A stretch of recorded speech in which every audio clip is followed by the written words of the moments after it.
stronger? A bunch of dudes with some swords? Or one flying dragon? Find out with the Jade Dragons and Gilded Gladiators coming up next.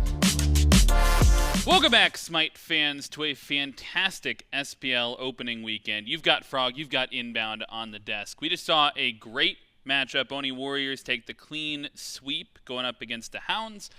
And now we have, what was it that J-Mac just said? A man with a sword. Bunch of men. A bunch of men with swords going up against flying dragons. One flying dragon, he specified. Yeah, but it's Jade Dragons. That's on him then. We're going to have to talk to him about that. We'll he have did to say talk dragon. to him about that. We can look at the whole bracket, though, and the whole schedule for the weekend and see where we stand. We've already had half of the matchups knocked out thus far. It's only been 3-0s up until this point. And we've seen the Dragons play before. We'll talk about how they did yesterday once we get there. We've seen them play before. This will be the first time, though, this SPL phase that we get to see the Gilded Gladiators that'll close out our day today. Highland Ravens, Camelot Kings, Leviathans, Ferrymen all playing tomorrow. And we'll get into that set. But for today, for right now, we've got the Gilded Gladiators going up against the Jade Dragons. And one of these teams we have not seen before in this phase. The Gilded Gladiators coming out for the first time, and I think bringing a lot of energy with them, a lot of passion after how they played in the seeding tournament. I think they want to clean things up a little bit. Yeah, I mean, you also have to think about the time they had prior to the seeding tournament. Very few scrims, I assume. Most teams didn't get a ton of scrims in before that seeding tournament. So now they have a little bit of time to, iron out the meta, what they think is strong, what they think is weak. We saw the Dragons, yesterday, and we've seen Warriors a couple times, Ravens, Hounds. We've seen a few teams. They've all kind of had their own takes on the meta. Now it's the Gladiators' turn. Who did they scrim against? What is the meta that they, kind of found out? And from what we saw from the Dragons, it's very open to just how they interpret it, and it's just whatever they can do from there. Yeah, it's definitely a lot of interpretation, right? And I think in particular, this Gilded Gladiators squad is working with this new roster change, new couple of roster changes, right? They bring in Cxnnahh over from the SEC into the SPL. We saw him. I think he's performed relatively well through Roll Stars and as an individual player in the seeding tournament, right? And then they saw some Jake pickup as well, changing the support around for this squad. And one thing that I have heard repeated over and over again on these roster changes is where is the shot calling going to come from? Who is going to try and be that leader to try and step up into the comms? I think Kyrmi was one of the big proponents in his interview with Hazer on they're going to try and do that more and try and lead the damage dealers to the victory. But I think it's still sort of a question mark as they try and build the synergy here, where that calm leadership is going to come from. And I think it's exactly that. I think they're just going to be looking to kind of use this entire first part of this second phase at least to kind of build up how they, want their shot calling to go, whether it's going to be all of them kind of, chipping in different points of the game, whatever it is, or just one head shot caller with maybe somebody on the side saying yes or no to shot calls. So it's just how are they planning on deciding it? I assume they'll get to a point where it's just going to be most of them shot calling or making calls for themselves, and it'll be a big kind of team shot calling coordination, and there'll be no one true shot caller. And I think it'll be a lot better working out better for them, and I think it'll be a better option for them. Yeah, I mean, we'll definitely have to see who takes the leadership role, though. And Kyrmi was one of the proponents of that, and we actually have him standing by for an interview with J-Mac. That's right. I've got Kyrmi, jungler for the Gladiators, standing by with me. Kyrmi, first of all, I just want to throw out, been loving the graphic that we've been seeing coming up for all the players, the age, the experience everybody had. Fairly kind of young to middle team as far as yours is concerned with experience in competitive play, whether it be the SPL, the SEC, kind of a little bit back and forth there. How do you think that kind of fares against some of maybe the older heads in SMITE that you're going against? I think something that's, excuse me, I think something that's nice about our current roster is that having a lot of younger players allows us to have newer ideas to the game. I think when you play for 8-9 years, you can kind of get stuck in the same loop of how you want to play the game and whatnot, and you aren't able to adapt and evolve. So I think that's pretty nice for us. And now Jade Dragons have already had their first matchup they got to play just yesterday. Didn't go so hot for them. Your first set coming in this one, how does it feel going up against the Dragons for your first matchup? Feels pretty good. I think we have a pretty good matchup into them, and I also think that being able to watch them play their set before makes prepping against them a little easier for us, so it's a nice benefit. What's kind of been your take on the meta so far? Because at least according to PBM, it feels like it's a pressure crutch, I believe was the exact phrasing that he had used. Whenever it comes down to your team, what's kind of maybe the idea that you guys have on a meta so far? Oh, we're just running it down. It doesn't matter what meta, we're getting in there all the time. Win or loss, it's going 20. It's a constant run it down style out there. I mean, also jumping into your team, 2 brand new frontliners to the roster. Now I've had a little bit of time to get some practice with them. What's it like now having Jake and Cxnnahh on your squad? It's been fun. I've really enjoyed teaming with both of them. They both bring new and interesting ideas to the team that has been beneficial for us. Cxnnah has been really talented as a rookie, and I'm glad we've given him the chance, and I'm just excited to see how we do. Yeah, I'm excited to see how the game goes out for you. Best of luck in your matchup, Kyrmi. We'll see you later, and we'll throw it back over to the desk. Kyrmi, they don't matter. They don't care. They're just running it down. You can expect a 20-minute game. That's quite the quote. Yeah, I mean, I think it's a good thing to do when you're a new team, just to get everything fleshed out. Just run it down, get those 5v5s figured out. Like, how is everyone going to play? When are we going to shot call? Where are we going to pressure around the map? So I think it's a really good idea to start. Once you kind of figure out how to team fight, how to play that early game, you can kind of evolve your style. And I think that's a really good idea for the Glads. Yeah, and I think Glads are thinking pressure. Maybe the Dragons have been thinking pressure as well. We saw some of their compositions come through yesterday, and I think we're maybe a little bit miffed at what they were trying to, I don't want to say miffed, that's almost a compliment to Mifflin. I'll use a different word. Maybe a little bit surprised at the pressure that was coming from the other side. These games, I don't think they made it to 30 minutes pretty consistently. We're ending in 25, 27 minutes from the Dragons, and they just felt a little bit lost on the engages. Now granted, up against the Leviathans, which are quite the force to deal with in and of themselves, but in a game like this that could be decided by pressure, where do you feel like the Dragons stand? I think the Dragons had the most unique take on the meta so far we've seen today. I mean, they were playing some of the same gods, but then they just had these. I mean, we also saw it in the seeding the seeding tournament or play-in group tournament, whatever it's called. We saw them play these more unique characters. Mike played this Afro also, which was, I would say, entirely unexpected. I did not expect to see a mage support for a while again. It's really dependent on just, do they think that the meta they found yesterday was the correct meta and they just kind of got outplayed by the Levi's? Or is the, meta maybe they just had the incorrect meta come out and they just maybe have to adapt from that point? So it's just kind of what have they learned in these 24 hours from these other sets also, and where are they going to be going now? Right, I mean, in that set, right, you got to think they were gearing up for their game 2 of the day. Now they went back home. They got a chance to watch the Oni Warriors set both before them yesterday and before them today. Got to have a little bit better sense of the meta. But in the same time, the Gilded Gladiators mentioned that they got a chance to watch the Jade Dragons set yesterday, so maybe a little bit of an easier time prepping for what they want to do in picks and bans. Do you feel like, I mean, I know that we've been focused a lot on PBM and Awesome Jake as well as this new pickup of the squad. We've got this graphic to see their difference in god pool. And it'll be interesting. I would say that before yesterday, that Aphrodite would not have been in the shared gods column. I'm not sure that before yesterday, it was pretty much on Awesome Jake's side, it felt like. Yeah, I think Mike played it maybe a couple times also at the beginning of this phase, at the beginning of the season, but it was mostly just Jake playing the Aphrodite. And it looks like both these players have like just these huge god pools. We saw the mid lane gods and it was like 10 gods each and 12 gods each. This one's 17 gods for Mike and 13 gods for Jake. I mean, 45% win rate for Mike also on those 17 gods. So I expect them also kind of bring that god pool back down to, a smaller number, get a little bit more comfortable. I think the team as a whole for Mike, they don't play too well around those mage supports, it feels like. So I want to see him just kind of get back to those, Mike gods. The Ares yesterday looked really, really good on Mike. Unfortunately, it ended up losing the game, but it looked a lot better. And I think Jake should stick to these aggressive gods. I think that's their key to victory. Jake on the aggressive gods, and I think Mike should be playing those aggressive gods also. And it's just who can kind of play that early game 2v2 better. Yeah, I mean, we saw him Atlas with 3 damage items yesterday. Support. Basically a mage at that point in the game. As we go into picks and bans here for game number 1.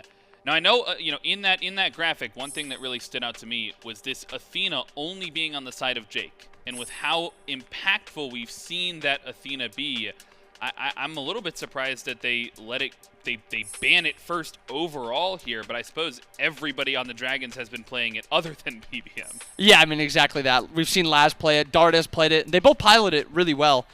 I think it's just a comfortable throwaway ban because it's also something that she doesn't really win 2v2s in lane, so it's not a god you really want to be playing to, play for that duo, the dual lane. And I think with all these mage ADCs we've been seeing, we've seen a little bit of Athena with it, but I think there's a lot better Guardians to be picked. I mean, Ganesha's still open. We still have Terra. We still have Yemoja. There's a lot of Guardians up. The only Guardians we see banned are actually this Ares and Athena, and one of them's not even played support for one of the teams. So a lot of gods left open. Olorun gone. That leaves open Pele. This is the one that sticks out. Pele is an open god. We've seen a lot of prile on that god. I'm still amazed that Dardez manages to pull a Hera ban every single game at this point. But you called it correctly. Pele is that first pick locked in by the Gladiators. And if you want to end the game in 20 minutes, positive or negative, Pele is certainly a good first pick for you. I mean, exactly that. I am a little curious with how the Glads are going to be using this Pele. It screams a little more Kyrmi to me than Snoopy. It doesn't really seem like a Snoopy-esque god. Agreed. So is there that flex potential that they have for this Pele? Has maybe Snoopy been working on this Pele? I know a lot of other mid laners have also been practicing this, even ones that prefer those mage picks. So I'm curious to see where they go with this Pele. Cam on the other side, another god we've seen with a lot of value, a lot of Cams we've seen, and Raijin, who we didn't really see too much until today. Literally the previous game, Benny played it, and then it just hasn't been played this weekend yet. But I mean, Benny piloted pretty well. He was just, you know, getting dove, and he didn't really have a ton of peel, I guess, for his comp. So it was a tough Raijin game, but I still think Raijin is a very good character. And we saw the Jade Dragons during that seeding tournament. They played extremely well into the Raijin. They find the instant CC on the other side. You get like a Circuit, and Raijin never gets to dash, ever. And so on the other side, Pele, none of that instant CC. Maybe you're feeling a little bit more comfortable trying to take this Raijin into a team fight, but picks coming through for the Gilded Gladiators. No surprise to see this Freya. We've seen this very heavily focused over in the dual lane, and with the other magical ADC taken off the board, you definitely, no surprise, see that targeted out. But that does leave Jade Dragons. You can't go to that matchup that we're familiar with. Can't go to the Olorun. Have to choose something else to fight into this Freya. And exactly that. You think of matchups into Freya that kind of, you know, win at least pre-5. Olorun's one that sticks out. Otherwise, you're going to be playing something a little bit more funky, like Izza, who I'm not going to say she won't be played, but it's less likely she's going to be played. So it seems like this Glads team is really playing for that 2v2. Freya clears very well, fights pretty well. And then Charon is another god that also fights and plays in that dual lane very, very well. And the Jade Dragons actually go for the opposite side of the coin, where they want to have an ADC that will not die to the Freya, and they opt for the Jing way. Now, this is no longer a 2v2 that the Dragons can really play through. It's going to be the Gladiators dominating it, and the Gladiators also have a jungle slash mid-pressure Pele. So far, it seems like the Gladiators are following through with what Kyrmi said. They are picking pressure, and they're looking to run it down. Looking to run it down. That's the name of the game for Gladiators, so we have to hold on to the Mike quote from yesterday, some pressure crutchers, and hopefully the Jade Dragons can hold on through that. But second phase bans now, as Jing Wei is that third pickup for the Dragons. Voters love to go back into this pick pretty consistently, so no surprise to see the pick before the second phase of bans. But I think the Jade Dragons may be looking to focus out mid laners, taking Marty off the board, potentially another mage looming. So I think they're with you. I think unlikely that Pele's heading towards that mid lane. Yeah, and also when you think of Snoopy, he's played so much Marty this entire year. He'll happily lock it in. He played it in the seeding tournament also. Gladiators opt for the Yemoja ban. I mean, you think about Guardians that are up that are very, very strong. Yemoja. Mike is a very, very good Yemoja, so no surprise there. And then Set banned for the Dragons, so maybe a little... I mean, I guess Snoopy's a little bit different, where he did actually play a lot of Set also in the first phase, so maybe they just know he'll play that. And we've seen now Set... I think it was 3 games in a row this previous set this morning, where Pegon played it 3 games in a row. So I think that's a good throwaway ban. It kind of makes it so they're saying play this Pele mid, though, in my opinion, where they're banning away the Marty, they banned away the Set, 2 very, very good mid laners, and they're kind of tempting Snoopy to take the Pele. Tempting him indeed. A lot of support still up. That's where I'm looking at for Mike's pick. Ganesha is still available, Atlas still available. Everything that he might want to play if he wants to maintain that aggressive style, but still a question where the Jade Dragons are going to go, and it's neither of those. They opt to go towards the Terra. Haven't seen Mike on that one in a while. Yeah, Terra's I mean, she's a very good god. I think she works a little bit better into some other matchups. I think Charon has a pretty free laning phase here, but you're not really winning laning phase anyway. I think this Terra is just going to really help this Jade Dragons middle part of the game, that mid game, where I think they've kind of given up this early game. Mike said it best. You said it. Pressure, crushers. They're not playing for that. They're playing for that mid-game, and I think that's what this Terra really provides. Really good mid-game strength. Really good mid-game strength, and that leaves 2 more picks now for the Gilded Gladiators to finish off their draft. Still looking for a mid, I think, likely, if Snoopy does not get baited, does not choose to take the Pele into that mid lane, and still looking for a solo laner as well as the Sun Wukong gets hovered. Haven't really seen any Sun Wukong this weekend. Maybe I think we maybe saw him once yesterday, but with Amaterasu and Hades and Jormungandr, haven't really seen this pick pop up as much as I would expect, but gets locked in here, and this hover is interesting. We saw it played by the Jade Dragons yesterday in ADC. Looks like it's more towards mid here for the Gladiators. Yeah, I think you're right. Snoopy also likes this Neith. I think it shifts this Gladiator comp from being like a 5v5 teamfight comp to being more of a pick comp, where it's Xxnnahh and Kyrmi are going to be playing on, wide parts of the map, and the Neith ult's going to be following through, Charon ult is going to be following through, and they're going to look to split up this Jade Dragons comp as much as possible. Because you look at this Jade Dragons comp, what an unreal 5v5 they've drafted. Raijin with a ton of damage, ton of CC, Terra with sustain, a lot of damage. Bellona has a really great dive onto both Freya and Neith. And then Jing is one of the hardest hunters to dive late game. I think this Dragons team is going to be nearly impossible for the Glads to 5v5 team fight. But if the Glads can get off to a nice little lead and, start running it down and taking fights that are not necessarily unbalanced, but are 3v3s and 4v4s, not necessarily those full-on 5v5s, that's really going to benefit the Gladiators, and they need to put that pressure on early. Yeah, I mean, you get the pressure in a couple of these side lanes. Freya could run away with it. Wukong could run away with it. A lot of it, I think, lies on Kyrmi to pick which side of the map he's going to try and focus down with this Pele. And looking at the Jade Dragons, I'm not sure I can identify clearly where the weakness is. Jingwei's certainly not a pressure god, maybe like Bellona is, but not unsafe by any means either. If you're Kyrmi, where are you trying to focus through? Which side of the map do you think? I'm trying to play for the enemy's purples. Like you said, nearly impossible to get the Jingwei, especially when your only CC is a knockup, and Jingwei is the safest god into knockups. But they should be playing for that purple buff. Not necessarily kills, but they can go for the kills onto, both these dual laners are going to be very hard for Kyrmi to kill. Knockup immunity on Terra, Jingwei dashes away. But those purple buffs should still be invaded, and then they should make sure Xxnnahh gets his blue buffs. That's not a lane that Kyrmi should have to visit. It should be Wukong just being able to farm out. And, as soon as he gets 1 or 2 blues, the Wukong's going to be perma-farming. He's going to be pushing, probably even proxying, and then looking to rotate. Yeah, I mean, proxying could be... It's all on pressure, right? And the Gilded Gladiators, I think they talked about in the interview, they certainly drafted for it at this point. If you're the Jade Dragons...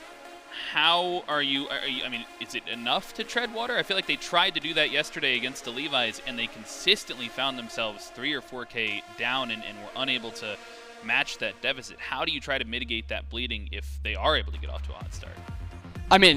Mitigating it is all they really can do. It comes down to how well can the Gladiators play this early game versus how well the Levi's did. The Levi's played a nearly perfect early game, first 10-15 minutes nearly every game.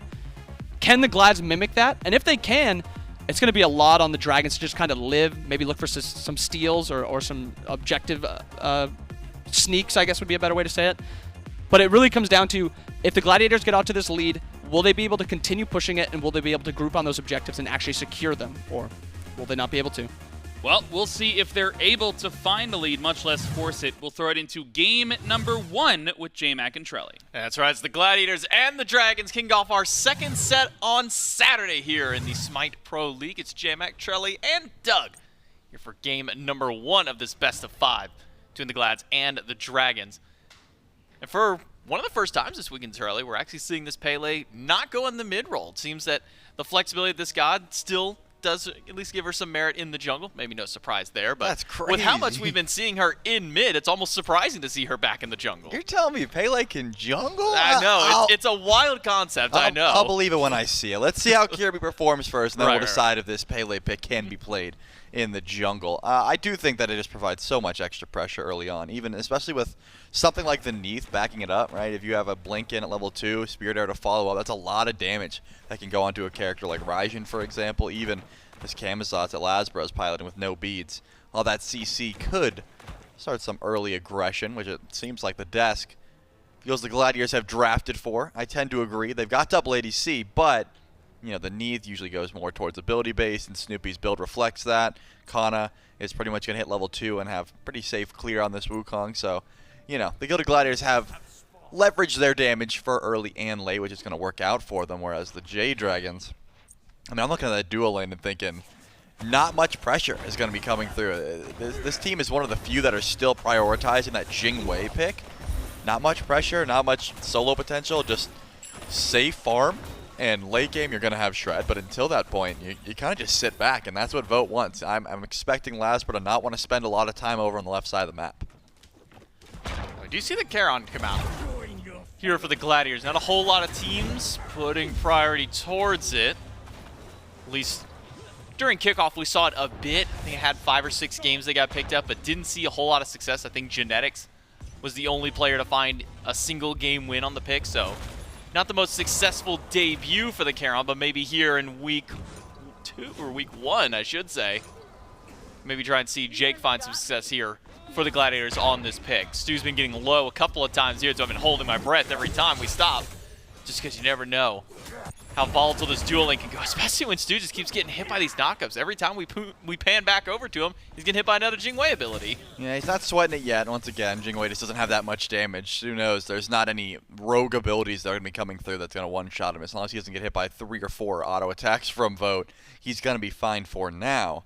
But then level 3 comes around, Mike gets access to the dash, and things get a bit scarier. So paying attention to level 3, probably what Stu tries to do at this point. That's the Banish as well, which is such a nice tool to make sure you can stop all sort of aggression that's near you over in duo lane. This is what I was expecting though. Kyrmi heading over to left lane, trying to get some pressure towards that shield buff, but won't be able to. Gonna focus on the mid camps and just let that one slide. This is the benefit though of that Raijin. You see that Neith Spirit Arrow's down, Snoopy does not have much damage to try and fight back anymore. You can just lightning crash forward and say, okay, I'm going in, right? I'm gonna try and find some damage. Because Raijin, his one weakness is that CC, and if it's gone, yeah, he's got plenty of DPS. He can just go forward. One small thing I actually saw Snoopy do, whether that was intentional or not, was actually step right to the side of the wave and actually soak up that Raiju and then walk away. Slowed down Dardez' clear just a little bit, so he didn't get that Raiju proc there, but nothing you always want to end up doing is taking that free damage. The double setup here from Mike and Vote might just be enough. Stu's got to pop beads, one more auto. Would have done the job, but not quite there from Vote. And so Stu, this time, forced out of beads and sent back to base. Now Nika, the one in danger, knock up good by Kyrmi. A few more abilities, couple more in-hands would do it too, but another low health bar, this time from the Dragons. Yeah, but Nika gets to hold on to his relic because there was no safety, right? He has the teleport. Stu lost beads, which is going to be a bit more impactful. All the while, LASBRA is able to grab that blue buff and should be able to make it out just fine as long as he does jump that knockup, which is done. Stu is able to confirm his own purple buff, but looks like Awesome Jake wants to try and find a fight here. Low health bars on Terra, but that's going to be the attempted invade. Is all for now. Surprised. I mean, like I said, the Jing not bringing that pressure, but Mike clearly is finding it. This Terra working out well for the Jade Dragons for the early game. But Awesome Jake knows, hey, you guys just attempted to steal my purple buff. I mean, I gotta walk forward, right? At least go for the attempted steal. Just try to throw some abilities your way. Jake did silence out the dash on Terra, but not quite enough to make an impact around the purple buff. And we actually saw one of the weaknesses of the early game Freya. Sure, she does a whole lot of damage, but as soon as those pulse autos wore off, Stuart no longer had the range to keep up the chase on Mike. Ended up having to give up that chase, that kill. Did get to save the purple buff at the very least, so Stu happy that he gets to hold on to that buff, but probably wishing that he would have been able to get a kill against his opposition. It's been a very fight-happy duo lane, at the very least. It seems that every time we pan over, there's some kind of action going down, which is surprising to say. You know, whenever I see a Jing in a lane, I'm thinking, okay, we can pan over here, and it'll just look like this the entire time. So sitting back, not a whole lot of fighting, but Mike and Vote have been very active in this duo. And that's what I'm talking about, right? If you're going to play something like the Terra, if Mike's going to be getting as aggressive as he has been, you throw something that's not a Jing in that lane, there's a decent chance that Stuart is dead for some of those engagements, right? Maybe he doesn't push up because instead of, you know, the Jing it's an on her, for example, you know, early pressure galore. But point being, it's not that much follow-up, right? Vote has been hitting all of his abilities, all of his auto attacks that he can. There's just not that much kill potential, even with the airstrike now active for Vote. It's kind of difficult to hit that. In lane, you want to save it more so for safety, just in case there's going to be a gank from Kyrmi coming over. So because of that, it's a slow-paced early game. There's been attempts at invades, not too much success. These buffs are pretty easy to pull away as long as you know the invade's coming. These haven't been secret invades, J-Man. These have been very telegraphed. Hey, we're going to go walk over to your purple or to your blue. See if you can try and stop us sort of deal. But I wanted to see more pressure on this shield buff. Can be very important for duo, especially if there's no jungle pressure towards it. Trying to set up for that shield buff on respawn can be very smart. Maybe that's why the LASBRA has made his way over while Kyrmi just trying to get a blue buff over here for Kana. Does not. Nika's able to confirm it for himself. He's going to be out the fighting for now. You see the immediate beeline for Kyrmi down to blue. Said, I know what happened last time we tried to go for this blue. LASBRA was there and stole it, but LASBRA is on the opposite side of the map trying to go for purple buff invades. I believe Axe is successful in stealing that one away from the Gladiators. And that was a little bit of what was touched on the desk, at least by inbound, was if you want to get pressure over in the duo lane, steal away these purple buffs. Don't necessarily need to go for a fight if you can just remove some of this XP off the map, keep them down. Could be a way to get into the game. But I believe that was mostly for the Gladiators who want to try and get some of that pressure and try and beat the Dragons to the late game more than anything, because Jade Dragons now have to defend against their own purple with Kyrmi's rotation through. Knockup is good onto PVM. The shield and the silence used to hold Mike down for a little bit longer while Stu rotates up. Purple buff getting low. Ultimate from Jake will crash onto one. And Mike's able to dash away, but Kyrmi misses on the volcanic lightning, and now he's got to fight back against two, and Dardez crashes the party, takes him down, and Jake rowing away out. The Gilded Gladiators come up empty-handed. Oh, you gotta hit that volcanic lightning. Even if he did hit, it would have been difficult to find that kill because of the rotation. Jake definitely falling down here. Dardez isn't done. Does he have the taunt? Doesn't quite have the range, so Stu gets to hold on to his beads and ultimate for now. That just goes to show, if you're not using your damage on this Raijin, still an absolute threat. Someone has to deal with Dardez next time, and it's not going to be Kyrmi. Down 2 levels at this point because of the 2 kills that Dardez was able to grab. He's in a great spot for the mid lane.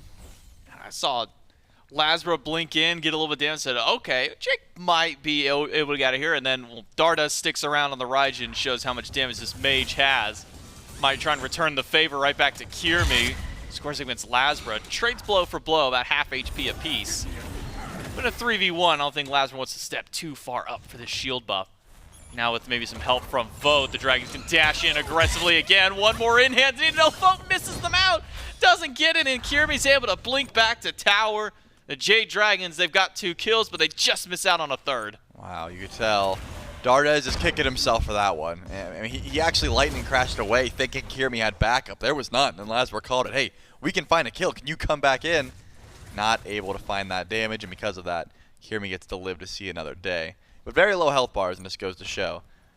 The damage from the Camazotz as well, certainly there. The Vote went into that Aussie start that we've been seeing more and more. There's not going to be too much damage coming from this Jing way, as also we just got a good look at some auto attacks coming through to try and finish that kill on the Kyrmi, but doesn't have that crit chance online. And honestly, I've been seeing a lot of these ADCs not even build into crit. It seems like the full shred build, depending on who you're up against, right? If you see the Hades that has been super popular in solo, yeah, you're almost guaranteed to go crit. You're not too worried about that guy being tanky and running you down. But you look at the opposition and you see a Bellona or a Sun Wukong, maybe you want to think about getting some extra shred online. That kin size will be worth its weight in gold, considering how tanky some of these solo laners can build if given the opportunity. Now, kind of speaking on the Hunter builds, I want to kind of pick your brain a little bit as far as at least first starts are concerned, because for a long time it was Devourer's Gauntlets was the go-to. Bloodforge kind of became a meta for a bit and then went back to devs.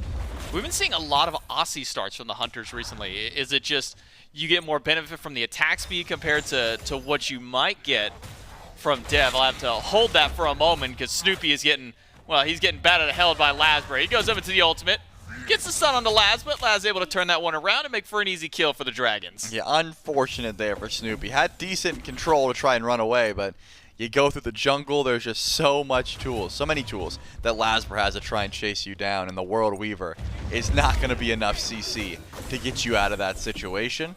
LASBRA just recognizes an easy gank, and then Neith falls down for it. At the very least, you see that Awesome Jake rotates in with some help from Kyrmi and able to control that wave, make sure that the farm isn't missed, but you'd hope it would go underneath when you look at the XP differential between these mid laners. Dardez, because of those 2 kills, sitting at level 12, finished Divine Ruin, is able to go back to base and pick up an Aegis as well. That's second relic. Snoopy can't even dream of a second relic right now. Yeah, that's only 10 minutes in the game, too, at that. So a very quick pacing for Dardez in mid on that XP curve. Not only able to finish his second item, but start building into his third. Meanwhile, Snoopy hadn't even completed that fail knot just yet. Not even sure if he has the golden hand to be able to end up with that one just yet. No, 800, still a couple hundred gold away from there, so fail knot still out of the question for at least another wave or two for Snoopy. Vote now with the level lead over Stu. Wants to try and take the boxing match, but Vote's surrounded by 3. Goes for the knockup, but there's so many surrounding him. The wave, it goes the wrong way. Jake just let it go because he thought they had it. Snoopy's got an ultimate, and that'll be his first kill of the game. And LASBRA's not there in time. The Gladiators now on the board, but it's Kyrmi who's in danger now, stuck between the wall of PBM and the damage from Dardez. He's got nowhere to go. LASBRA comes up with the kill for the squad. And can Jake make it out of this one with the help of the wave? Seems he's got just enough range to escape. Wow, beautiful wall there for Mike to trap Kyrmi. You can tell he wanted to volcanic lightning away, but realized there was nowhere that he was going to be escaping. I thought maybe LASBRA was going to be able to get involved and try and block that World Weaver, but you saw the angle he was coming at. Just could not arrive close enough, so unfortunate for Vote. Does end up falling down there, but the team had the cleanup, and they didn't leave empty-handed. They also steal away some camps and a buff on their way out.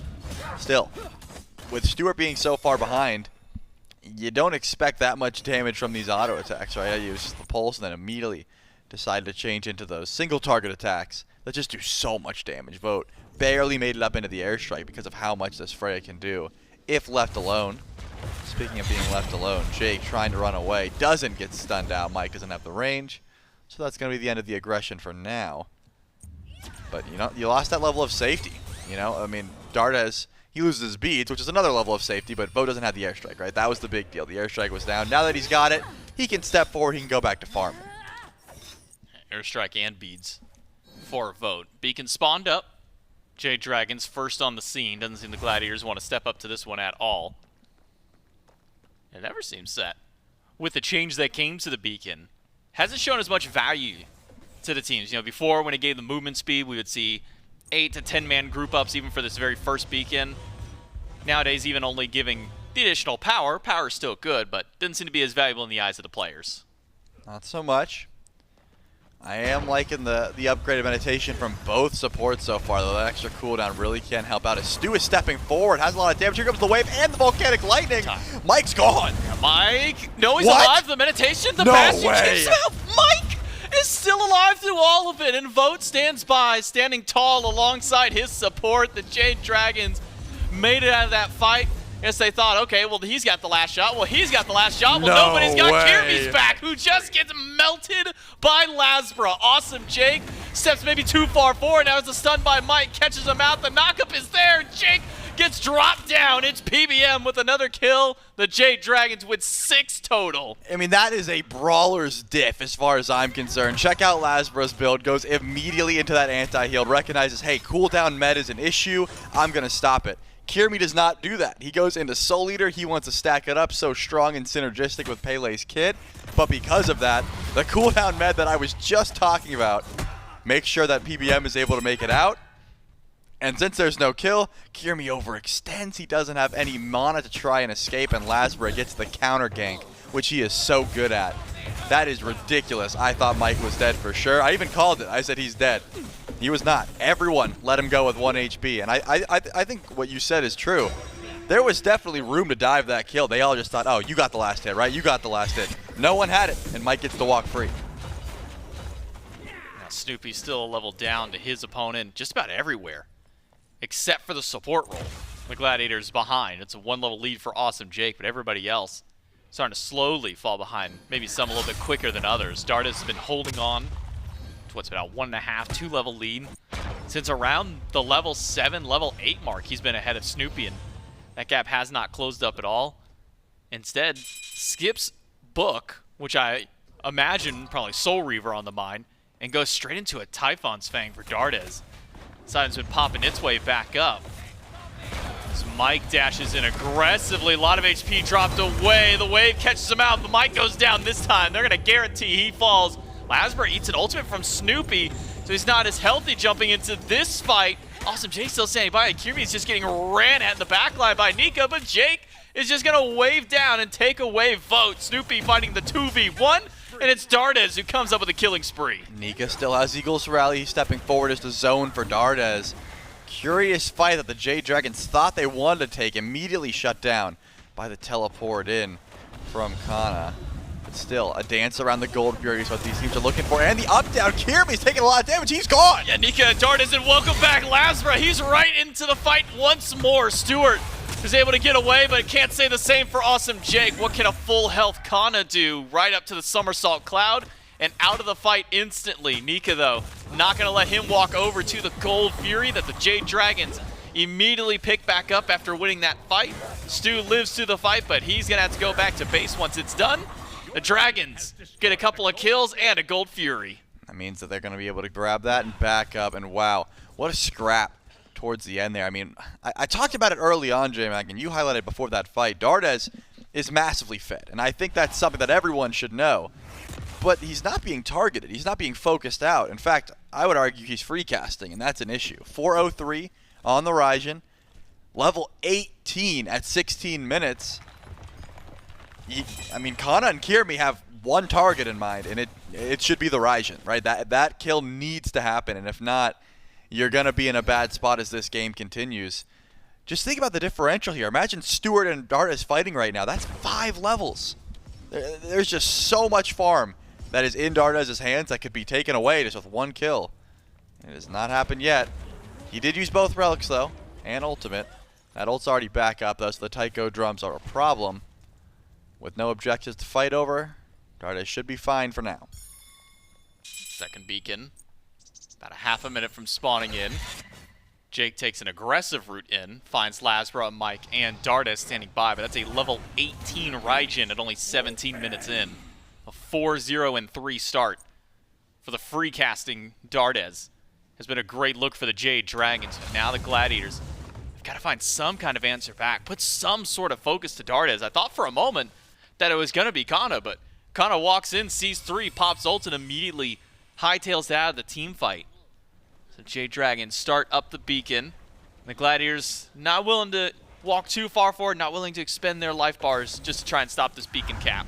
In Cxnnah's defense, he's not the one who fed Dardez, right? No. You leave lane with your little 3 items. You know, like you got yourself a Glad Shield and Arc Druid. You're like, I didn't prioritize magical defense because surely there's not a level 19 Raijin when I rotate out. Then you look around, you're like, what'd you guys do? What did you do? John Travolta was like, guys, what's going on like, here? Guys, I was supposed to be tanky. I showed up to this fight thinking I could frag carries, and unfortunately not the case. Cxnnahh still does have the tank stats to survive, but survive and zone out carries is a different story. So Cxnnahh might need one more item, probably a heavy magical defense item in his future. Something to deal with this Raijin, who, by the way, just picked up a full Soul Reaver. So, yeah, I'm thinking someone needs to deal with what Dardez is doing, or not fight around him. Pyromancer's up, and the Jade Dragons went for a pull, but it seems to me like this is a bait. They want to get as much damage as they can. Well, there went quarter of Cxnnah's HP with essentially one ability from Dardez. Pyromancer started once more by the Dragons. Jake on the scene, but his only real steal potential would have been the wave, and he's a little too late for that opportunity. Jade Dragons get a second Pyromancer, a Gold Fury, and a 7,000 gold lead here at only 19 minutes. This is a staggering pace from the Dragons, and one, based off, if you were to listen to Mike's interviews, wouldn't feel like it would be something that they would go for, this early pressure style, but it's worked out well for them. And unfortunate for Stu, he just can't catch a break over in this lane, jumps up into the sky, but Nika, Voth, they're all chasing him down. He's got some backup with Kyrmi, but that's not going to be enough. Even the tidal wave isn't slowing down Nika. He's still beelining into the backline. He wants something. He doesn't want to walk away empty-handed, and he won't. Dardez solos out Snoopy in the jungle. How many times does that happen? That's the second time we've seen Snoopy go, oh, you guys need some help, I'm on the way. And Dardez just catches him in the jungle, lack it, and gets so much damage off. Neith cannot self-peel. If you backflip away, Dardez is lightning crashing in and is able to find that kill. And the target was Stuart, right? Like we saw a teleport in. That was a coordinated gank onto the Freya. But what does Stu do? He holds his beads as long as possible, uses it on the Eagles rally. He holds his ult as long as possible, and the team shows up. Kyrmi and the wave in from Awesome Jake was able to keep the Freya alive, but it looks like Dardez wanted to try and gank as well. Remember, no beads are ultimate. This Freya is a sitting duck if anyone's able to get close. Okay, I was saying Stuart can't catch a break, but right now it's Snoopy, who's really been suffering a whole lot in these fights, and between him and Kyrmi. Put up 7 deaths total between the mid 2v2 compared to the 8 kills for the Jade Dragons. 303 for Laz, 503 for Dardez, and add another Fury to the pocket of the Dragons. And Oni Fury this time, not the end of the world, but something that Gladiators will have to spend a moment to definitely deal with. Because as we start approaching this 20-minute mark, we've been seeing we've been seeing many earlier Fire Giants. That's where I was trying to go with. I have seen a lot much Fire Giants. A lot much Fire Giants have been done. And in by this case, yeah, they've got the ability to do so. And I like this changeup. Look at this. Send Vote over, right? He's your consistent DPS. He's going to be able to burn Fire Giant. But LASBRA is still over on the left side of the map because Stuart doesn't have beads. He could be an easy gank if Camazotz is able to catch him out. But instead, LASBRA's going for a wraparound here. I'm pretty sure Kyrmi spotted this out. Well, if he hasn't, he should know that LASBRA's there now. Took a couple of shots from the bat. And the Dragons now group up towards the right side, right? Tier 1 tower down. Kana Ox forms away, but is immediately stunned by the Eagles rally and has to go up into the cloud and immediately try and escape out of here. But LASBRA's not going to let him back for free. He says, hey, I'm standing inside the jungle. My team's doing fire. Somebody has got to step up to defend this one. The Jade Dragons have already pulled the fire. It's down to half HP, and LASBRA's the one who's trying to play gatekeeper against Jake. But the Fire Giant getting low, less than a quarter HP. Tidal Wave goes through. Is it enough to steal? No, it is not. The Fire Giant goes down to the Jade Dragons. Yeah, the wave was not even there to make it in time, but now another ambush might be set up. I think LASBRA is keen to this one. He's going to make sure he's not getting hit by a World Weaver through the wall. And the Jade Dragons haven't even backed yet. In fact, LASBRA might be able to stop backs while the rest of the team pushes in for a Phoenix. No, Kyrmi and Stu able to retreat. So this right side bird is now a lost cause. But still, Fire Giant at 5, 22 minutes in. That problem, that Raijin that we've been talking about, still 5-0-3, and has had both relics for quite some time now. Tier 2 in mid is a target. Let's see if the Gladiators can go in for some defense. Remember, Kyrmi's still lurking on the side. Keep your eyes on the Pele. See if he can step forward. Tier 2 and right, down. Tier 2 and mid, threatened by the Dragons. Kyrmi threatened by Nika. Can't even work on his own speed buff by himself. Needs a backup. Eagles rally in place by Nika, and he's just shredding through Kyrmi's health bar. LASBRA shows up to give him a hand while Awesome Jake is there to play defense. Tier 2 tower in mid goes down. The Jade Dragons got what they wanted. Now they can head back to base and spend up some of that much-needed golden pocket. I mean, that's the crazy part, right? This gold is still extremely impactful. This is not late-game Fire Giant territory. LASBRA has 3 items to his name. I'm sure he's going to go back and be able to finish up a starter and look towards that Heartseeker, but either way, this gold is still extremely important for the team fights that we're looking at. It's not easy to tank up a bird or even go for a Phoenix at this point because of how little defense PolarBearMike actually has to his name. It's just Thebes and Contagion just now finishes up that Compassion. So that makes the siege a bit easier. Add 2 Runic Bombs to that conversation, and now we might be looking at an opportunity to break the base. To put into perspective, I was watching the Golden Hand, I was trying to do the mental math. And the Dragons were sitting at 12,000 gold in pocket, and by the way, that's also their same gold lead. So all the lead that they had was just sitting there waiting to be spent. Now the Jade Dragons have done so, can beeline it up the right side of the map. Kyrmi is nearly taken out already. Eagles rally, catches him out. Dardez still trying to crash in. How much will the tidal wave realistically do? Jake's gonna get pulled back in by Dardez. Tries to row the opposite direction, but gets stopped in place. Dardez, 5-0-3, make it almost 6. Nika able to sneak that one out as the rest of the Dragons push up right. Snoopy was pushing up left, trying to get the waves gone. He should be able to make it back for this defense, but the Jade Dragons step forward. Mike tanking up this Phoenix. Didn't take too much damage, but remember, 2 runic bombs still in use. LASBRA and Vote have access to them, but haven't dropped them yet. They have faith their Titan is going to push up left lane. They've got 19 seconds without Awesome Jake, and the Jade Dragons are going to play this one slow. Dragons will slowly work towards the Phoenix. 1 runic bomb still in pocket. This one for LASBRA. Nika trying to walk through the door, but can't do so just yet. The rest of the team works on Phoenix. Phoenix goes down right side. That's the call for Nika to charge forward. Stu up to the sky, but where will he even land back to? It's hell for Kyrmi as he's already sent to the grayscale. LASBRA takes down Awesome Jake, and Kana doesn't have much more to go himself. Dardez with the double kill and an unstoppable 7-0.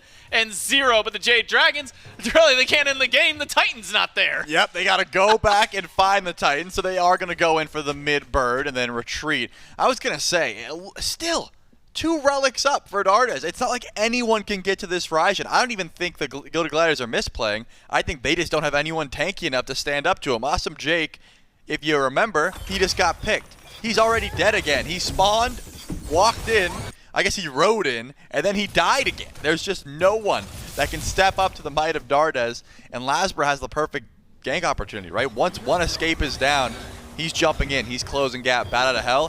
His damage is also extremely threatening, and I don't know if you noticed, but Nika got stuck between Phoenixes, and I didn't see his health bar go down. He tried to open the door, he's like, wait, you guys didn't get the Phoenix yet? Oh well, I'll just chill here because no one's gonna kill me.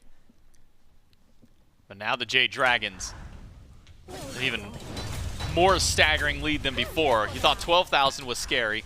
Take a look at 16,500. Oh, by the way, 26 minutes in the game, all still very relevant for that gold lead. Because everybody on the Gladiators still has their recipes. The only one with it on the opposite side is Mike. He's the only one still holding on to his bow because he just hasn't been able, or I guess hasn't had enough gold to spend to need to sell it just yet. Meanwhile, the Gladiators are just waiting, maybe biding their time as much as they can to try and hold back. Cause it's fire waves in 2 lanes, tier 1 tower on left, or tier 2, and the Phoenix might be their one saving grace. With Fire Giant spawning back in, the Jade Dragons, there's no one to threaten this one unless Jake throws out a tidal wave like right now. Like, throw it now, Jake, if you want to try and steal it away. But it might be too little too late. The Gladiators just going to give this one up. There's nothing I enjoy more than seeing the slow-moving wave come through, It's though. so slow. It's very slow, but hey, it does do a little bit of burst damage. Could have been enough to try and cause some ruckus, but LASBRA and Nika trying to find some lone backs here. It looks like Kyrmi and Stu were able to make it back in time. It's close, but not quite. Now, though, left side, that's what we're looking towards. You got tier 2 tower, you got 1 more bird, and you got 1 more runic bomb to try and go through.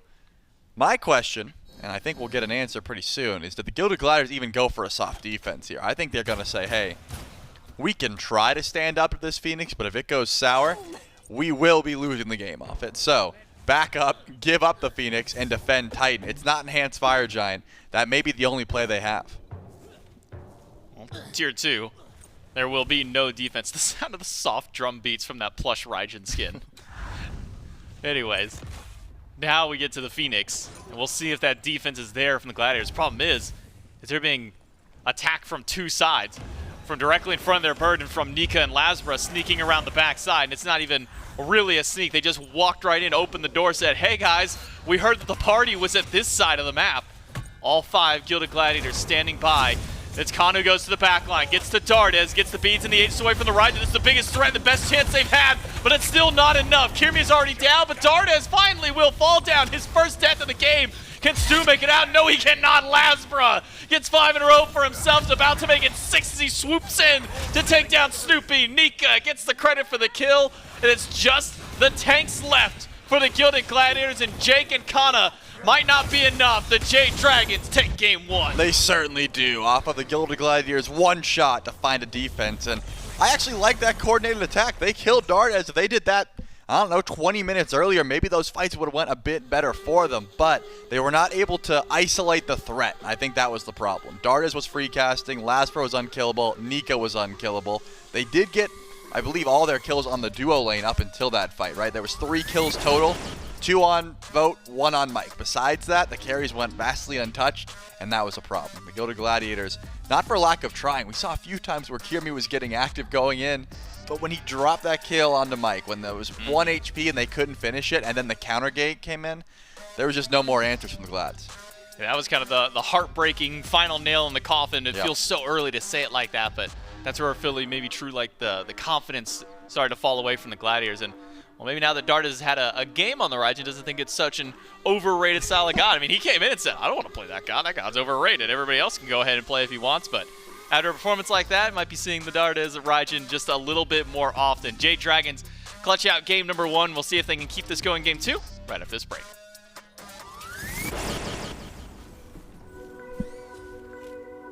I shouldn't want you, I shouldn't need you, but I'm afraid that's not up to me. Cause when I hear you sing through my speakers, it's like my mind takes a hold of me. I've tried shutting you off for some time now, but I'm still hearing your voice in my head. Oh, I wish I was more than your fan now, and that your voice came from here in my bed.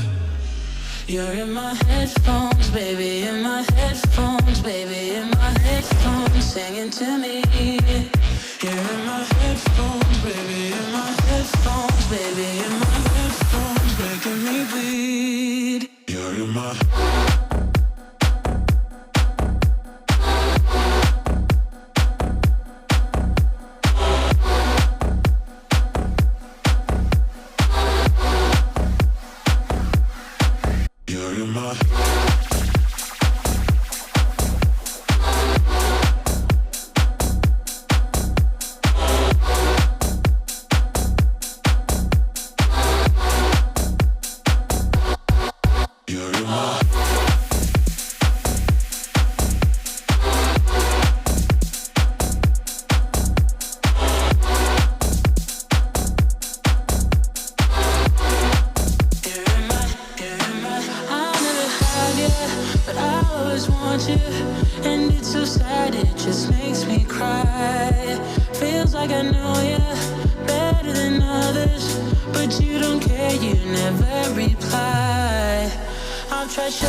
I should be thankful you're gone, cause you chew with your mouth full. You, I should've run once I figured out that you can't work your tongue. I guess I guess I should be grateful. You're gone, I mean that was painful. Like I said, I'm really glad you're gone, but I'm sad to see what I've become. I was burning like a girl on fire, then you came around and put it out. You really made me think we were lovers. I let you in and underneath my covers.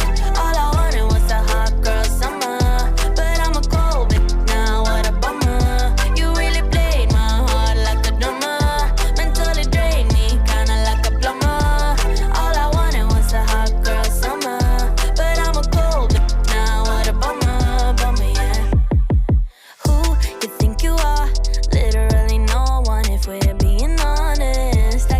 I guess you should be thankful. You got to spend time with an angel.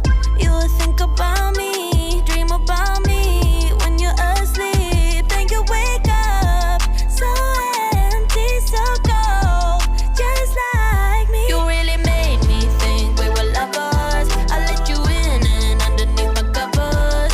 All I wanted was a hot girl summer, but I'm a cold bitch now, what a bummer. You really played my heart like a drummer, mentally drained me kinda like a plumber. All I wanted was a hot girl summer, but I'm a cold bitch now, what a bummer, bummer, yeah.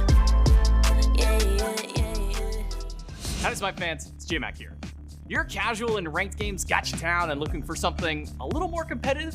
Well, we got just the thing for you. Check out our community esports, which hosts a plethora of events where you can play not just with your friends, but even sometimes against them. We've got just about every type of community esport that you can imagine. Long-form leagues mimicking the pro and amateur circuits, draft-style leagues if you want to spice things up and play with a whole bunch of different people, or if you're just in the mood for the occasional tournament, we've got plenty of those happening weekly, monthly, and sometimes even more often than those. If leagues are your thing, we got plenty to satiate that competitive appetite. Albion Giants, Quack and SMITE, and Glarious SMITE leagues are just a few of our mini orgs open to join. Give them a check and see what fits you best. If you've never seen a draft-style league, then you're in for a treat. The SMITE Draft League and Olympus SMITE League are just two of the largest draft leagues in the scene, and you should definitely give them a try, or at the very least, give them a watch to see what all the hype is about. If you can't commit to full leagues and just want to have some competitive fun, there's a plethora of weekly tournaments from orgs like Iced Esports, Vulpus Esports, and so many more. So, what are you waiting for? Head on over to SmiteAmateurLeague.com and check out everything that we have in store for you. There's a whole bunch of different checkboxes, whether you're playing on mouse and keyboard or controller, what region you are, what MMR division you are in your rank, to help you find the best suited league or tournament for you. So go out there today. We hope to see you on the battleground. That's right, folks. If you're not already getting involved in some of those amateur league tournaments, now is your chance. Grab a couple of your friends, play in any of those long-form tournaments. You don't even have to have friends inbound. You don't need friends. You can just hop in a draft league and prove your skills, and then you'll get drafted up, and you can play some competitive SMITE at whatever level you happen to be at. They even have bronze leagues out there. Mifflin could be out there playing games. There's even a spot for him. I was going to say the same thing with, you don't even need friends. I was going to say perfect for Miff, but then you went at him anyway, and there were a lot of opportunities. There was a lot of opportunities, and we actually held back. Only one roast to Miff. Right. That's not too bad. Only one. Definitely make sure to get out there, get involved in your local community tournaments. Tons of opportunities to play competitively, just like we saw that competitive game just now. Gilded Gladiators, Jade Dragons, game number 1. A bit of a lopsided affair. Jade Dragons definitely looking convincing in that one. And I think there's a lot to be said. It felt like the early game composition for the Gladiators was there. They were trying for things, but the answer back was fantastic. It felt like every opportunity for the Jade Dragons just went well. Yeah, I'd almost think it's a little bit of both, where I don't think the Gladiators really played their early game that spectacularly. I think they made a lot of misplays. A lot of their fights were not too great setups, and then on top of them not being already great setups, the Dragons were just always there to kind of thwart what the Glads were going for. So overall, really good rotations by the Dragons. They didn't take fights when they didn't need to, and they took fights when they were strong. And then I think the Gladiators have to clean up this early game, this mid game a little bit. Pretty sloppy. I think they need to kind of maybe slow it down a little bit. Maybe they were looking for too many plays, and then it led to more of those sloppy plays. So I think maybe slow it down a little bit. I do not mind the early game, heavy-sided comp for the Glads, but it has to be a little bit more smooth than what it was last game. Yeah, definitely more smooth. I think they were struggling to sort of get things going, and once Dardez got off to this huge lead that he had, at one point I think it was level 18 at 16 minutes, so beating the 20 and 20 by a full 2 levels, and you can see it come through here in the stats. 24,000 damage for him, 7-1 and 6. Nika and LASBRA both going deathless, the solo jungle dive coming through. Interesting little stat we were looking up off broadcast. LASBRA with that Camazotz brings it to undefeated, continuing the undefeated streak so far here at the beginning of phase number 1, and it's been played a lot 4-0 at this point, so maybe something you want to take away. Yeah, I think that's a big point on it. When you get to these early portions of phases, some gods are going to be played a lot more than others, and the gods you want to focus on are the gods that aren't losing. Cam is getting picked, it's winning a lot. The other gods we talked about, Thor, also 4-0, Hades, also 4-0. We see those gods a lot, and they're winning a lot. So there has to be something there. Teams need to look for those, at least until they start losing a little bit. I think you have to kind of think about them, at least have them in the back of your mind. But those are 3 gods that we should be looking for the rest of this set and the rest of this weekend. Yeah, I mean, there's still plenty of ones that are like undefeated, because obviously we're only a couple of sets in, but for those that have been played quite a bit and are also undefeated, maybe looking at your ban column over there. Camazotz certainly one to target out. Maybe Raijin one to target out if they want to change up this picks and bans strategy as well. But it already felt like during game 1 picks and bans that they were forced to ban out a couple of those. Like if you're spending a ban on Athena and on Hera, and maybe you have one ban that you can flex a little bit, but I mean, we'll see in picks and bans in game number 2. It feels tough to really shift around your strategy if you have to spend 2 bans already on signature Dragons picks.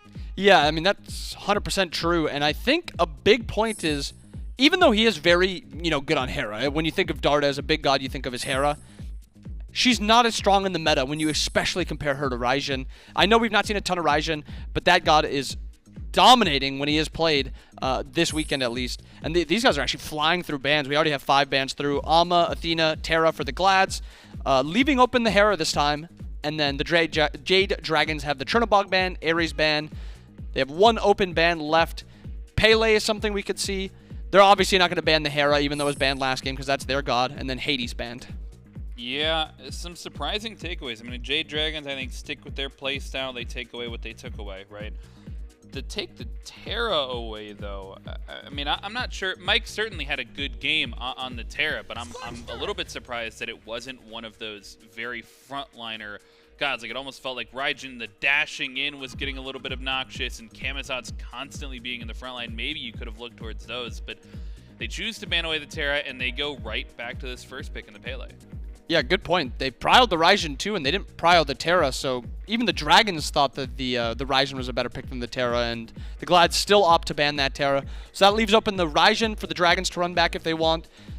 They also have a few other, pretty noteworthy picks. The Camazotz, which did win last game. It's also seen a lot of wins, and I expect them to probably just run those 2 gods back, and then they look to maybe counterpick with that 3rd pick, or just leave it open and maybe have some sort of flex potential there. Plenty of flex potential still left. Even for this Pele, we saw Snoopy not opt to go into the mid lane with it last game, but could try and flex that out if they really want to in this game. But Dragons taking their sweet time. They burned through the ban, so they got all the big time on the board for how they want to think about these first 2 picks. And with Terra taken away, there's some that was left unbanned. Notably, I think Olaron left unbanned this particular time. It was banned away in game number 1, but I think no surprise that they end up going back towards the Raijin with how successful it was in game number 1. And these are 2 picks we just talked about. Like, they found success. They just want to keep going back to it. Yeah, and speaking on the Raijin, or the Olaron, they don't mind letting the Olaron through, because it's not a great pick into Raijin Kama. They both have either banishes the Kama has, or just a long form of CC immunity, so they can both pretty much play into this Olo fine. And they have the opportunity to play that counter matchup pick, the Freya, if they really wanted to. They'd rather just ban this Hades. I think it is a worrisome god to play around, so I think they're just fine throwing that away, and then playing into the Olo if they have to. Glads have a few options here. I think mainly we should talk about the Olo Freya. We've seen a lot of it. It kind of comes down to what point of the game do you want to play at. Myth highlighted it in the first game where it's a really dependent matchup on what point of the game you're at. If you're playing for the laning phase, Olo does win that laning phase, but when it becomes the 1v1, when it comes down to your teams have all left and it's just mono-y-mono, Freya does win that 1v1. So curious to see where the Glads go. Will they run back the Freya, or will they take the Olo run now that it's not banned? Yeah, definitely some options here, and they could go a number of different ways as well. Try and value out one of these tanks, and that's what it's going to be, at least in that second pick slot. Cabrakan taken, I think, likely headed to the support role. But Freya will be the pick up there, choosing the 1v1 potential. Stu feeling comfortable on that magical ADC, and still leaving the little bit of flex potential as to where we put this Pele. We'll have to get into the second phase of picks and bans if we want to see where that's going to head. But this Cabrakan, something that's been, I think it was banned away in the second phase of bans last time around. This time, I think likely headed to the support role. Awesome Jake trying to make some waves on it. Yeah, it should be a Jake pick. I don't see it going to solo lane. We haven't seen it in solo in a while. I think it'll be mostly in support. Jing though, opted for instead of the Ola run. It seems like Vote just doesn't really care for the laning phase, and he's just fine farming for the late game. Seems like the Dragons don't really... I guess I shouldn't say they don't want to play around duo, because they were happy to fight over there. They just kind of counter-engaged instead of engaged over there. So maybe that's the type of style that they're trying to adopt now. Instead of full run-it-down duo, it's let's counter-rotate. Let's play around defending our purple buffs and just getting Vote to late game. Yeah, I mean, I was a little bit hesitant on the Jing first, I think, to start even yesterday, but with how consistent Vote has looked on it, you think about, okay, he's going to keep going to the Jing, we can keep ignoring him as long as we find our lead. It's not that big a deal, but, I mean, Vote every time, it feels like he gets to late game Jing faster than anybody else is getting to late game Jing and so, like, that's where the power comes in the character, so no surprise to see that pick back once again. Second phase bans coming through. Marty and Set taken away once again, targeting out Snoopy. They're kind of pushing him towards the Pele mid once again. We'll see if he opts to go into the assassin mid, and it's Mike getting banned out on the side of the Dragons. The Gladiators take away some of his popular picks, Yemoja, and instead of the Cabrakan, they take away the Atlas and the Terra off the board in the first phase ban. So Mike is going to have to go to something different. And I hope Mike stays away from those mage supports. I hope he's looking for something a little bit more aggressive. A really good pick opportunity right here for Mike is actually Horus. It helps them live through that laning phase, and then it kind of gives them that really, really strong CC and mid-game potential. There's also a few other Guardians that are up that also be pretty strong, but Horus is what he opts for. I love that pick for Mike, and I really love it for this comp. A little bit of a mind reader there. You know, having Mike's comms feed right into the headset, clearly. But no, Horus picks up for the Jade Dragons. Not only going to give that little bit of CC, also the global pressure, of course, right? And we saw that used when we saw Horus a little bit earlier on today.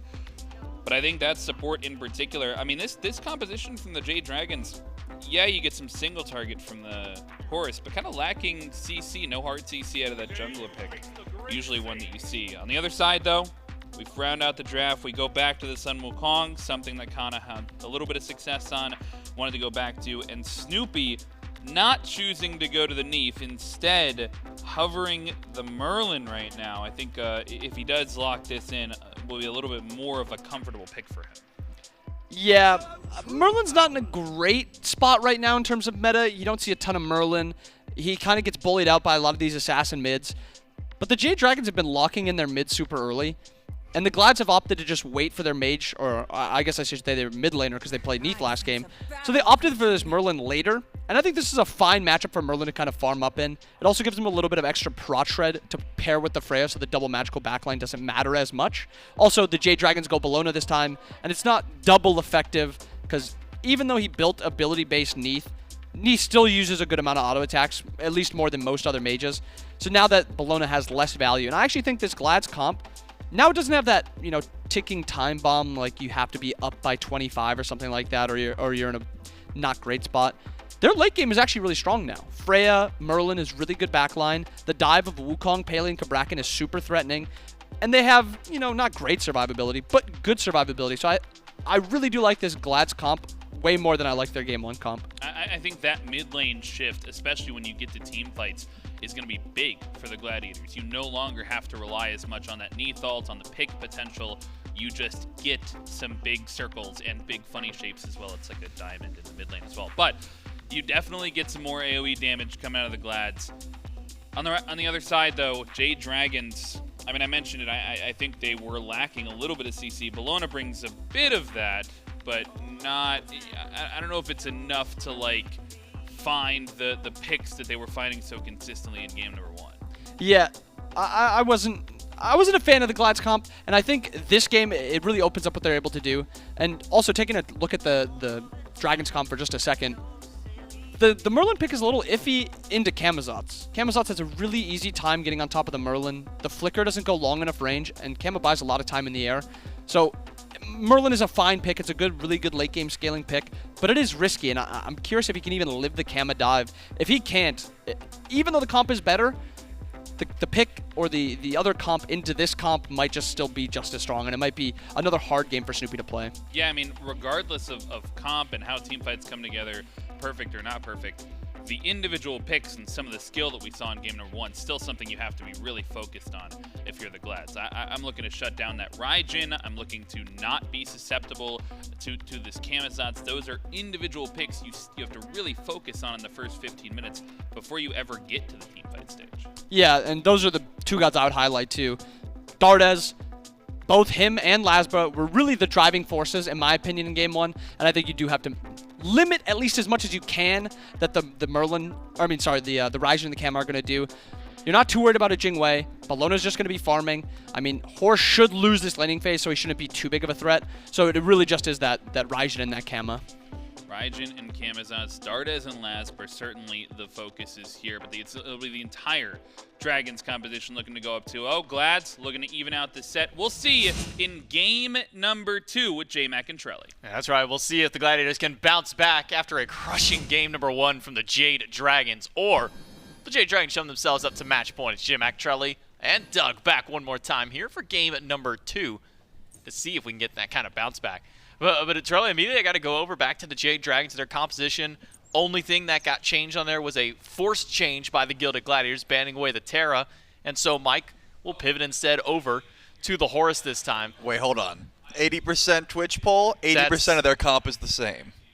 That's kind of big brain. That's... Twitch chat knew. Twitch chat just knew the whole time. Yeah. I'm pretty sure those predictions start up a little earlier in the draft. They finish before the full draft is done there. So Twitch chat knows what's going on. But opposite side here, I want to talk about the changes that got made from the Gladiators instead, which is Jake and Snoopy changing up their style here. Snoopy going for a more mage style focus, and Jake going for a Cabrakan, which feels as aggressive, if not maybe a little bit more so than the Charon. Definitely more, just because you're sort of forced to get active. Charon can engage and disengage so easily. It's one of the more movable, like movement-based characters in that support slot, whereas Cabrakan, you're in there, man. Like you are engaging, and hopefully your team's following up, and that's the end of the fight. If not, it can be difficult to try and disengage. So definitely more of an aggressive pick here for Awesome Jake, which I think definitely suits his play style.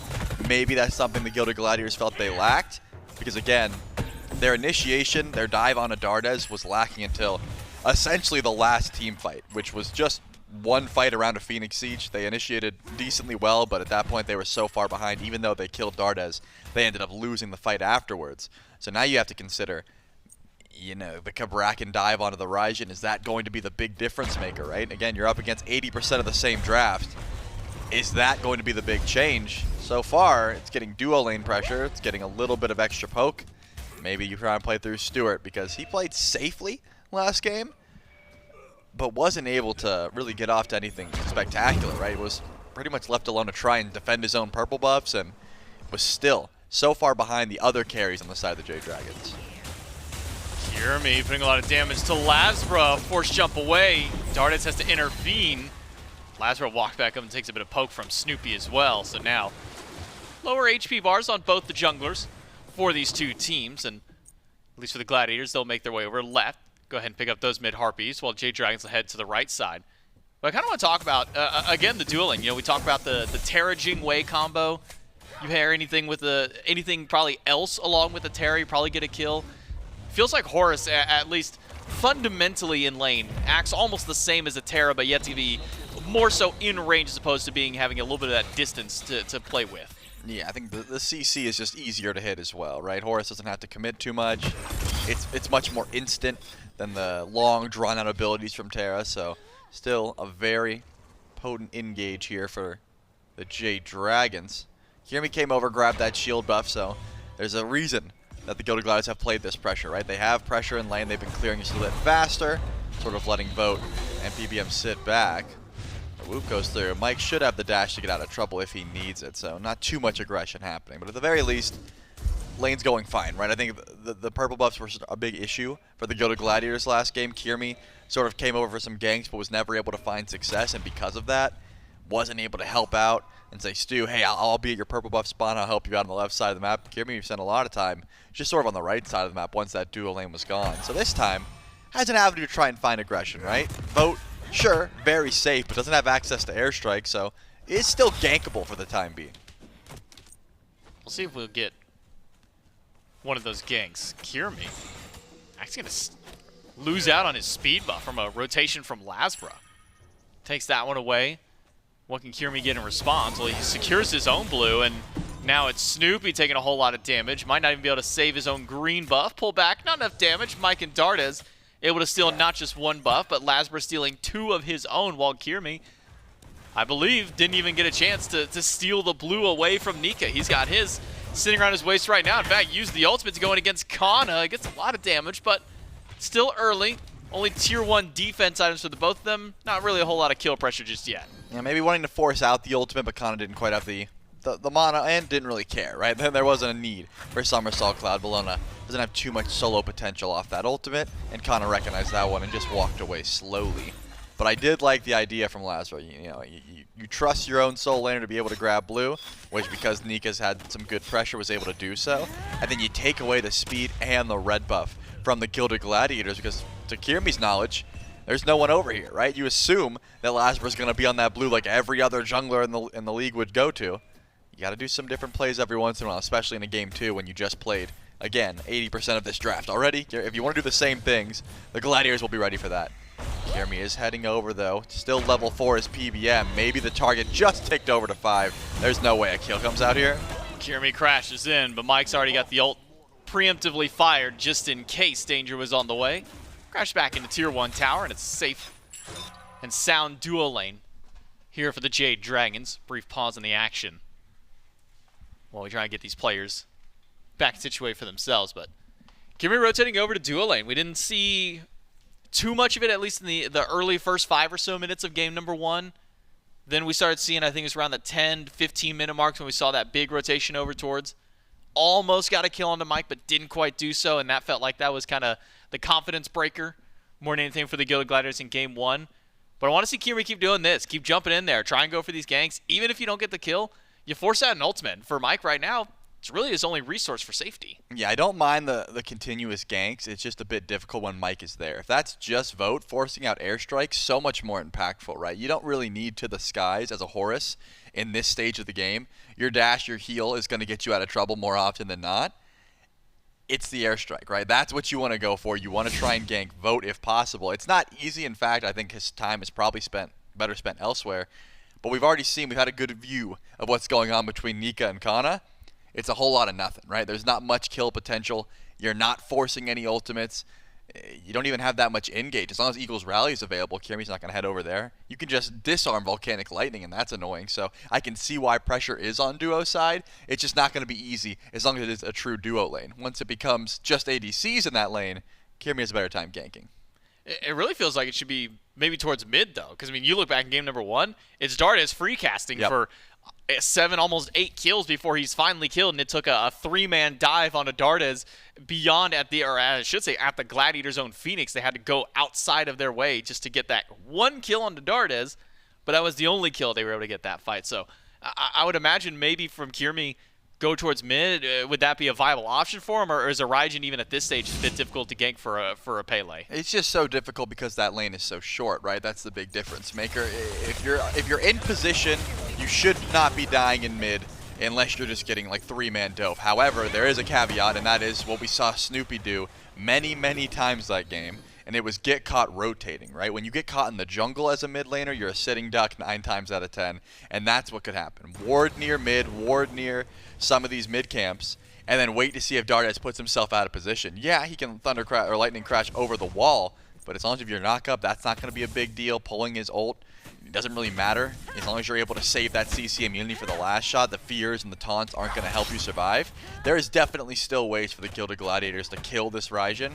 It's just going to have to happen near the jungle fights, not too much in lane. We'll see if the Gladiators can find those picks that they need. Jake uses the wall to try and keep Vote out of the fight. Or maybe just missed grabbing Vote inside and trap that wall to try and get that airstrike out. But with Mike's ultimate down, maybe now a pick onto Dardez. Kyrmi immediately blinks, catches him off the Thunder Crash, up into the ultimate, doesn't even get an opportunity to do it. Kyrmi does exactly as you call for, Charlie, a pick inside the jungle, and that's first blood for the Glads. Yep. Wait for the mid camps, go for the gank. Picture perfect. Even save the volcanic lightning, just like I said. If you're going to be taunted or feared away, you're going to need to immune that CC with the cam. But look at this. Stu ends up getting aggressive and takes a lot more damage than he deals. Here comes that Valkyrie's discretion, and it's just going to be a double down of trading the ADC ultimates. But big difference maker, Stu beads. Vote held on to those beads. He didn't care. He was able to dash out of the whoop, no problem. But now Stu has no beads and no ult. LASBRA said, I'll be right there. I'll be coming to duo lane. LASBRA spots out Kyrmi in the jungle. Tries to trade a couple of shots for him. Kyrmi will head back to base shortly. Speaking on the solo lane, though, Nika's been getting the better end of these trades, in lane at least, as he does have that full Berserker shield now stacked up. Working on his gooseberries to make his clear even easier, which is already not a difficult time as a Bellona to begin with. Kana's just struggling at least to box out against Nika in lane, but assuming that the lane continues at this pace, Kana should be fine into his matchup. I think the concern for me, or I should say the concern for Kana from me in game one, was that once he rotated over and with how fed Dardez was at that time, didn't feel like he was super tanky. Now maybe making some of those adaptations just in case he has to make an early gank. Yeah, that's a big difference maker. If you're not worried about one particular carry when you make those rotations and you just build sort of globally for everyone, your job as a solo laner becomes so much easier. So at the moment, no one's too fed for Kana to deal with. In fact, hitting level 9 means solo laners are going to be the most fed on the map currently. We'll have to keep our eyes on Snoopy and Dardez just to make sure that sort of continues. But Dardez's Taiko drums is already back up, so Kyrmi's gank has run its course, but getting that extra gold online, right, still helps. Kyrmi gets off to a decent start. Remember, LASBRA was stealing away so much farm. He actually still has that XP lead, but, you know, first blood can go a long way. That extra gold bounty will help Kyrmi sort of increase his build, which Pele really does need that extra damage. And remember last game, that gank actually got dropped because of no anti-heal. Kyrmi ended up in Soul Eater. Already made the adaptation. Second item, no doubt that's going to be a Brawler's Beat Stick. Wants to make sure that Mike and LASBRA's healing, even what Nika's able to sustain with, is going to be dealt with early on. Now Mike and Vote spot out Jake. Trying to use the totems to block a couple of shots. Not going to get too much damage on him yet. Mike immediately going to try and caravan taxi his team out, but Kyrmi's already shown up. It's going to be the 3 versus 2. Volcanic Lightning in. Vote gets to the sky just in time. And Dardez waiting off to the side. The whoop is off the mark. Mike finds the knock onto Kyrmi, who's losing a lot of health. Dardez crashes in, but he doesn't go for the ultimate. Snoopy's now on the way. Maybe a spot out there, but feels like that could have just been a kill potential for Dardez. I mean, yeah, the fear was he knew for a fact Snoopy was coming, but I don't think Snoopy is going to be able to 100-0 you before you shoot 2 Taiko drum shots, cancel it, and run. That seemed like an opportunity to go for a kill, but maybe the foresight was, we're going to fight after the fact. We want to keep that ultimate just in case. Either way, Dardez holds on to the Taiko drums for now. Mike should be able to peel for Dardez here, make sure no more CCs comes through, and then dash out, assuming there's no more DPS. But actually, LASBRA blinks in. Look at the fears back in. Kyrmi's in some trouble. On some back, Kyrmi goes down. Dardez gets one, and Vote's now on the scene. Dashes aggressively into Awesome Jake, who's slowed down by Dardez, and Vote gets the last in hand. It's the Jade Dragons to immediately turn the 1 kill from the Glads into 2 for themselves. And that's what you save the Taiko drums for. Dardez says, you guys really thought I was ulting just to kill Kyrmi? No, I wanted to kill Kyrmi and Awesome Jake a couple seconds later, and it ends up working out. Even Nika teleporting in to help out. Definitely going down here is Snoopy, but can he get the kill with the burn damage? No, Dardez baits that one out perfectly. LASBRA there to make sure Dardez lives at the end. Kana, no blink. Can he find a sneaky kill? As you highlight, no blink means not much of an opportunity without giving up a lot of your HP to do so. Cxnnahh will be able to steal away the red buff. Take his time stealing away the red buff. Not a whole lot of damage in hand just yet for the Sun Wukong, but is able to remove the buff from play for the time being. So Dardez missing out on that extra damage burst, but kind of doing what he can to try and support his team to try and keep the enemies down. Because once again, Dardez off to an early start for himself. 2-1-1 on the Raijin, and already getting a small lead up against Snoopy. Yep, Snoopy. It's going to take a while to get online. Didn't go for that Book of Thoth start. Actually just went for the Chronos Pendant. So has plenty of CDR, but not so much DPS just yet. He's more so there to clear, there to farm, and group up later on. I'm surprised, given the way that the Jade Dragons have been playing pretty much this entire week so far, how much they've been showing us. You'd think a Gold Fury pull would have been inevitable at this point. Maybe because Nika teleported in and didn't find anything, they're kind of playing back a bit.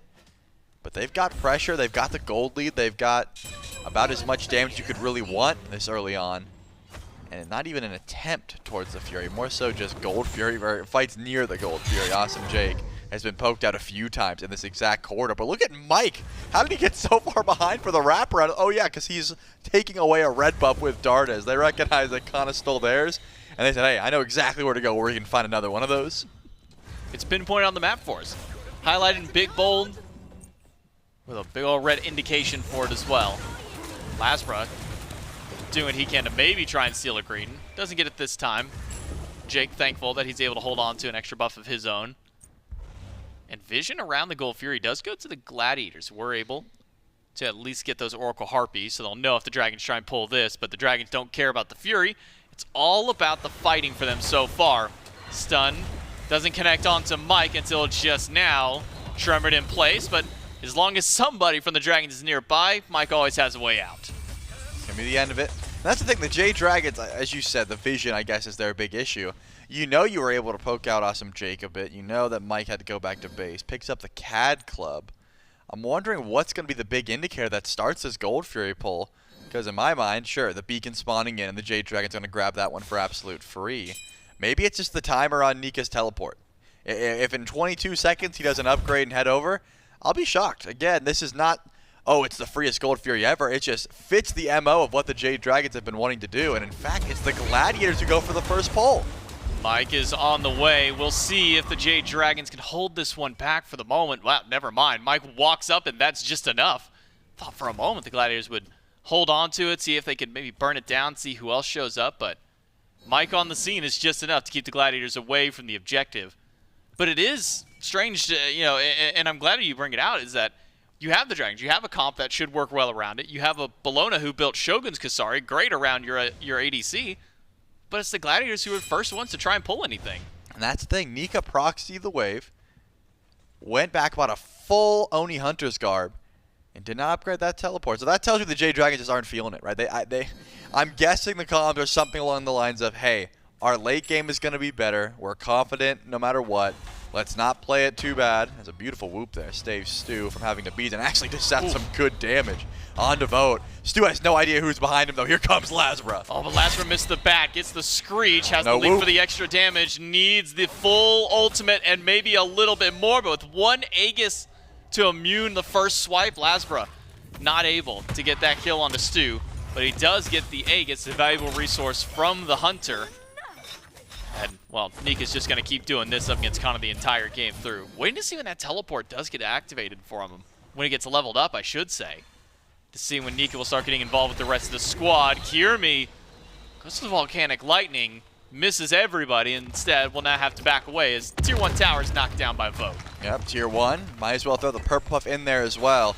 And this has got to be the call. I mean, it needs to be a Fury pull, or else the Jade Dragons are playing way too passive. Finally, this is a little bit overdone, but again, I think they're playing this one safe. Should be absolutely free. Jake does not have a blink, so he's not going to be able to close gap in time. The Jade Dragons, this one's calm and collected, J-Mac. They're going for guaranteed 100% plays, which I do think, considering how many objectives we've seen stolen over the years, makes complete sense. The Gilded Gladiators have the knowledge of, hey, there's no one around, so we'll grab that second place prize, that Pyromancer, and go ahead and give that bomb over to Kyrmi. So not all bad things for the Gilded Gladiators, but the Jade Dragons have shown they can step forward, find some poke, at least show face in the jungle. The Gladiators are not going to look to fight. They are going to run.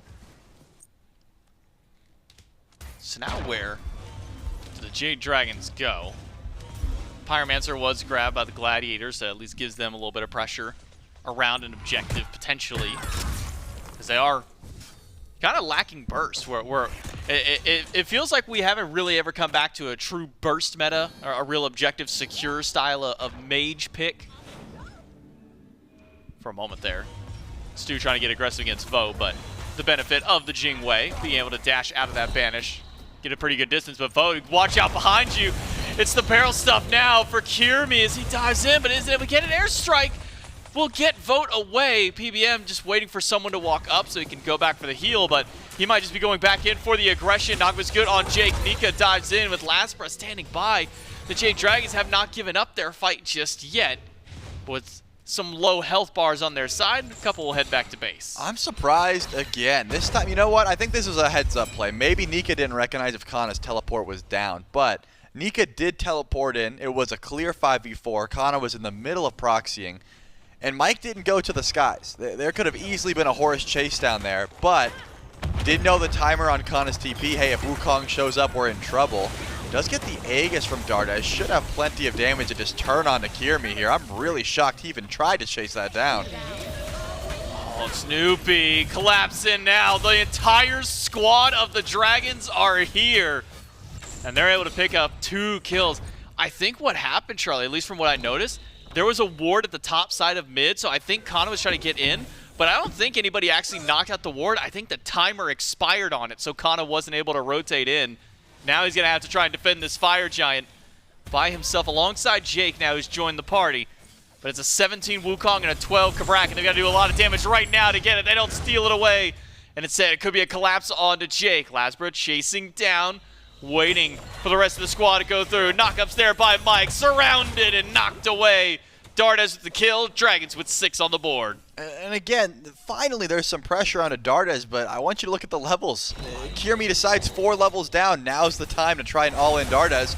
He gets up to 10% HP, but you're never finding that kill. If you catch out Dardez at level 5 in that exact same situation, easiest kill of your life. Heck, even if you're 1 level down. But 4? It's just not enough. At this point, Dardez is going to 1v1 you every single time, and luckily the team was there for Pele as well. Kyrmi unfortunately finds that opportunity too little too late, and now we're at a 17-minute Fire Giant where the Jade Dragons have it on all 5. They can just pick apart this map as slowly as they would like, as long as it's in the next 3 minutes. It looks like Nika is just trying to stop backs while his team is able to group back up, finish up some much-needed power spikes, and look towards these left and right tier 2 towers that are still standing. The Jade Dragons. Are they going to try and kill Nika? This is not going to be easy. This is going to take a while. Knockup is there. Stuart trying to chase down. Stuart misses the whoop, and now Nika's going to turn and burn right back. Eagles rally into the middle of both of them. Kyrmi is losing out on this trade. Now with LASBRA nearby, this one could go south fast for the Gilded Gladiators. Got to get out of dodge as quick as you can. LASBRA jumps up to the sky as Stuart and Snoopy now both on the run. But the frontliners of the Gladiators trying to close their way back in. Vote is out of position. He's got airstrike though. Quickly gets out. And the taiko drums from Dardez. But now with Mike crashing back in, the whoop only saves Stu for a moment, but it won't save Jake. And it might not save the rest of the Gladiators. Jake pops the shell. And under the tier 1 tower, it's still not safe enough. Dive from Dardez and Nika. Snoopy is out of resources and nearly out of time. The pull slows things down. The flicker is there. The Dardez doesn't have enough range.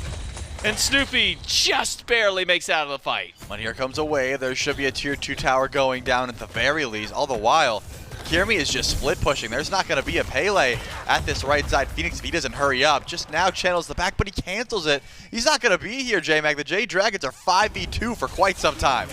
Nika dives to the back line. Snoopy flickers away fast. Kana's on the cloud, and Kyrmi is closing in gap. Nika low, Nika down. Kana shuts him out, and Mike falls to Stuart, who's up in the Valkyrie's discretion. Can they keep the chase up?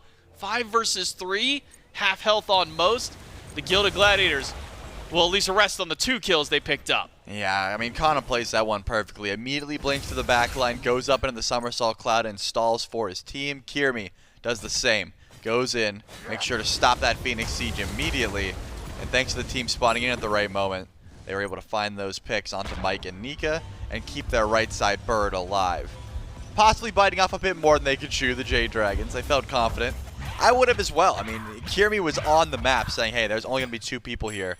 But not easy to burn through a Wukong with ultimate underneath a Phoenix.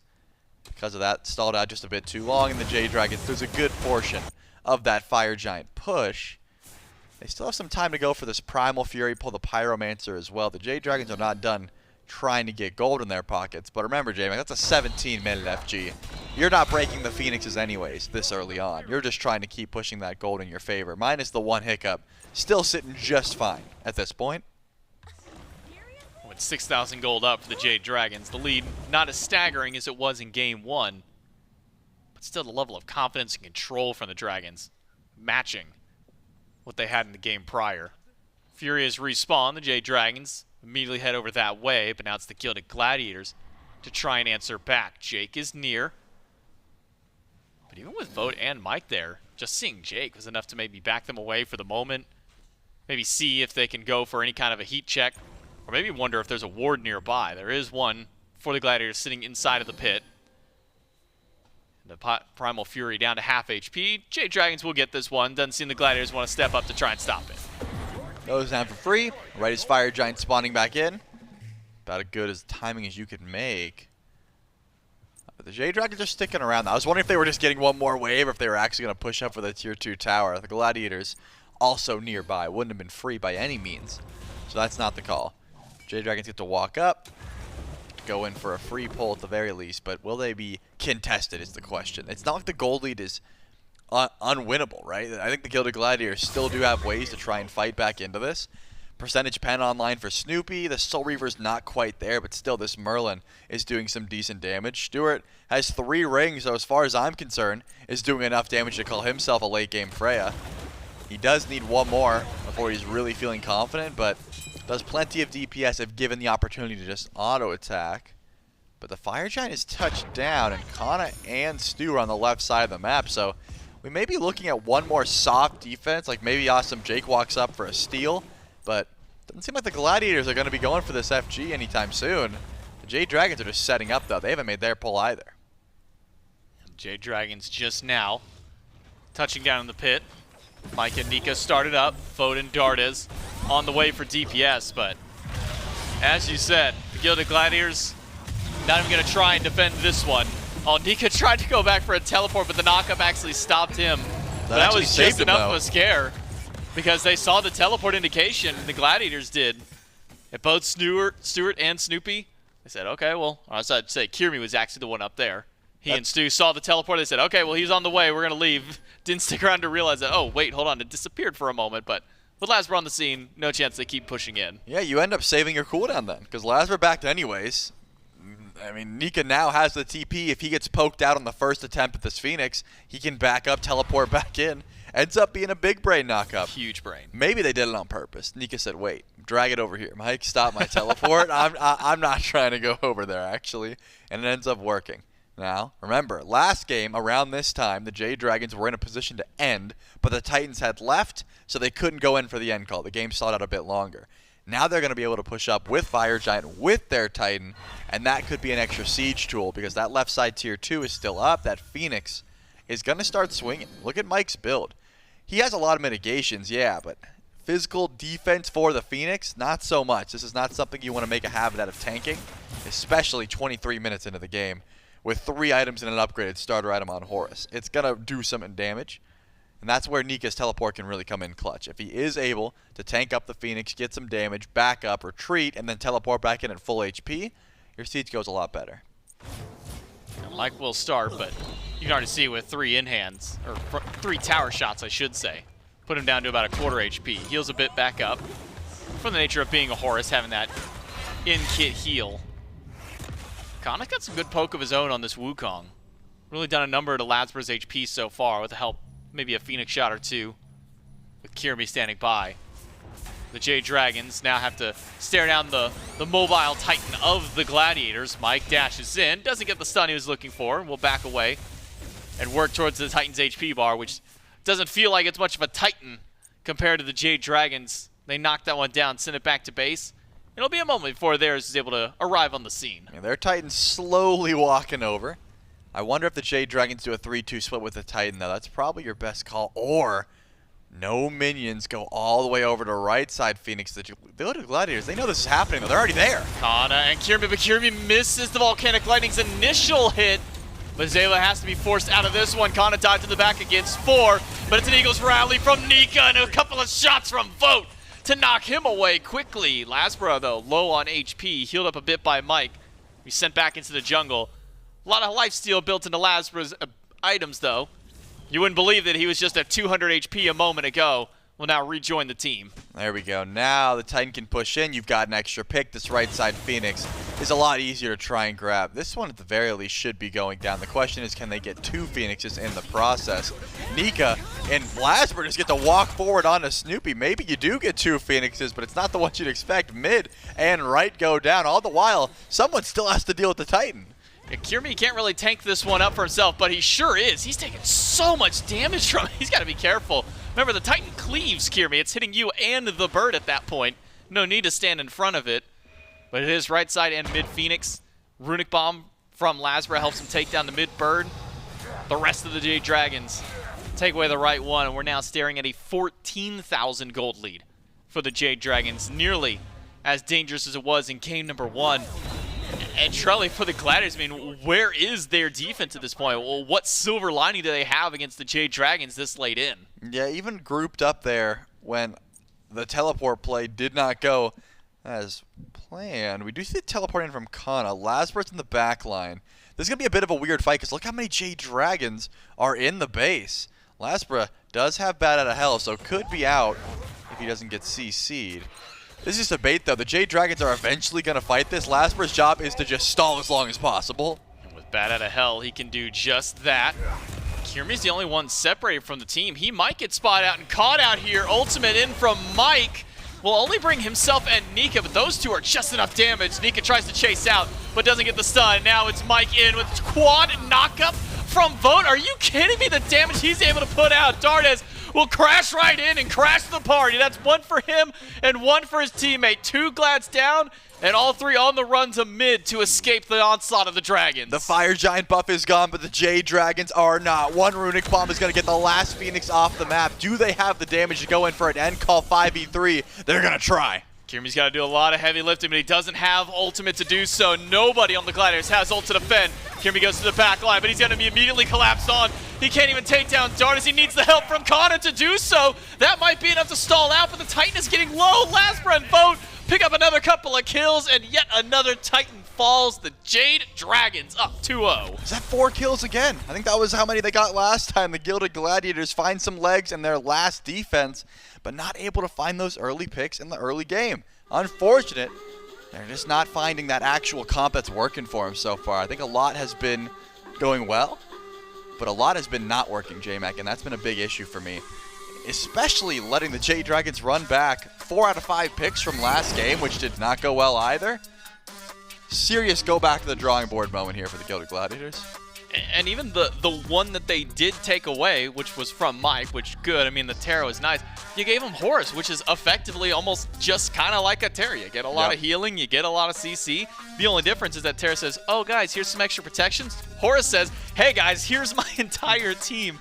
I think you're right to say maybe more than just the Terra ban to hear from the Jade Dragons to try and fix something for Game 3, because Gladiators got to change something up. Yep, and I'm not sure if it's just the picks and bans. I think there was some questionable plays, as per usual, right? In a game like this, when you go down set 1, sometimes you have to try something wacky.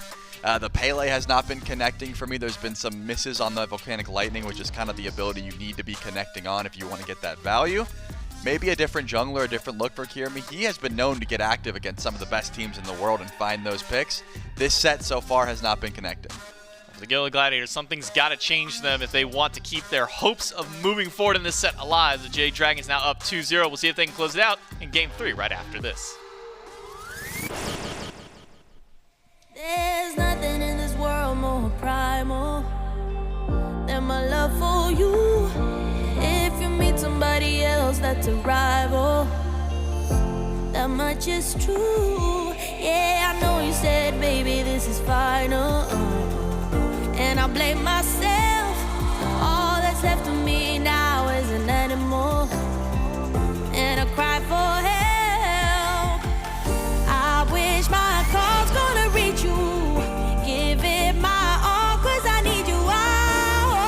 Let it go, let it go, let it go, till I get you alone. I can't help but howl like a wolf, howl like a wolf. I wish my call's gonna reach you. Give it my all, 'cause I need you. I will howl like a wolf, baby, I will howl like a wolf. When the sun fades, when the night awaits, I'll be howling and howling and howling for you, babe.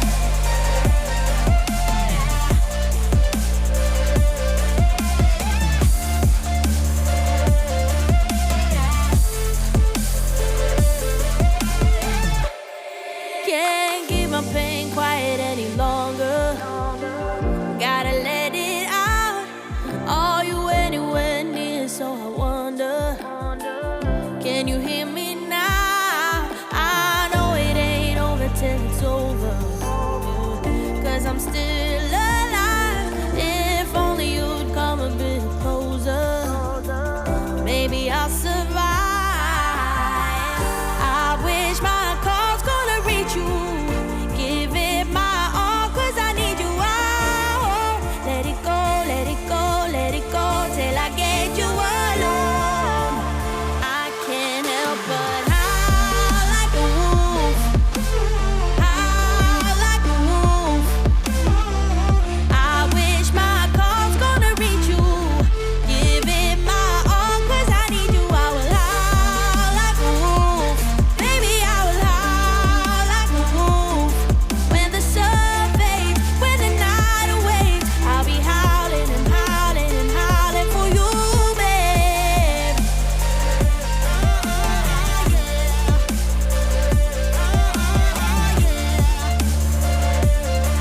I'll be howling and howling and howling for you, babe.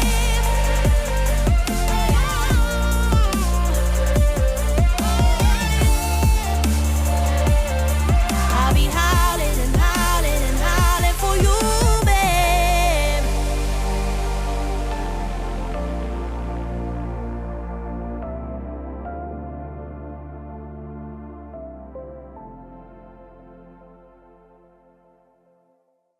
Tonight, I you somewhere. Tonight, tonight, you somewhere. Tonight, I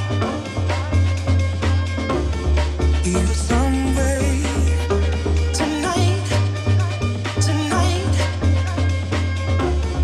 you somewhere. Tonight, I you somewhere. Tonight, tonight, you somewhere. Tonight.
you some way tonight.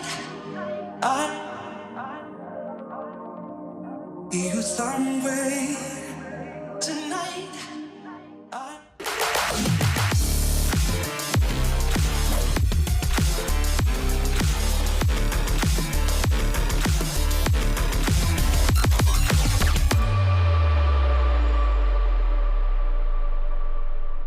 Welcome back, SMITE fans. Game number 2 goes the way of the Jade Dragons, and the Gilded Gladiators. They're still trying to find their way into how they want to find success in this meta. It seems like there has to be a change coming, and they know it, and we know it, and I think this game 3 is the opportunity that they need to adapt. Yeah. Going into this phase, we knew there was going to be some growing pains for the Gladiators. They've made a couple changes. They have lost their front line. Different shot callers are going to be happening. It's going to be growing pains, like I just said.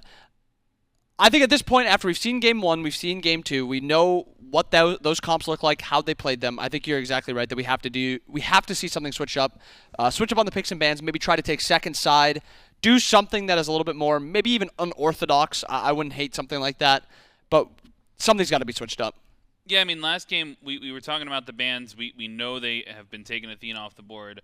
They have been taking Terra off the board, but, I mean, maybe it's some of these picks that they have to be taken off the board. The Raijin has a great game for the second time in a row. Camazotz is now the winningest god in all of SPL Phase 1. That's a fun stat that we now get to say, only for, like, this weekend.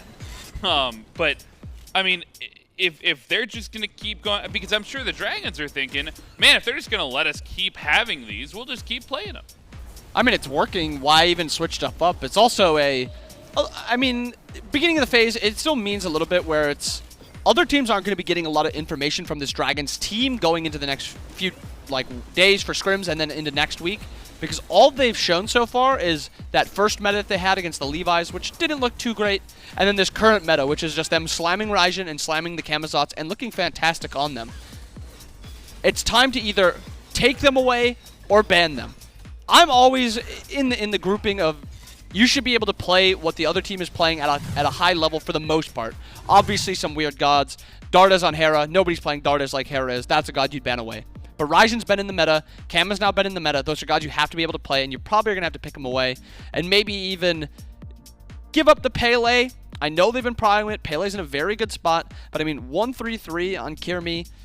Not a great game, but to be fair, I don't think anybody on the Glads had a particularly great game. I will say Cxnnahh played pretty well for kind of what he was dealing with that game and what was kind of happening around him. I think he played a fine game, but maybe you have to switch something up, give them Pele, take the Kama, take the Raijin, ban something else away, whatever. Only 2 wards from Stu. Not a good look there. Stuart gotta be getting a little bit more vision across the map. But yeah, I think I agree with you, right? If you're gonna first overall pick this Pele, that's going to be your priority. You're really putting a lot of pressure on Kyrmi. And I don't necessarily think that's the wrong play, especially if they're looking for pressure. They think that's the right play style. I think Pele's a pick that can suit that. But for all the value that you need to get out of a first pick, they pick the first pick slot. They choose to be in that position. Then they have one choice. That's their one advantage over the other team, is that they get to pick first. And they choose the Pele, and it just hasn't been working out. We'll see. I mean, Picks and Bans game number 3. We'll see if they decide to keep that pressure, but I don't know if they can keep going back to it. Looks like they've switched things up this time. I mean, it's a good start. Now they have the opportunity to kind of control Picks and Bans. Usually, Dragon side or first side pick is able to just ban away the gods they don't really want to play against, and the Gladiators then forced into kind of picking the gods that are going to be led through. Gods like Pele were led through before, Raijin, Camar led through before. Curious if the Gladiators are going to plan on banning them or doing something else. Ares first banned by the Dragons, followed up by Hades with them, and the Gladiators banned Athena, Chernobog so far. I mean, you said Kama 6-0 now, or 5-0, 6-0, something like that. Winningest god in the game. That is something I think we have to look for. Yeah, I mean, they definitely could ban it away. This time the bans switch up naturally, of course. Second pick, first pick, gonna switch up things behind you. But Chernobog and Athena taken away by the Glads. Hades, Ares, and Olarun this time. Wasn't picked or banned, I believe, in game number 2, but still a little bit afraid of it, so decide to take it away. And Hera, That focus towards Dardez continues. But now they can't pick both. They have to pick Raijin or Camazotz, and they choose neither of them. They give LASBRA the Pele. Now are the Glads going to do what the Dragons did and just lock in the Raijin Kama? Surely both, Kyrmi and Snoopy can play those gods. But Amma is actually left through, unlike Game 2, and Amma is actually locked in. And I know Kana really does like this pick. He looks really good on it.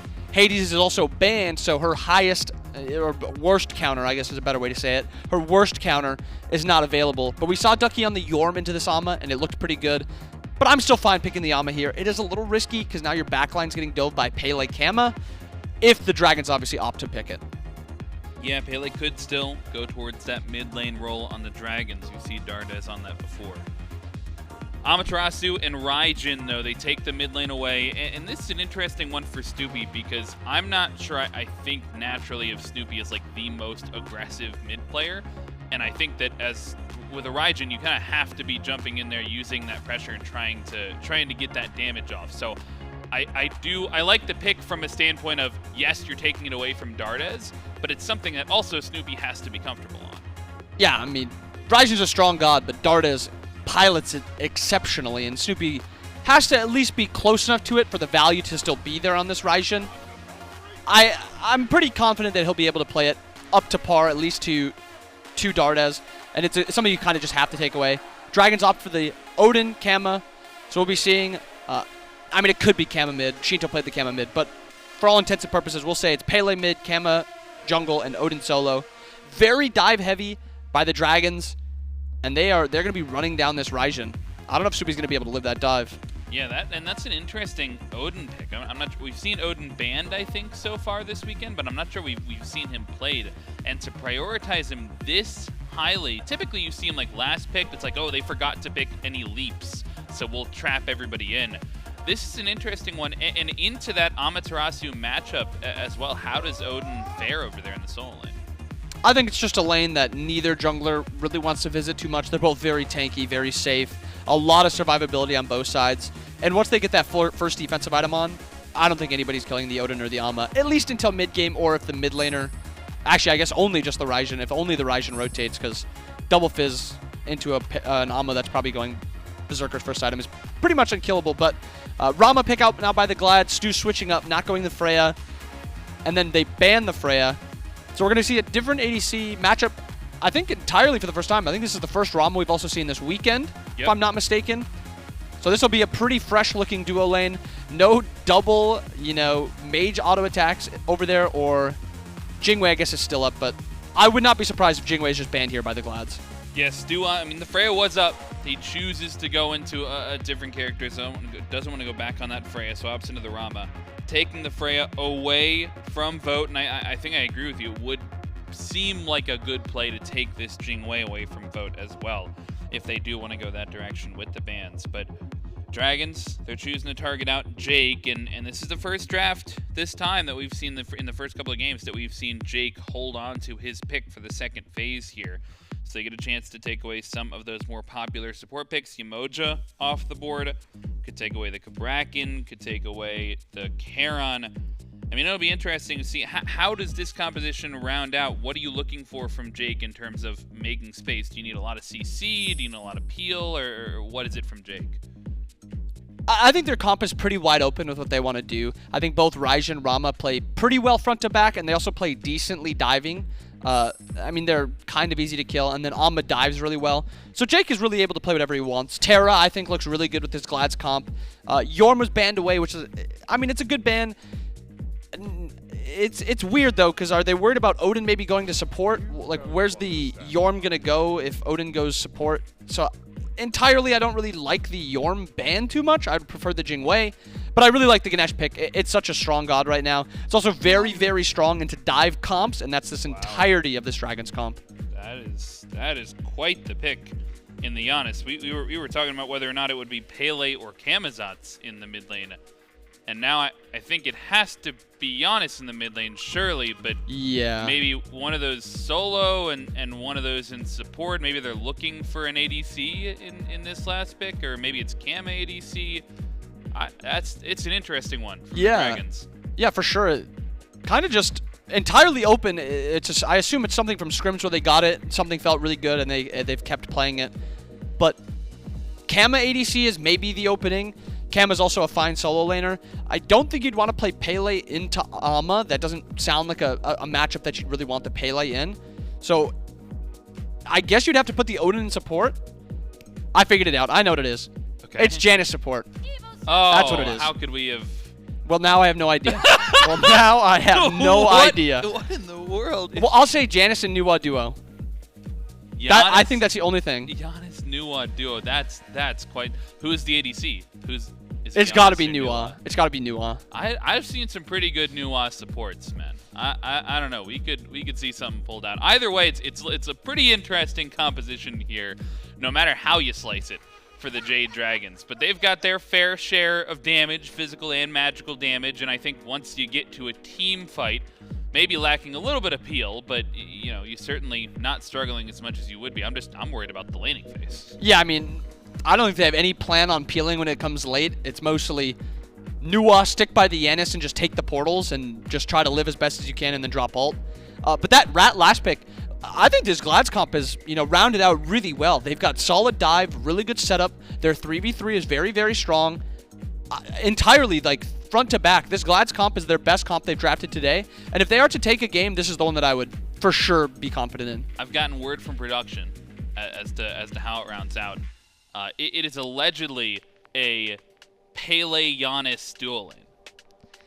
We'll see how that goes. A Pele Janus we'll see how that lane, goes. Which is a little bit interesting. Nuwa mid, Camazotz jungle, Odin solo. So the rest of the draft rounding out, pretty easily. But no, I mean, of course, PBM's been practicing the Janus. We've heard about it in scrims. He's just been keeping it under wraps. You know the crazy thing? He was slamming it in ranked. That's the only reason I was like, it's Janus support. He was playing it in ranked so much, I just knew he wanted to play it, or something like that. Well, I mean, let's give a little bit of credit over to the Gladiators draft, because I'm feeling like the Jade Dragons are maybe trying to push us to 4 with this composition. Maybe the Dragons too are trying to push us to 4. I mean, that's Janus support. I don't want to mince my words here or anything. But no, the Gladiators, they've picked up something that feels a little bit more real. Ratatoskr this time going to be for Kyrmi over there in the jungle. That's something we've seen him play pretty consistently at semi-global pressure. How do you feel like these 5 gods round out the fight for the Glads? Yeah, I mean, phenomenal. They can play front to back, they can play dive, they can play at almost any part of the game, early, mid, late. So it's an entirely just well laid out comp. They don't really lose any lane. So it's just, like, overall, it's genuinely just a really, really good draft by the Glads. Yeah, I mean, it comes together well, and I think they pulled it out with their last 2 picks especially. We talked about the Ratatoskr, and then Jake on this Ganesha has a lot of potential. We think about it a lot as a counter-engaged pick, but has a lot of potential to be aggressive as well, especially dropping those Dharmic pillars just in the midst of a jungle fight, a lot of those assassins. I mean, this could be a powerful fight controller for Jake. Yeah, 100%. I mean, you drop the ring around the Nuwa, you're going to be forcing out ult, or, I mean, at best, you maybe drop it too close to a wall and the Janus just ults her out. But, I mean, Jake will be able to force out a lot of abilities. He'll be able to force out a lot of ults just by using his ult, and it's a very low cooldown ability. So it's something that he should look to spam, even in 3v3s, 4v4s, 5v5. I expect Jake to kind of be the controller for this entire Glads comp. Well, we'll see if the Glads can push us to 4 or if the Dragons can bring the Janus support to a 3-0 victory. We'll throw it over to the casters, J-Mac and Trelly. Yeah, Janus support, Pele ADC for the Jade Dragons. You heard it right on the desk, and now we get to see it here live in the game. It's J-Mac, Trelly, and Doug here to bring you the action for game number 3. And Trelly, I guess let's just start with that, if we have to go for the breakdown with these ones.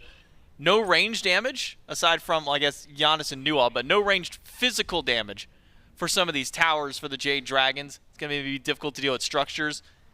And Mike's not even going defense first item. It seems like he's going towards Chronos Pen at first slot. Well, you need cooldown on Janus, J-Mac, of course. What do you mean? You know what would you build? The Gauntlet of Thieves? I'd build Prophetic Cloak. Okay. You know what? That actually checks out. I would be happy with any of those items. But I will say, let's ignore the support for a second. And I actually do like Pele ADC. We've been talking about how Vote has just been going very passive, sit-back gods like Jing Wei. Pele's the exact opposite. Pele's not going to sit back. She's going to get aggressive. She's going to get active. I would have preferred probably a Blink Star just to try and use some of that like gap close to get near Stu and, you know, close gap between the Ganesh. But at this point, I don't see how this lane is able to get pressure. I don't see why Kyrmi wouldn't show up at level 3. It's going to be a lot of this. So, you know, there's not very good clear. Mike's going to be getting low. You know, the funny thing is when he walked in today, he told me, I'm just letting you know we're going 5. And I guess the first 2 games didn't go the way he wanted, so he's trying to make this one go 5. Oh, man. Man, when Mike walks in and confidently tells you 5, you can only sit there and just wonder if he's being serious. Like, even no matter how serious Mike gets, there's always a little bit of potential troll in there with it. But I remember when he said it, yeah, right. Voda literally looked at him and said, "No." He said, "No." He said, so "No." it was just Mike saying no, 5. This was not the Jade Dragons who wanted to go 5. This was CBM. Vote was very much against it. He said he wanted to 3-0 and get out of here, and LASBRA might be giving him just that. Well, Kyrmi low. Dardez doesn't have the damage, so it's first blood for the Gilded Gladiators. Trying to answer to Mike's wishes. Man, Mike has been on point with these portals. He has been practicing that Janus. I don't think I've seen him miss a portal yet. He's been on point with the portals at the very least. Unfortunately, LASBRA takes way too much damage from Snoopy, and Kyrmi's able to pick up first blood. Like I said, duo lane, probably going to be your next target after you get a kill in mid. Fortunately, Kyrmi did use the blink, but still, that's where I'd be heading if I was trying to find a kill. You only get 1 set of beads if you're Vote, and Mike didn't even have them. Mike's got sprint, which means he's going to have to be on point and only use his portals trying to get out or get a teammate out. That's your best use of that movement. Let's see if there's going to be another kill attempt towards LASBRA. He's able to jump over the wall. He'll be fine, but there's still a lot of aggression coming from the Gilded Gladiators in mid. Well, Mike and Vote at least holding out in lane. The one benefit to having a Janus is that you at least still have some decent clear for yourself. Given that really the only difference between your mid lane Janus at this stage and your support is that you're missing out on, what, a Sands of Time damage.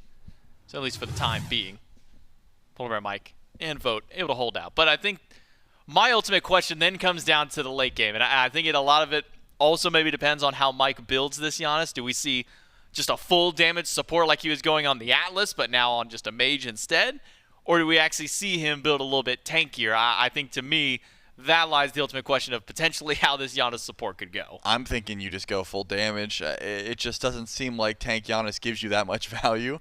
If you're using the movement to get your team in and out, you can do that with full damage. That's not going to be that big of an issue. The issue, of course, is no matter how much tank stats you build, you're still going to end up dying late game if you miss one portal, if your ult's down. So you might as well be doing a bit more damage when you do it. And in fact, I wouldn't hate a Thebes. You know, Chronos Pendant Thebes, full damage after that. It's probably the best option you're going to get. The better option is to not pick the Janus, but hey, we're going to see how that goes. There's still much to be determined about how he's going to use through space and time for his team. That's what I'm most excited about, using that global momentum across the map and the whole team grouping up for it. I'm sitting here trying to go through like the plot threads of how Mike got to this Janus. So he started with the Terra. Right. A lot of CC, he said, a lot of healing. I'm not moving enough, though. Right. He said, I'm not moving. So he goes to the Horus. Hold that thought for a moment. Mike's still standing around, throws another shot around the wall. We'll be fine. So he goes for the Terra, says, I don't have enough movement. I've got a lot of CC, but I want more movement. So he goes Horus. That's a lot of CC, a lot of movement, still some healing. He says, no, that's not enough movement. So he goes for another semi-global god, but he kind of says, you know what, maybe I don't need as much CC. You get what, a slow and a portal banish. No, it's simple. It's very simple. He did the chain of thought that you just had, and then he said, yeah, I want to be able to move my whole team, but I also want to do damage because Horus doesn't. And he said, there's only one god I can think of that can do both of those things. And he didn't tell his team what he was thinking. They're like, we can grab it for you here. You want us to pick it for you right now and we can trade? He's like, no, I'll pick it myself. You guys just go. And then he insta-locked it so no one could argue with him. And here we are. 3 minutes in, a first blood down to the enemy team. Haven't seen anything magical just yet from the Janus, but hey, at level 5, that's when he really starts cooking. Great, so now the logic in my game is going to be, well, I wanted to play Horus, but somebody banned him, so I picked Janus instead. He's essentially Horus, but he does more damage now. Good lord, we're in week 1 of the SPL, and the rank queues are already going to be suffering by the time we get through here. We're already getting the Assassins mid, Assassin now ADC, Janus support. Jade Dragons like keeping things interesting across the queues, whether they're in their own matches. We're just playing casually at 11 or 12 o'clock at night for themselves. But with first blood on the Gilded Gladiators, the lead hasn't really gone anywhere. It's pretty much just that first blood bounty, 200-300 gold, XP, essentially dead even at this point. Not much gain from that first kill. Not much to gain. I do like the call from Kyrmi to ult there just because Snoopy really was, I'm not going to say out of position, but if Vampire Bats connects, LASBRA's jumping in and then would have needed some peel. So Kyrmi ulting just in case. This is one of the issues I have with Janus in the long lane. There's not many spots like that where you can actually portal on the left wall. There's a few different divots that you can actually get some value on. Besides that, you're only portaling on one side of your lane. And with that, those portals are not big. If you want to look at the rocks on the left side of the map, I mean, just look at the map there. There's not much range you can get if you're in any sort of trouble. So if you're trying to move your team across the map, you'd rather be in mid. Being on the left side just doesn't help out. So I'm thinking Mike wants to rotate from here as quickly as possible. One thing he could do, which is fun, is if Stuart ever gets in trouble, right, he's in any sort of danger, as Cxnnahh is right now. But with some backup from Kyrmi, that's enough to dissuade LASBRA and Nika from going further. Cage wears out. Cxnnahh able to dash right back to safety in the tower. And Kyrmi there is just in case. Mike, being the good support, helps vote with that with a shield buff. Throws an ultimate that way. Helps get that experience for himself that he needs. Chronos Pendant online now. Mike's already ready to cook on the Janus. That's pretty much it. It's one item. That's all you need, and he's online. And I do think that he's going to be sending out these ults off cooldown just for that extra damage, but also for the, the fact that he built that CDR for a reason. My point is, if Stu goes up to the sky, and he's half health or lower than that, Mike could just try and ult him across the map, try and line it up and hit him the second he touches from the ground. That could be some interesting interactions. That's the benefit of having not only the Nuwa, but of course the Janus as well. So far, not much action. We saw that first blood in mid, and that's been it. Not for a lack of trying, though. There has been a few ults coming through. Nika was able to find the cage over in right lane, but Cxnnah juked and dived just enough to make sure he was able to dash under tower. So now where does the pacing of the game go? Do we see LASBRA get active in one of these lanes? Already heading over towards left, but with not much kill potential just yet. We'll settle for some mid-harpy camps of his own. Where will Mike stick around with this Janus? So you go towards mid, you help out Dardez a little bit. You just roam across the jungle, kind of become that second jungle for the team. Maybe seems to be the answer for Mike at the very least. Level 7s across the board for those in the left side of the map here. Now with Awesome Jake stepping forward, Mike and LASBRA on the way. Kyrmi already at half HP, and a Janus ult to give him some extra gap close in, but Vote is stuck inside the Dharmic Pillars, and Stuart is low as a jumping from LASBRA to body block. A portal around for Mike, and an unstable Vortex to take him down. Mike with the first kill for the Dragons. Man, Vote almost had the damage to try and put down Kyrmi, but with some extra movement there, and unfortunately Stu not being able to go up to the sky, Mike is able to pick up that kill, and the Janus support scores the first kill for the team. Jade Dragons, that is. Kyrmi, again, I think if Vote went a different item, that Soul Eater is cheap, and stacking online is the best option early on, but a different item there might have been enough DPS to try and find that kill before Kyrmi gets up through the Cosmos. That was the fighting over in duo lane. Guess that just goes to show where the Jade Dragons have their mindset. But that was more so aggression from Awesome Jake, right? He dashes in, he drops the Dharmic Pillars. That was a kill attempt onto Vote that ends up going a bit sour. All things considered, could have been worse, right? When we saw how low Kyrmi's health bar was. I want to talk about things that are starting to get maybe a bit out of hand. Snoopy, level 11 already, compared to just the 9 of Dardez. Not been able to get much of any farm. Seems like these mid-harpy camps have been going the way of the Gladiators time and time again. Snoopy's got to be borderlining close to 12 at this point with just how far ahead he's been getting ahead of Dardez. Again, look, another mid-harpy camp that the Dragons can't even step up to. Snoopy's going to clear that one out. Kyrmi already on the way back over. Dardez is really starting to fall behind. Feels like this Raijin pick, just in general, has been so strong in this mid lane for farm control. Just all free farm, yeah. The strength of Raijin is his cooldowns, and the weakness, of course, is that CC that there's been none of. Snoopy has been free casting, which means he can go to these mid camps farm effectively. Dardez doesn't really have the ability to walk forward to those mid camps because of how much poke that Snoopy has. So Snoopy gets that level advantage. Level and a half, we'll call it, probably pretty close to 12 right now after this wave. So that's just going to be keep climbing. A full 100 XP per minute ahead of what Dardez has been able to find so far. Second relics before 10. So much safety awarded to this Raijin pick. And that's good, because there hasn't been that much action, right? If you're able to stay this safe, when there isn't much to fight over, when there is something to fight over, you have that extra lead, you've got an extra item online, or at least an extra passive, which I'm assuming that's what Snoopy's sneaking up on. Divine or Spear of Deso coming soon, and that's just going to be even more DPS. Well, Nika will clear out the wave on the right-hand side. Kana goes back to base, does pick up Phalanx. And LASBRA finds Snoopy inside the jungle. Snoopy going to throw a little damage towards LASBRA, none of it connecting this time. LASBRA's not going to let Snoopy back for free, though it is level 13 Raijin. My god, he's out farming even what Dardez did in the previous games. I mean, I think it's game number 1. Dardez is up level 12 by the 10-minute mark. Snoopy's 13 before that. Vote versus Stu is going really well for Vote. That's the 1v1 capabilities of the Pele. Jade Dragons now with 2. Yeah, Stu had the ability to pre-bees that dash, but did not end up doing so, and because of that, wasn't able to get up to the sky. Even with Kyrmi showing up, there's no way a kill happens here. Just some extra follow-up. In fact, Vote's able to try and turn this one. He still has the ult, and he's dead. Awesome, Jake. You have the HP to survive this one. Barring a portal from Mike, it seems like he's fine, and he does not find it. But Kyrmi, you gotta hit the stun. If you don't, that fight's over. He didn't even run.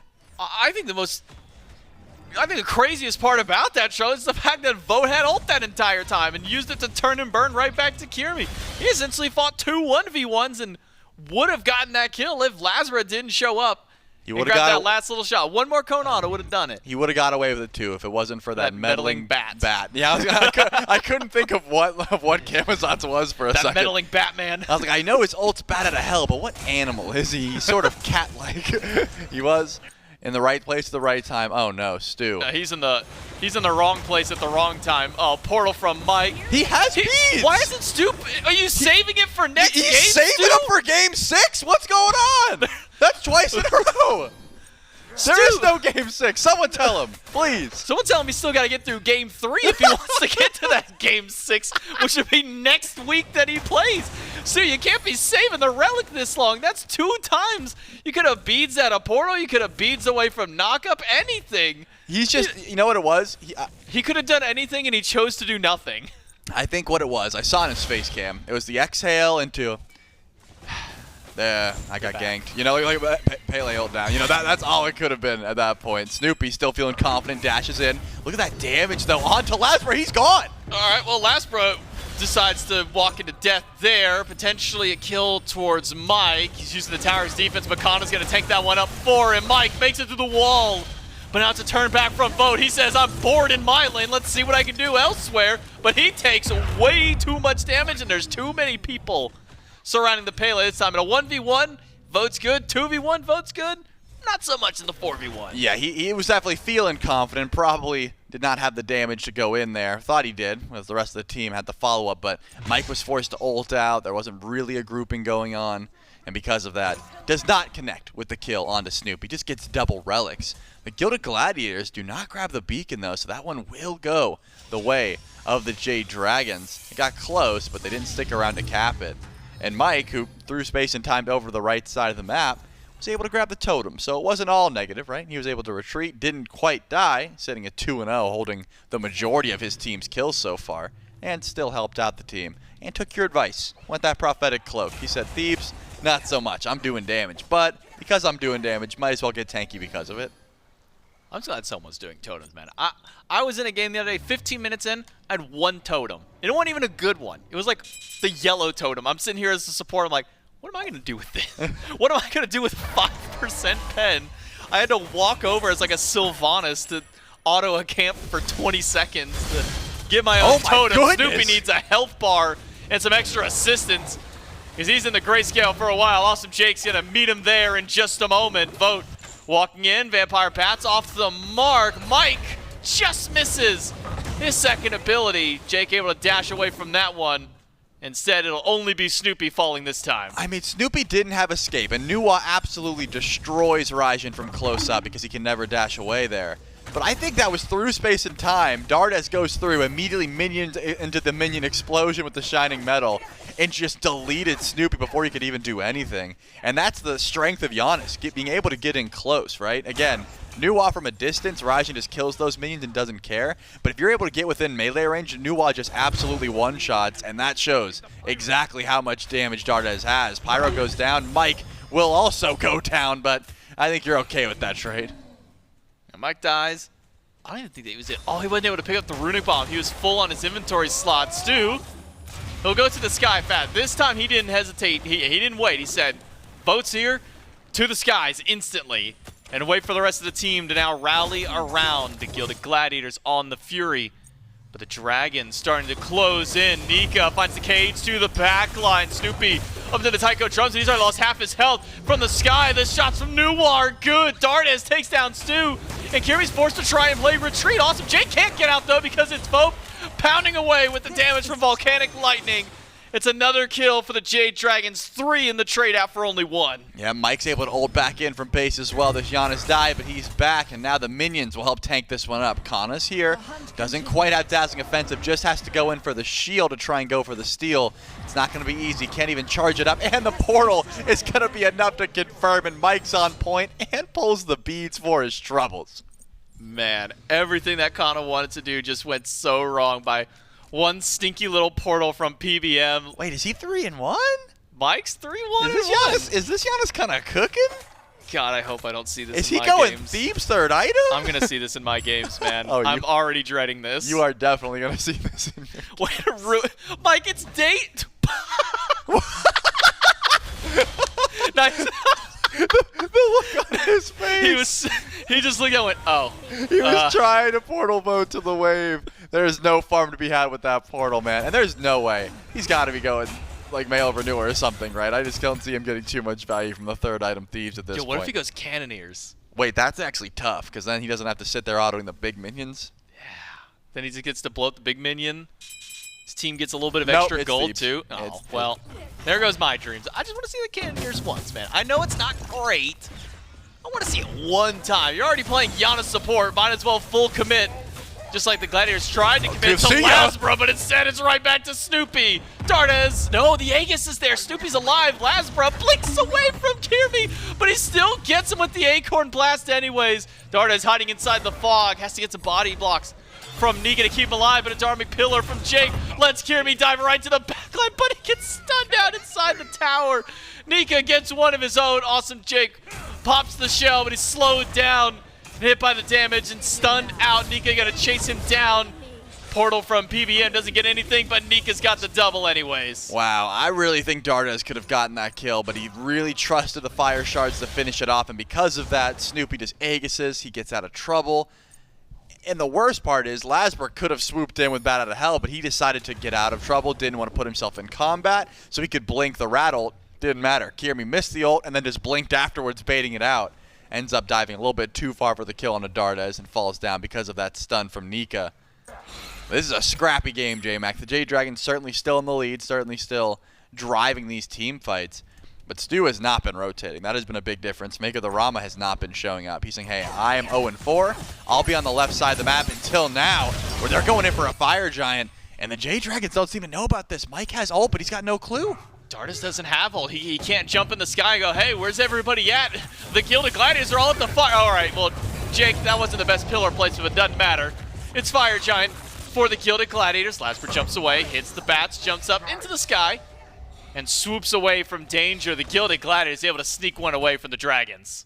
What can they get done, though? Split pushing over on right, grabbing the tier 1. Here comes Dardez with minions in the mid lane. Are they just going to base race here and try and get a Phoenix? Someone will have to back to stop them in mid. Because LASBRA's already here. I mean, he's got backup as well. Vote and LASBRA can stop this. The teleport in from Kana will be enough. That bird will not drop. So it's a tier 2 for tier 2. And the Gilded Gladiators with a great call to sneak away that Fire Giant. And that's what I was wondering, because Stu was not rotating. When's he going to show up? 2 items. And just said, hey, don't worry. I'm here. I will help with the DPS. As long as we're able to sneak it, they get it for free. Stu hasn't needed to rotate because the fight's always come to him. Yep. It's always been inside of his lane at this point. Pyromancer and a Fire Giant for the Gilded Gladiators. Close up some of that gold lead that the Jade Dragons had amassed for themselves. Was sitting just over 3K, now only 1,500. Separate these two teams. XP starting to even out as well. To where now you can actually see a couple, at least one little lead for the Gilded Gladiators being in their soul lane. Kana 1-0-2 on the Amaterasu, who's been able to get a decent bit of farm for himself. Now level and a half up over Nika. The problem comes down to the duo lane that's got a combined 4-level difference, where the Jade Dragons are in the lead. So for the Gilded Gladiators, what can they do with this Fire Giant? They've already taken down Tier 1 and 2 over in the solo lane. Mid and left side, though, haven't been touched for the moment, but appears that Stu and Jake will at least start pushing up left, maybe deal with at least the weakened Tier 1 tower, while Kana will have to stare down a few members of the Jade Dragons over on his side. Certainly will. Mike is trying to get some prophetic stacks. He's not going to be able to find them as the Gilded Gladiators go in for that Oni Fury. Kyrmi's still around, though.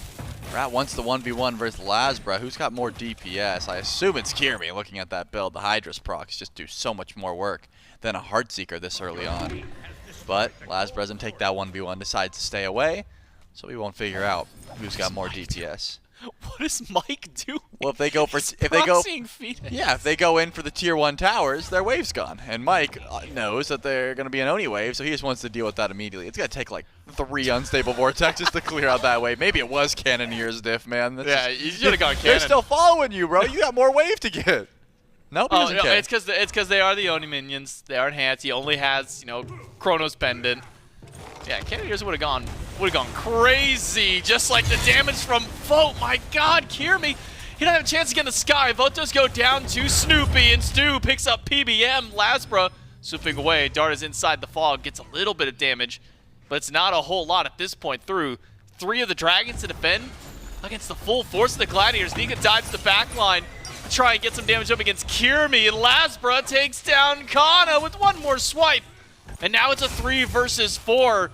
Phoenix takes a good bit of damage. LASBRA finds Kyrmi in the jungle. I should say Kyrmi has found LASBRA. No, it's a double for the Patties using the health pools to stay alive. Can the snipes connect? Yes, they do. Stu knocks down Laz, and now it's a 3v2. Yeah, but the minions have not pushed through, and the Phoenix has not dropped down yet. Stu needs to step forward. A well-placed auto attack from Stuart will grab it, and the Phoenix goes down, but in charges Nika, thinking there's some chase down potential. Mike doesn't have the ultimate, but someone needs to be able to chase this down. The Gilded Gladiators are so low. Dardez is back. Vote's alive as well. Jake finds a knock on a Nika, who goes down to Stu. It's a killing spree for the Rom. But Mike is charging forward. He's got ult in just a few seconds. We'll be able to portal through the wall to safety. Jukes out the damage from Snoopy. And it's crashing now from Vote. Snoopy low. Avoids the ult from Mike, but not the damage after. And Dardez drops down Jake. Stu trying to fight 2v1. It's like being in lane all over again as Dardez takes him down. Stu gets the double. Mike can't go through his own portal because of the body blocks from Kana. This might actually be a kill against Mike. He doesn't have beads. He's trying to get through portal. Doesn't get the block this time. Mike's here comes Kyrmi. Alive for now. He's got no blink. Kyrmi's in the air. Yeah, he's gone. There's no way. He can juke for a while, but eventually... Wait, what? He didn't even move. Mike turned away from the portal. Kyrmi just got juked out by Mike. What? Look at him shake his head. Are you kidding me? Mike is going to get out of this? What? Mike's player cam. I just wanted to let Mike's face do the talking. There's no way he should be living that, man. There's a lot that went wrong for that to happen. I mean, and you know what? For Kyrmi's credit, he's a speedy little Janus, but he broke Kyrmi's mental ankles. You gotta hit it, the ult or the acorns, preferably both, but you can't miss them both. And Mike said, "Not today." He was able to channel his back. What are we casting, man? What is this? We're casting a Janus support. But Fire Giant started up by the Gladiators. Let's jump into the comms of the Gladiators to see if they can defend or take down this fire. Yo, go on the right, go on the right. I ulted on him. I'm trying. FG's low. I'm on to FG. Nice. We fighting? I'm with you, Dardez. I need dash. I can go Raijin.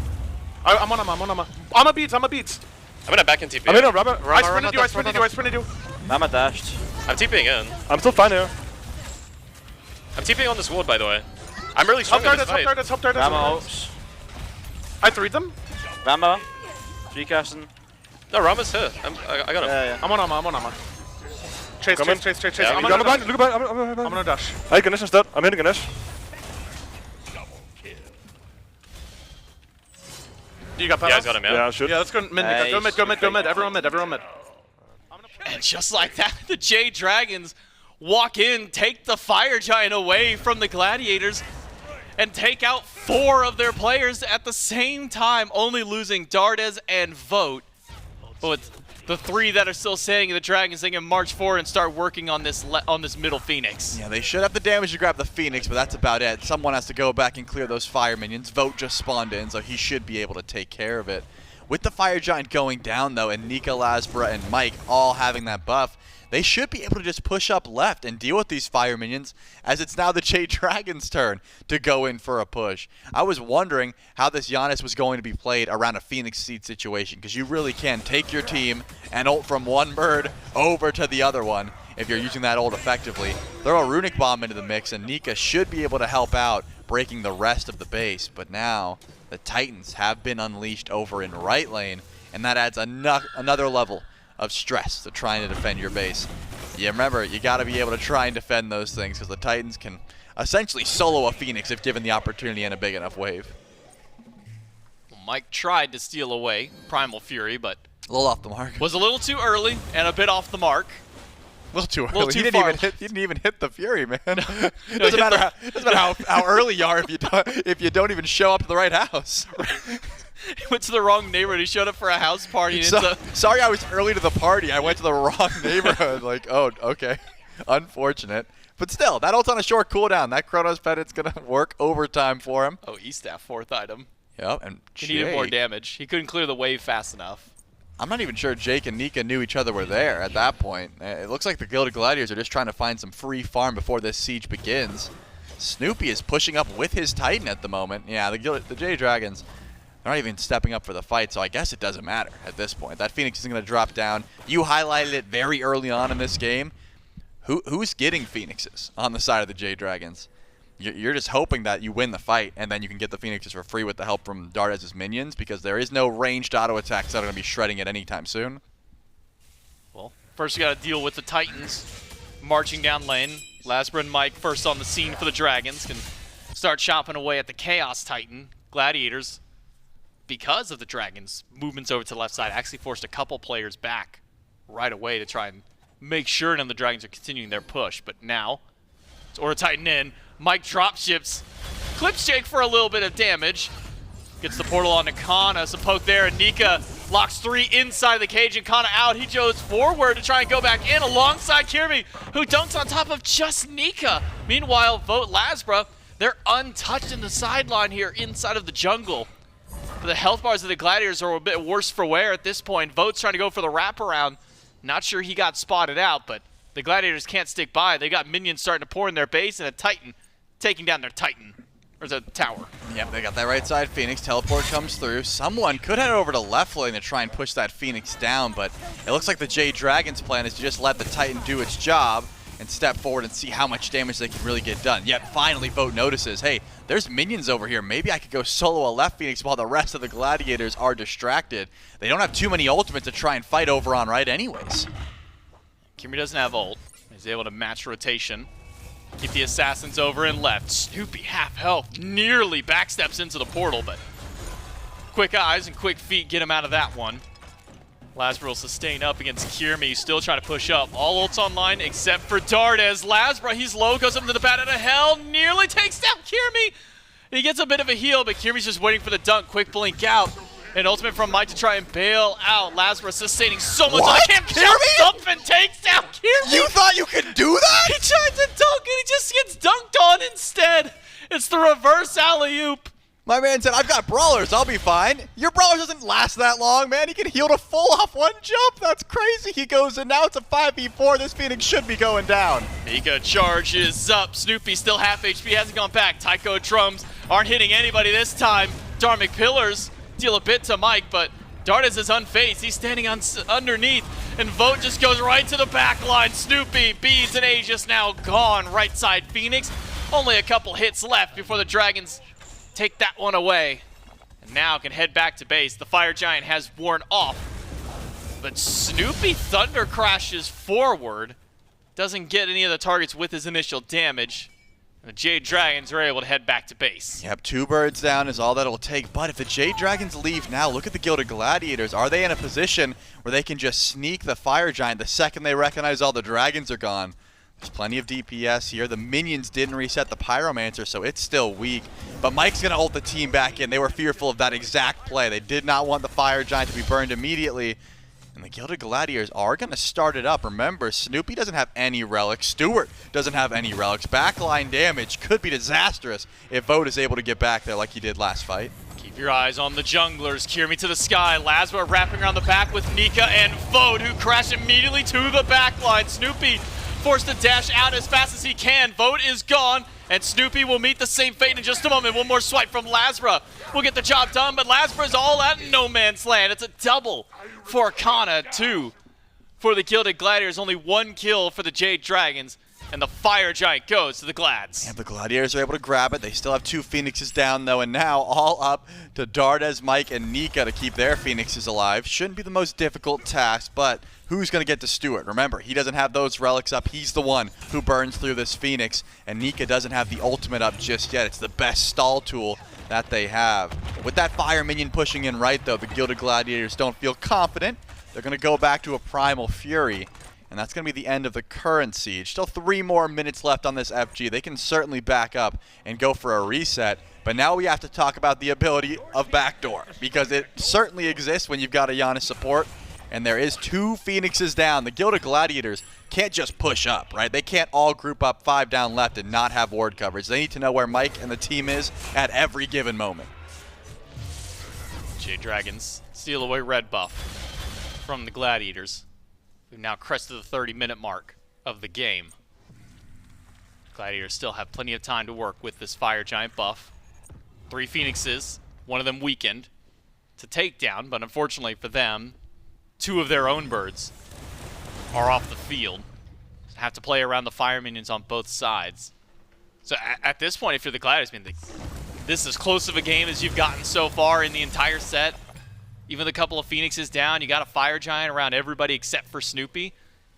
Is this a case, Charlie, where if you're the Gladiators, you push forward, or is that threat of Mike being on the Janus enough to keep you away and keep you back at your own base? The threat of the backdoor is certainly big, but I think it's more so just, hey, we have 2 Phoenixes down, right? We should not be pushing out. We should not be just grouping up left lane or even pushing out some of these waves. If it's 1 Phoenix down and they have this Fire Giant, yeah, you just push up, you push with your wave that's down, and you don't really worry about it. But when there's 2 waves down, someone always has to be defending the base. It just gets a little bit too sketchy. So this is going to be a stall for EFG moment for both of these squads. The Jade Dragons know their timers. Nika's going to step up, see if he can blink in and try and catch a cage out on someone. But besides that, I'm imagining the Gilded Gladiators will spend a lot of their time near Phoenix line unless they have some sort of global presence like Kyrmi. For now, the Jade Dragons starting to push up left and mid. Second round of the beacons. Not very often this weekend, or even really last during kickoff that we got to mention too much on second potential iteration, but we're still pushing 40 plus, maybe even close to 45 before we really see that chance of a second Titan to jump in. The Jade Dragons already on the scene. Will cap now the 4th beacon of the game for themselves. And that slow little power boost starting to creep up a little bit. You know, 1-2% extra power, maybe not a whole lot. Start getting to 4, 5, maybe 6 if you can get all 3 of those ones. Start to see those numbers add up. Certainly will. And that's it. Phoenixes spawn in.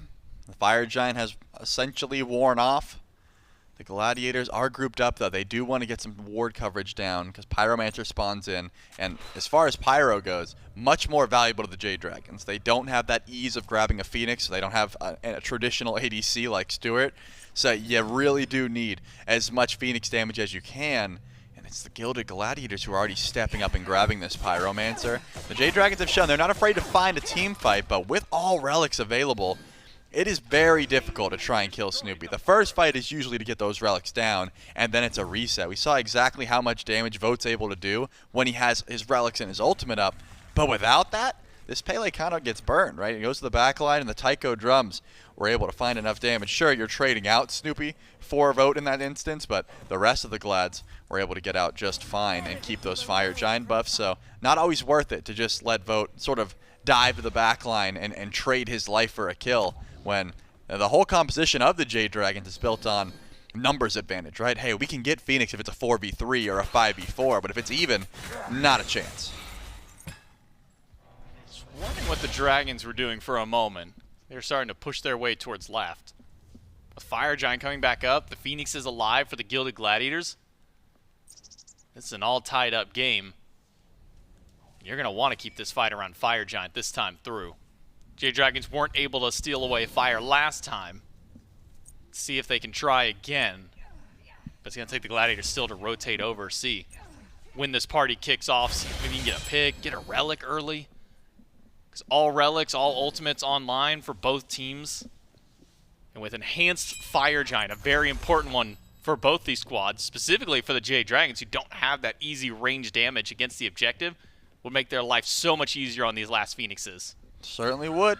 Because of that, both teams are afraid to go for that, Paul, right? They don't want to be the team that goes in and gets the EFG stolen away from them and then the game just ends.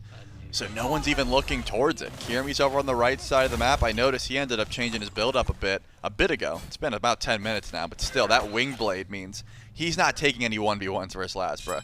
He does have survivability if he gets gone on by Vote or by LASBRA, but he doesn't want to take that fight. He's missing a full damage item. He's not going to be able to trade, assuming LASBRA hits everything. So because of that, yeah, you'll see some split push, you'll see some grouping, but you're not going to see Kyrmi blink in for that 1v1 unless it's someone like Dardez who doesn't have any cooldowns.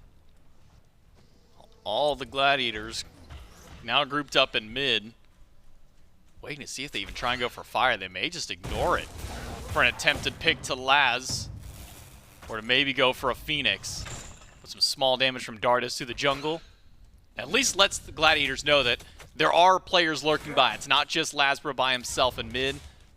And by this point, they should now know that Mike is on the right side of the map, split pushing minions at this point as a Janus. It would take Support Mike, Janus at that. It would take Mike 2 waves for sure, and it might be 3 to get that Phoenix with this build. It is just so difficult for him, even a weakened one. But yeah, two waves on a weakened Phoenix, 3 on a fully strong one, just because of how little damage he do, and also how quickly the Gilded Gladiators would be able to respond to that once they saw Mike. It goes a little bit differently if you have a jungler or an ADC actually going with that split push. But finally, the Gladiators step up towards the actual enhanced Fire Giant. So much ward coverage. Everyone's lit up in this jungle the second they walk in, unless you're deep in the Jade Dragons jungle, that is. And LASBRA loves going for this play. Make sure you watch that positioning. He's going to be hiding, waiting to see who he can find a 1v1 on. Kyrmi's not the greatest target because of that Wing Blade, but he at least can find some poke before the fight begins.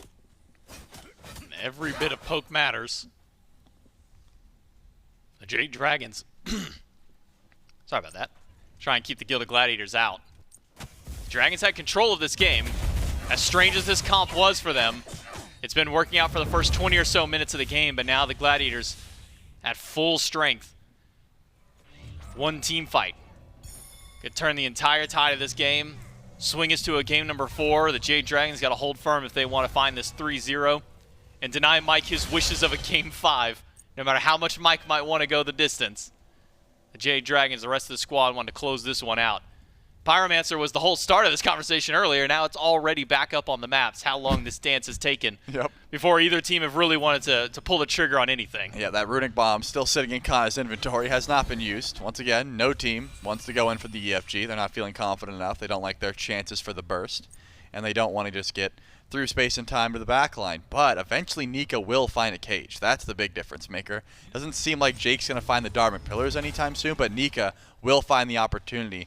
Who's he trying to find the cage onto, though? We'll have to see.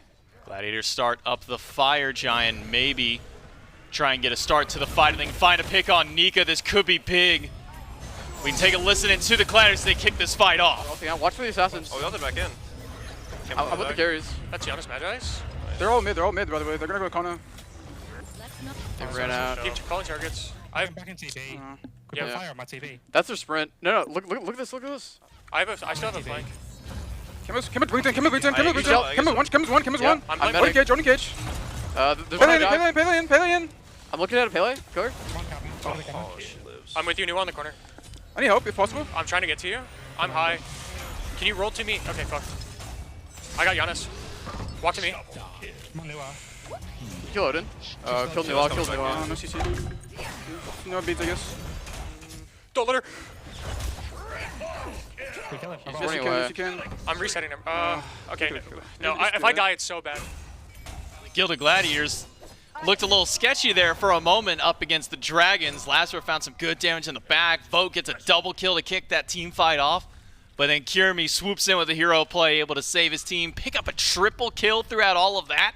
And now the Gilded Gladiators have an advantage, but not the healthiest to try and go for fire. Kana's got some sustain, but he needs Kyrmi's help to take this thing down. Yeah, I mean, Death's Embrace will do the dirty work for him, but EFG on just 3 isn't going to be the best call, so waiting for Snoopy and Awesome Jake is going to be at least the play. All the while, Nika can stall. You know, he's got opportunities to try and go in and just do damage to Kyrmi. That's exactly his play. Question is, can you burst the objective or can you kill Kyrmi with help from FG? Well, Nika, he wants to steal this one away, do a little bit of damage to the two of them. He'll jump on top. That doesn't get the fire giant. It goes to 4 of the Gladiators and throw an extra kill on top. The Gladiators get fire on 4.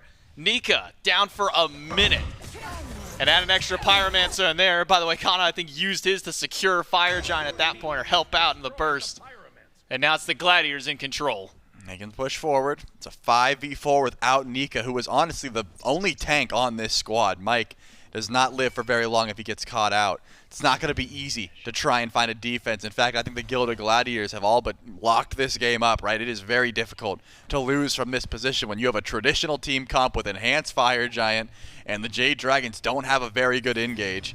And all they have to do is walk forward and play this one slow, and that's exactly what they're doing. Mike's ult hits Snoopy for not a whole lot. Meanwhile, LASBRA is the one who has to go into the sky. Gets a couple of swoops in with the Bat Out of Hell, but SC is the last one to go out. Dardez to the sky. A lot of damage from Fire Shard, but most of that immune down by the shell. With the Fire Giant on 4. Kana go back to base, teleport back in. The Gilded Gladiators will just reset. Yeah, because Nika is spawning back in, and after that should be the end of the fight. You said it. I mean, Mike's hitting those ultimates, but they're not doing much damage. The Gilded Gladiators, it was a bait though. They didn't actually leave. They played forward. Vote. He's in trouble. Vote almost down, but he's met by Khan on the side. Snoopy, the dot damage takes him down. And now it's Nika on the run. He gets a cage on 4, but there was 0 follow-up for him. Darvik Pillars will slow things down. Pillar will be good for now, but the mid lane Phoenix will fall. Votes down for a minute. Gladiators, not the healthiest members on this team. Nika will jump in as Kyrmi goes low. Mike's ult, not quite enough. And it will be just enough. PBM still going to chase forward with LASBRA, but Mike alone is not enough damage. No, this Janus does nothing. I mean, those ultimates are hitting, but not for much damage. If you had Nua ult, maybe you've got to have to try and chase this one. Kyrmi has to get back before Dardez's ult gets off cooldown or heal up with that Bumbus Hammer, which seems to be his play. They're not done yet, though. The Jade Dragons push forward, and Awesome Jake wants to find the CC on Nika, can't connect. The Gilded Gladiators haven't left, though, J-Mac. They still want to try and fight this. You got to go back to base, take something, figure out exactly what you want to do. For the Gladiators, let's take out mid Phoenix, left Phoenix, and Oni Fury. Adds one more.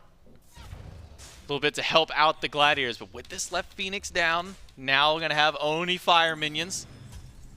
I don't want to say it would make an easier time for the next Enhanced Fire Giant, but at the pace that we're going right now, Charlie, at the rate that this game has been going, might just be seeing the next EFG be the next big fight for the Gilded Gladiators and the Dragons. The Dragons will then have to make a decision. Who do we send to defend all these fire minions while the Gladiators try and work towards the next objective?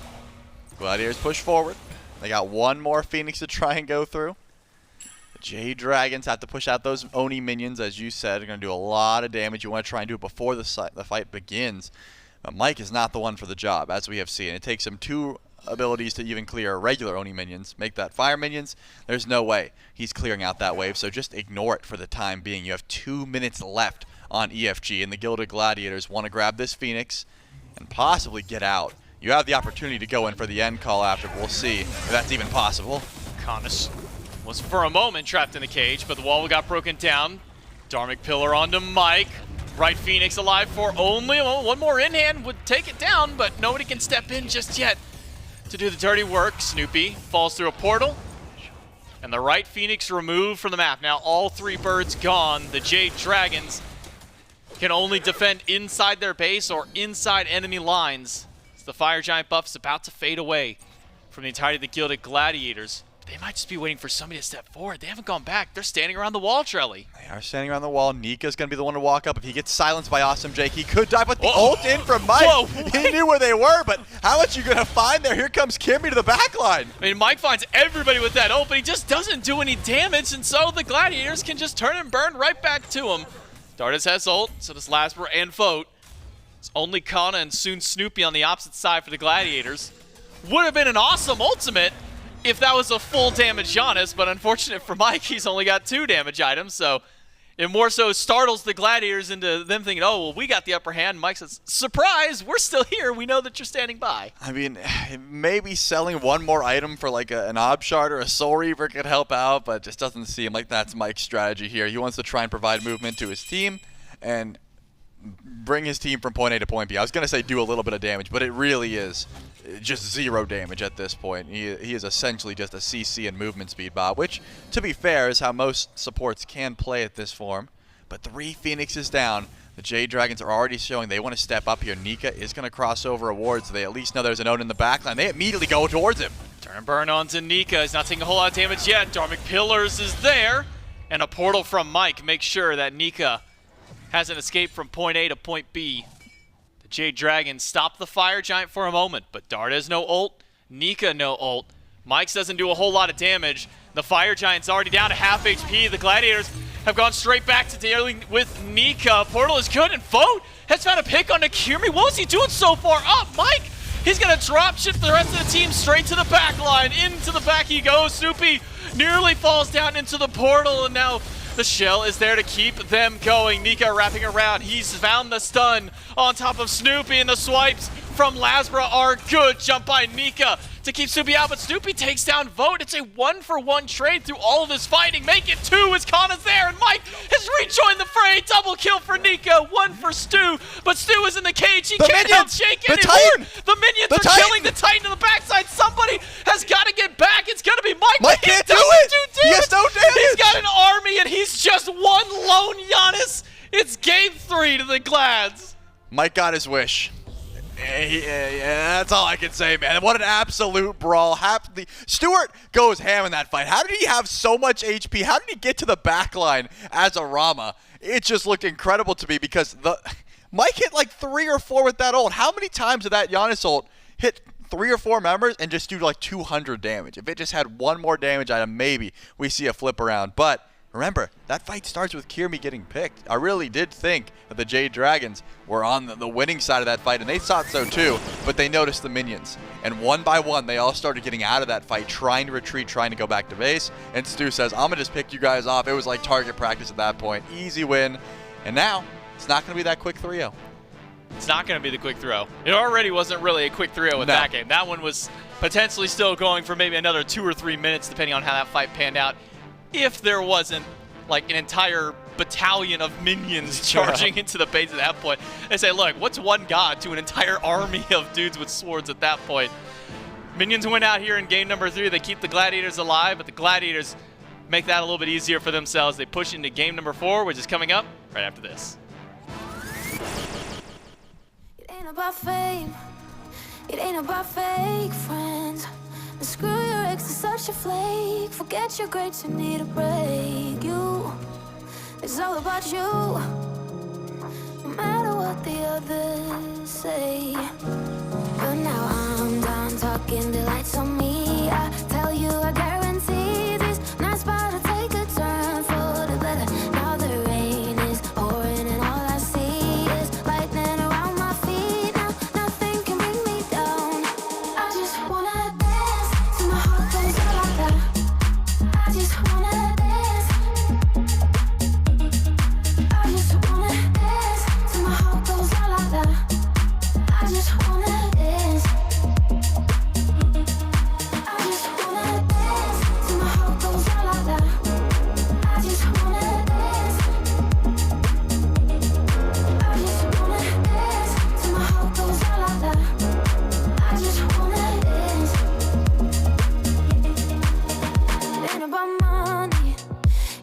got the coolest job.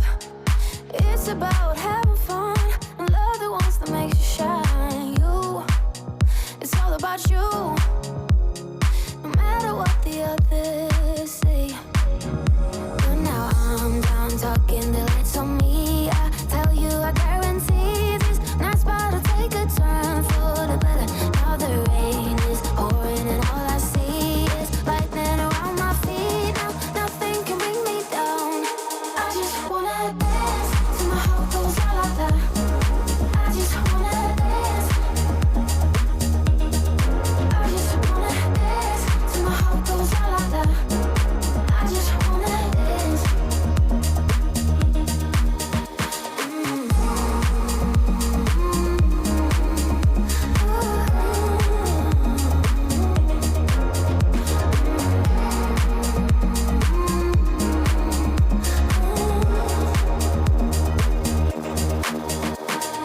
I'm done talking, the lights on me. I tell you, I guarantee this night's about to take a turn for the better. Now the rain is pouring and all I see is lightning around my feet. Now nothing can bring me down. I just wanna dance till my heart goes la la la. I just wanna dance. I just wanna dance till my heart goes la la la. I just wanna dance.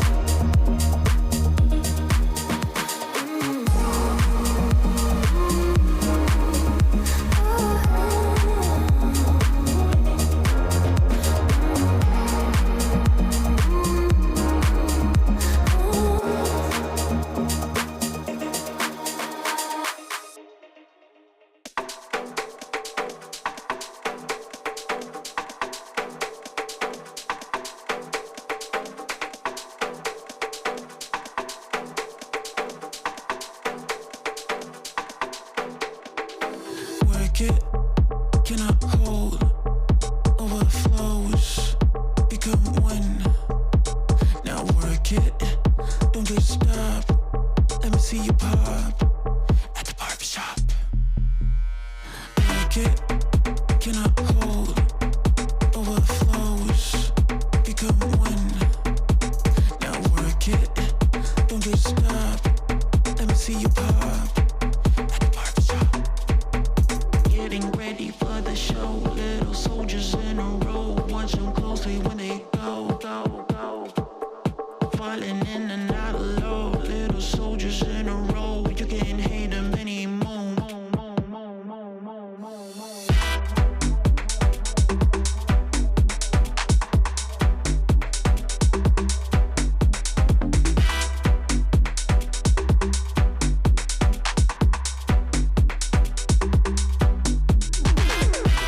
Now strike your boots and move your body close to me. Now feel the rhythm, no surrender to the beat. Now strike your boots and move your body close to me. Now feel the rhythm, no surrender to the beat. Work it.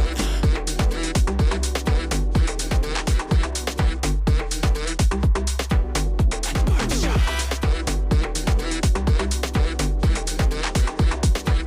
At the barbershop, where they call the cops.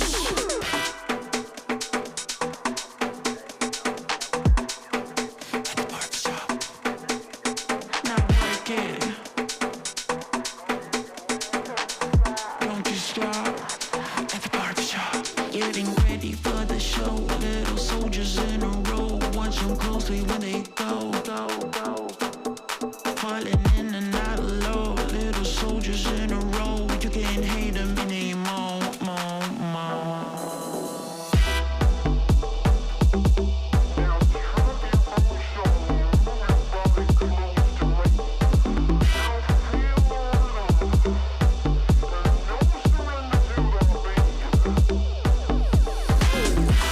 Now strike your boots and move your body close to me.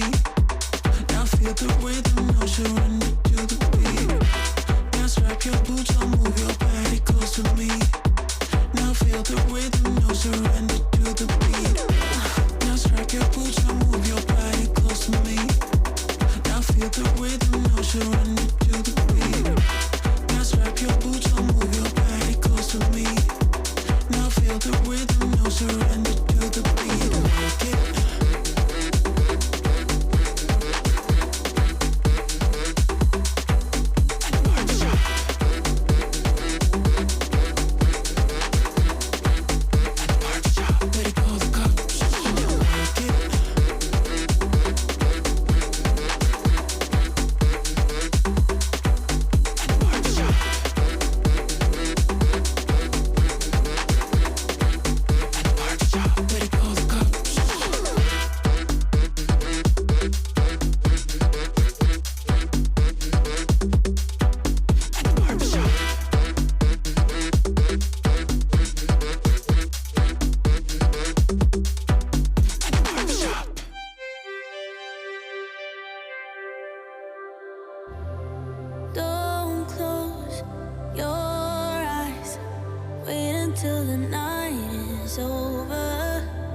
I'll show you paradise, but hang on just a little longer.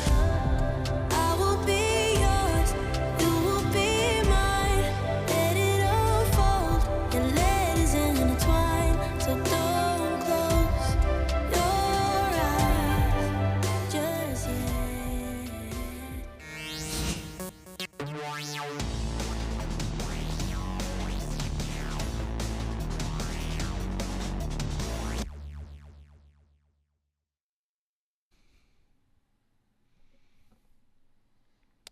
Gilded Gladiators take game 3. They Clean. did. Nothing out of the ordinary. Clean, totally normal. Flawless Yeah, game. yeah. Lot to... Impressive stuff. I think their draft, only the Gilded Gladiators draft, I think it looked clean for them. I think it came together well in the team fights. And I think that pretty much breaks it down. Yeah, game 4. But seriously, I mean... What a game 3, I guess. Kind of a wild game. I'm shocked that the Janus support didn't work. I heard it was rumblings in the background. Mike's been practicing a little bit. So, I'm a little bit shocked that they just didn't get the value from it. That's crazy, you know? And I think you got to look at it where Mike was getting a lot of value from the Janus, but his team wasn't playing around him all that well. Exactly. So, in reality, I think Mike had a near flawless game. I think we got to look at the other 4. Maybe play around this Janus better. They obviously didn't use the portals well enough. I'm pretty sure this game is over in 15, maybe, if they're using portals correctly. Yeah. But, yeah, I don't know what else to touch on with the Dragons comp. It was they tried something new, which I can always respect. I think every god looked fine, bar the Janus. I really think the Pele ADC was fine. The Nuwa mid was pretty good. I think if they had, a semblance of engage from support, I think it wraps their comp together a lot better, and they're able to play this dive comp a little bit, easier, I guess would be the best way to say it. I actually think Vote did a ton on the Pele ADC. That one surprised me. I thought it was a little bit of a troll duo lane, in its entirety, but Vote does a ton, finds, I think, a solo kill and then a 1v2 as well over there in that duo lane. And granted, for I don't think that they were actively trolling. I want to clear that up for any viewers at home. That's not what we're trying to say. We're having a little bit of fun. For what Janus is literally able to do, I think Mike was doing okay. He had some impactful portals on the ground to stop some of those CC chains. I think his ults were pretty well placed. But it's just like you compare the amount that a Janus can do to a Ganesh can do. Anybody on a Ganesh can do with just the kit that a Ganesh has, or any of a standard support pick. Like, it's not really comparable. Yeah, and to add on to that, Janus has a hard time playing into Ganesh as is. You go through a portal and Ganesh knows you're on the way, you're just going to be silenced as you walk through it. And that was the same for even Nika. If Nika ever walked through a portal, there was Ganesh waiting there to be silencing him. Do you think we see the Janus again? No.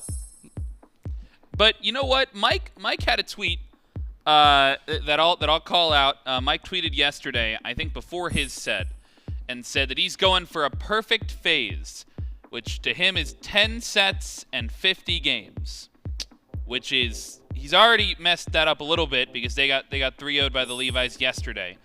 But it worries me a tad bit that the Dragons are having a little bit too much fun. Now, granted, that game did look like the Dragons were going to win it. I think around like 20 minutes before it actually ended, I thought they still had it. I thought they were going to sweep. I thought it was a 3-0.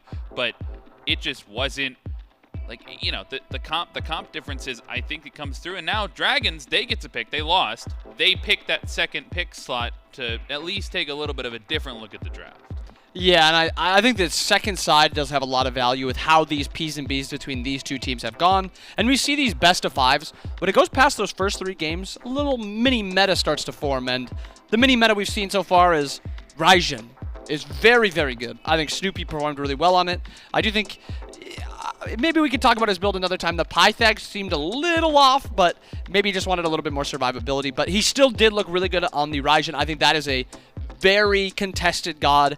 even though game 1, the Pele didn't look too great in Kyrmi's hands, I think it's still a very valuable pick. And then that Cam is the next one. I think those 3, along with Chernobog, which is banned, I mean, we have to throw him in there because he's 100% pick ban.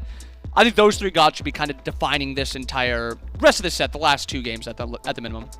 Yeah, I mean, I wouldn't expect the pick and ban landscape to change up too significantly here in this game 4. I think we'll see a lot of the same things. We've now had this with the 3rd game with the Glads in that first pick slot, the Dragons in that second pick slot. This time, though, they've been using that 3rd ban as sort of a rotating table. They took away the Terra in a previous game. This time, they'll take away the Ratatoskr, which is a little bit interesting given that Kyrmi was the one that played it, and LASBRA has not picked it so far this set. So kind of a surprising ban. Yeah, and it's also, there's 3 assassins up that can jungle or that are just high prio. And if you ban out just one, at best you're trading. So they must be in this headspace that either the Kama or the Pele, especially now that the Dragons banned that Raijin, one of these 2 picks must just be uber stronger than the other one, or at least that's what they think. So they want to ban away that rat to then trade these assassins. The Kama did lose last game, lost his first game. Tragic. Unfortunately, he's no longer our highest win rates with no losses. Still the winningest, though. 5 wins, I think. Might be the yeah, he should still be the winningest. And they actually opt for the Pele after that first 2 games. Curious, maybe a little bit? A little bit curious. I agree. I agree on the little bit curious, but maybe they're still looking for the change-up. Remember, this was played in ADC last game and has literally been played in mid all tournament. So it doesn't have to go to Kyrmi. And that's where the Glads have maybe been struggling to use it a little bit. But a lot of value picks still left up on the board. Amaterasu is where my eyes go to. Hades as well, still left up. None of the Olaron as well has been banned out a couple of times. Freya available.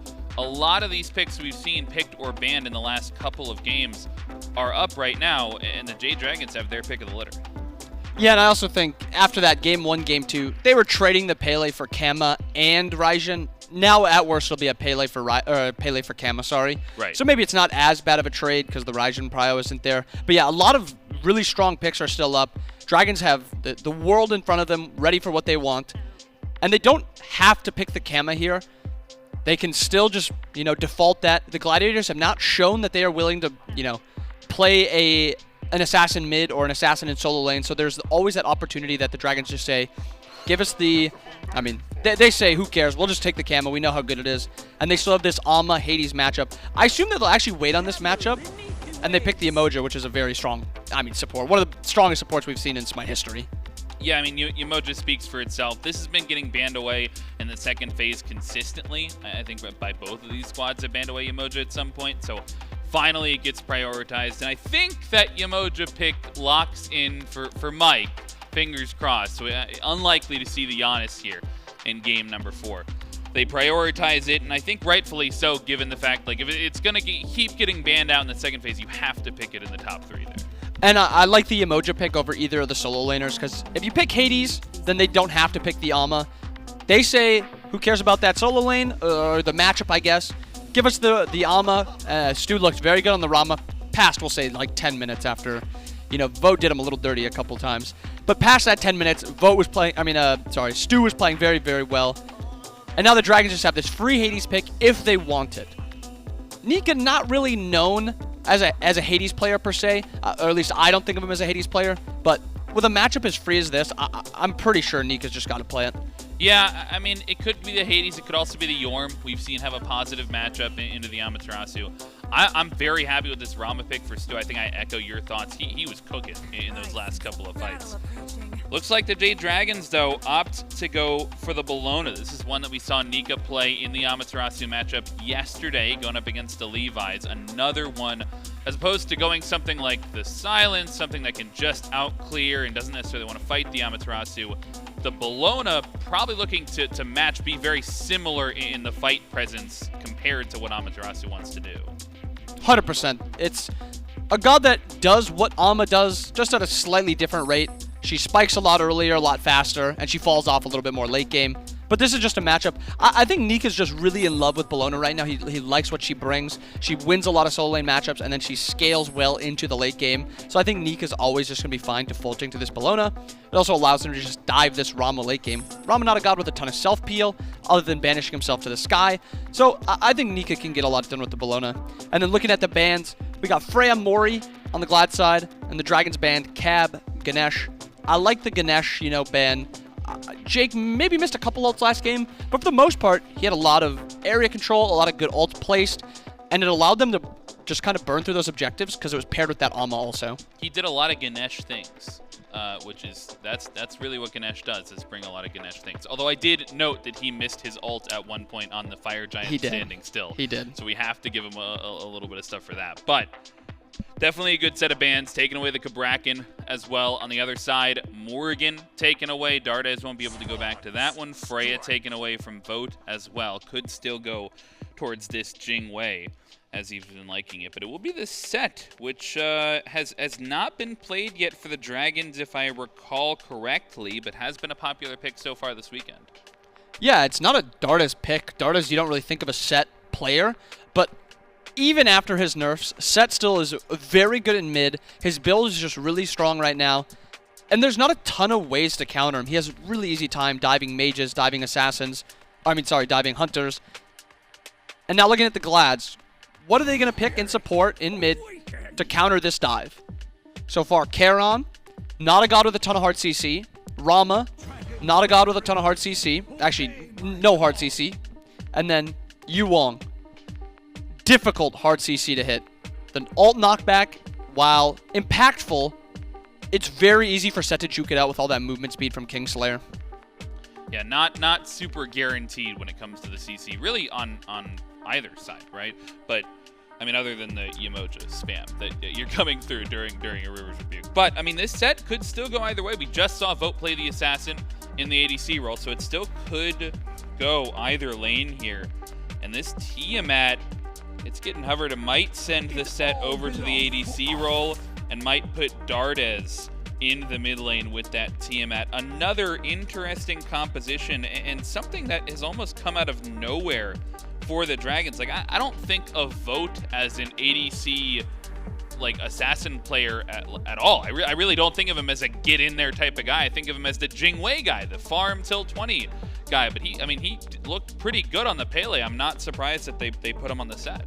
Yeah, so far it seems like Vote has two styles, which is play for 20 and don't fight anybody, or permafight from level 1 all the way up to level 20 and then continue fighting beyond that. No in between. No in between. There's no level 10 sometimes fights. Nope, it's never fighting or always fighting. And Set does that. I mean, he does it okay. He's not a god that wants to fight early. He's not like Pele in that regard. He kind of wants to farm up, at least for the trans before looking for fights.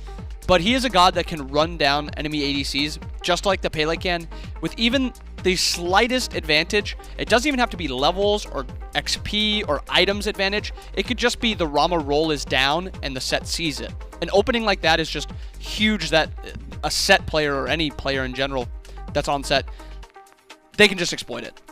Yeah, and we saw those bursts of damage coming out of Vote on the Pele set, probably a little bit similar in terms of how he gets that skewer off. But I mean, that Jade Dragons composition, I think in the laning phase, a lot of these we've seen before. In the team fight phase as well, though, it looks like they come together really well. And the biggest thing I'm looking at is going to be Mike with that River's Rebuke. Yemoja we haven't seen all set, probably for good reason. The amount of control that this Dragons team fight has could really shape how these jungle fights could go. Yeah, I mean, if this game's going 20, I would not want to be getting dove by this Dragons comp. Set scaling, Tia scaling, Yemoja scaling. I mean, Cam is a really, really strong late-game assassin, just because he banishes himself from the map and still is able to damage you. And then you think about Bellona, maybe not the greatest warrior late game. I mean, gods like Amma obviously outscale her, but she's still she's a solid late-game warrior that can just dive and get a lot of damage off. So I like the pick. I like the entire Dragons comp, but are they able to get through that early game? Yemoja helps them have like a ranged auto attacker in that duo lane, which is actually really helpful when you think about it. Having two melees in duo means your wave is almost always getting pushed under. And this is something that I think it was Cyclone and Aurora used to do, where one of them would play, and by one of them I mean usually Aurora would play a ranged god when Cyclone would play the melee god, like Sylve or like Yemoja, just to try to mitigate that a little bit. So I like that the Dragons tried to work that in. Yeah, interesting interaction. I never even thought about that. But, I mean, we've seen game number 1, game number 2. Jade Dragons look dominant. Game number 3, the Gilded Gladiators, I think it took them a minute, but they were finding some successful team fights and certainly now have the momentum going into game number 4. And that's where we're headed. Game number 4. Gilded Gladiators trying to push us to a game 5. We'll throw it over to the casters, J-Mac and Trelly. Thank you so much, Frog and Bobby on the desk. That's right, it's J-Mac, Trelly, and Doug back for game 4 between the Gladiators and the Dragons. See if the Gladiators can indeed push us to game number 5, where can the Dragons bunker down, bring back some of that magic from game 1 and game 2, and be able to close this one out. Twitch chat seems to still be on the side of the Dragons, even despite the win from the Gladiators in game number 3, 71-29. The Dragons are at least keeping up with one consistency, and that's the double assassin, but this time in the ADC role again for Vote taking the set. No, it's the mobile supports. That's what it is. That's their consistency. Mike said, all right, the portals can move my team, but you know what else can move my team? The Riptides, and that's just as impactful. I do think that the setup was something that the team was severely lacking as well. Remember, it was a lot of through space and time, hey, let's just engage that way. Now you got River's Rebuke, you got a good Riptide. Of course, Nika still does have Eagle's Rally, which is going to be some great engage as well.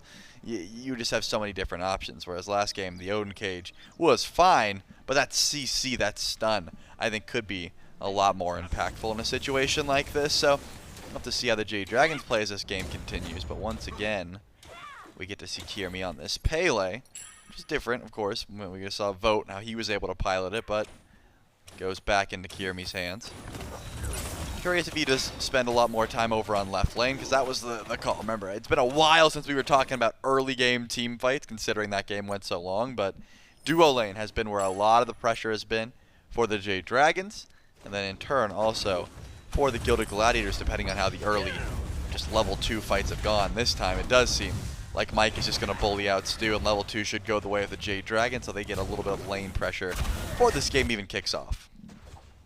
It always feels so tough really fighting into Yemoja in the first couple levels, especially if they make it to lane before you have that Horn Shard. Feels like our cooldowns come up so often. And Mike already back to near full Omi at this point means that he can use all of that to continue the poke throughout this next wave. Stun on the Jake, bubble bounces onto the both of them. Vote's gonna walk forward, but just pops the Sandstorm, clears out the minion wave, and gets set up. Shield buff set to spawn in just a moment.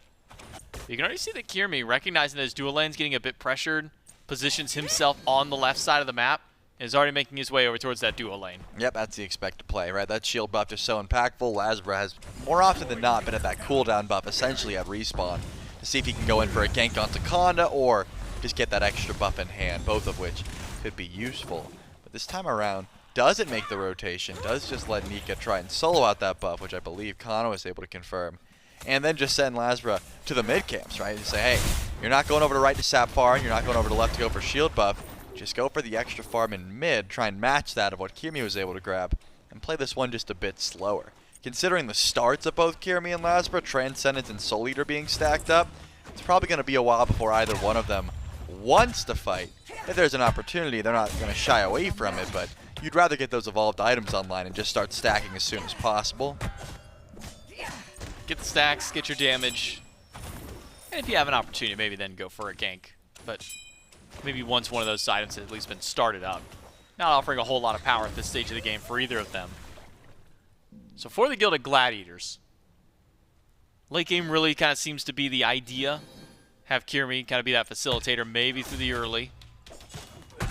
Pick onto Nika would be great for the team. I don't think they recognize that LASBRA is sitting by in the jungle. Lab's got to get there quick, finds the bats. Nika's trying to sustain as much as he can, but it's not enough. It's first blood for Kana, jump in by LASBRA, but Kyrmi, he jukes back to try and stay alive, but he doesn't have Blink to get away. The bats are there, and it's LASBRA evening it out, a 1-for-1 trade in solo. Wow, Nika really held that shield bash for a long time. Wanted to just get active, knew that LASBRA was on the way, but did not have the damage until it was too late, giving that first blood over to Kana, which means LASBRA only gets a return kill onto Kyrmi. Not quite worth as much, but still, impactful nonetheless, getting your jungle ahead as opposed to a solo laner, because if you look at the matchup, I mean, Ama versus Bellona is going to be pretty slow as is, but giving Nika a solo kill on the tower. Kana didn't have the mana. Took him so long to get his own blue buff, decided to stick around instead of just backing and teleporting back in. That's a greedy play, and it definitely ends up biting him. That's a revenge kill as well for Nika. That is super worth it. The not going back to base part is the one that I questioned for a moment. Jake tosses out the tidal wave. It will catch Mike. Collapse in by Kyrmi. A lot of damage is there, and it's good for a kill. And awesome Jake tanks up the tower just long enough, lives on 100 or less HP, and the Gilded Gladiators answer back with a kill of their own. I mean, you can't get more telegraphed than that, right? The Charon ult says, hey, we are about to dive you. They saw it. Did not matter. Now Stu has to try and figure out if he has enough damage to walk out. Yes, Kingslayer was not popped, so should be just fine. Either way, beautifully played there by awesome Jake. Tanked it up, didn't panic, didn't pop the med.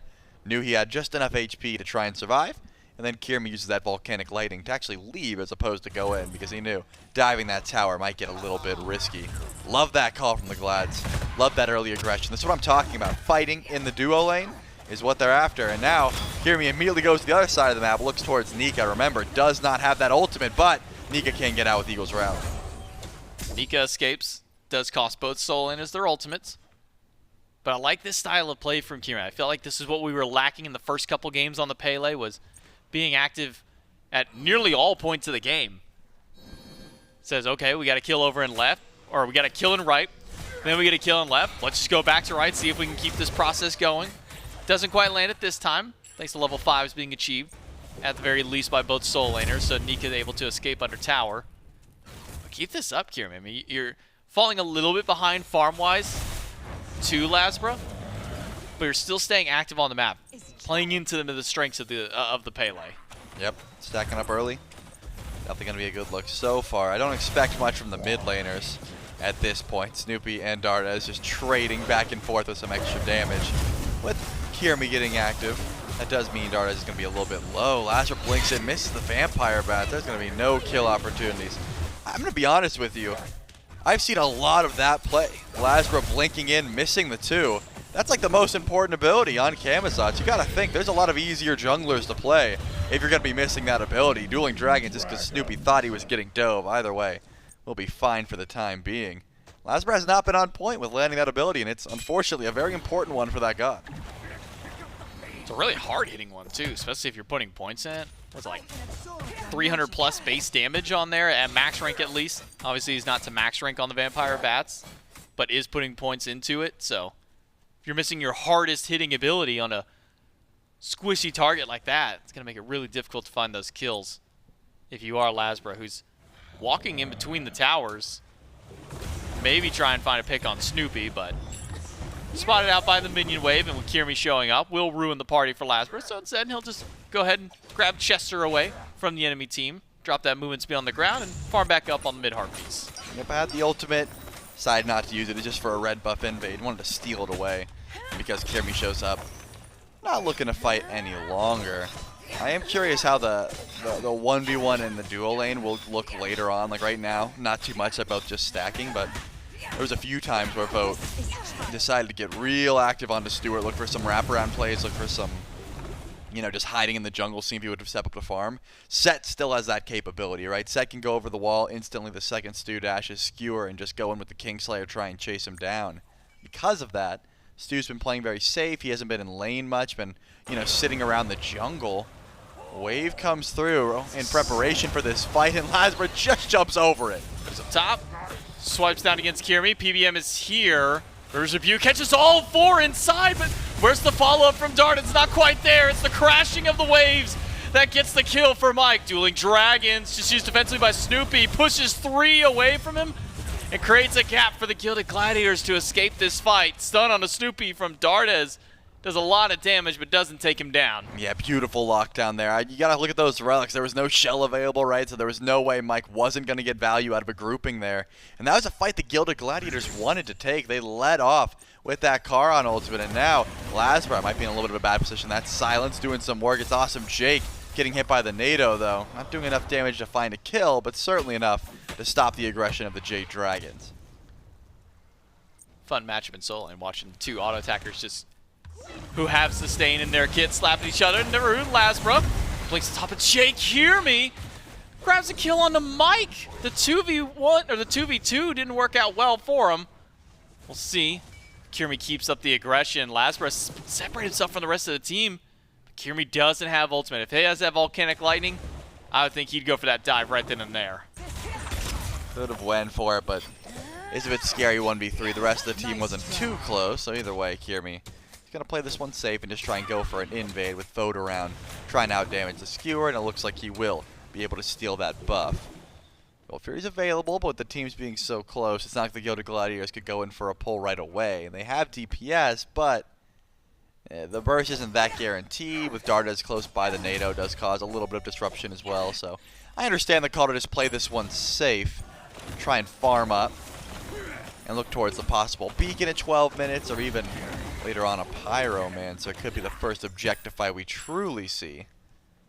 But difference-wise between this Soul Eater and this Transcendence is so massive, right? Just watching minions die is so much different than actually getting those last hits. LASBRA barely halfway into stacking that Transcendence, whereas Kyrmi was able to finish the first item, Soul Eater, and then worked on his own damage item, which means in a 1v1, or at the very least, anywhere near a wave where Kyrmi can stay farmed, it is a bit scary. That Pele passive on top of Soul Eater can really stack up to a ton of regen. Kana's able to clear the bastions on the right side, and a little bit of extra gold for him. And now a fight over cooldown buff between the two. Kana comes out on top for that.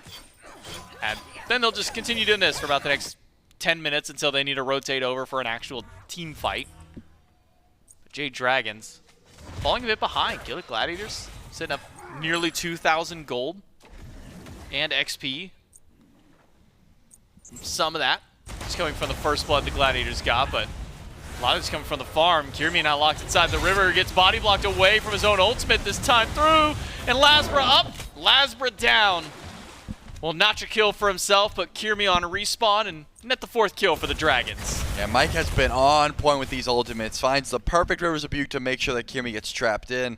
Volcanic Lightning gets blacked, Kyrmi just has to try and go for some sort of healing at that point because he couldn't make it out.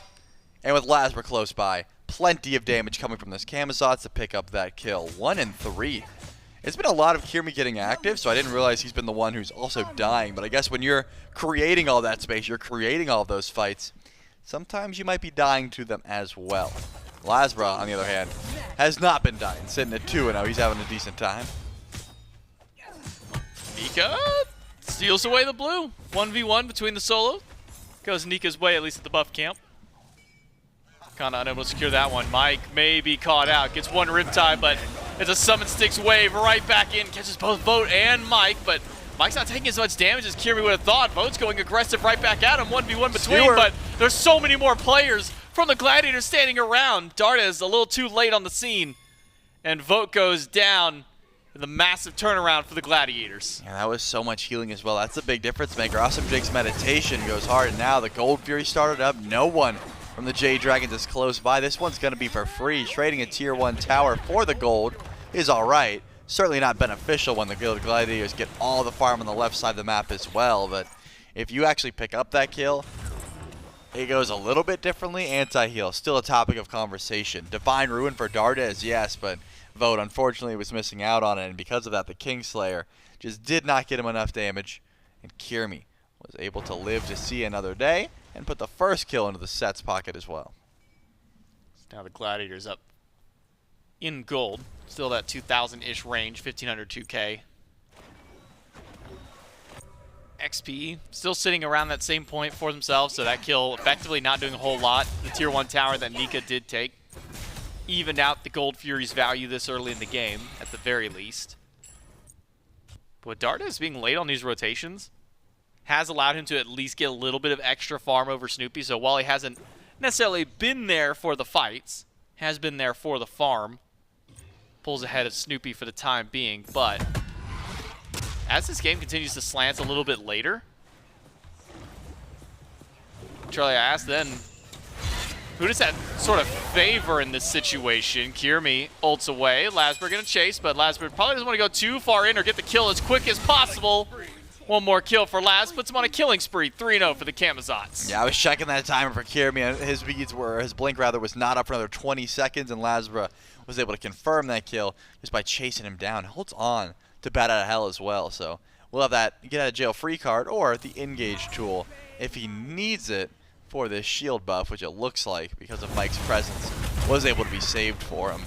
That's the issue with ulting out with Pele though. Once you have used that ability and you don't have enough fuel to just run away, eventually you're going to get caught up and you don't really have that enough movement, right? You got movement speed, but you don't have a traditional movement ability like a blink, for example, that LASBRA was able to pick up.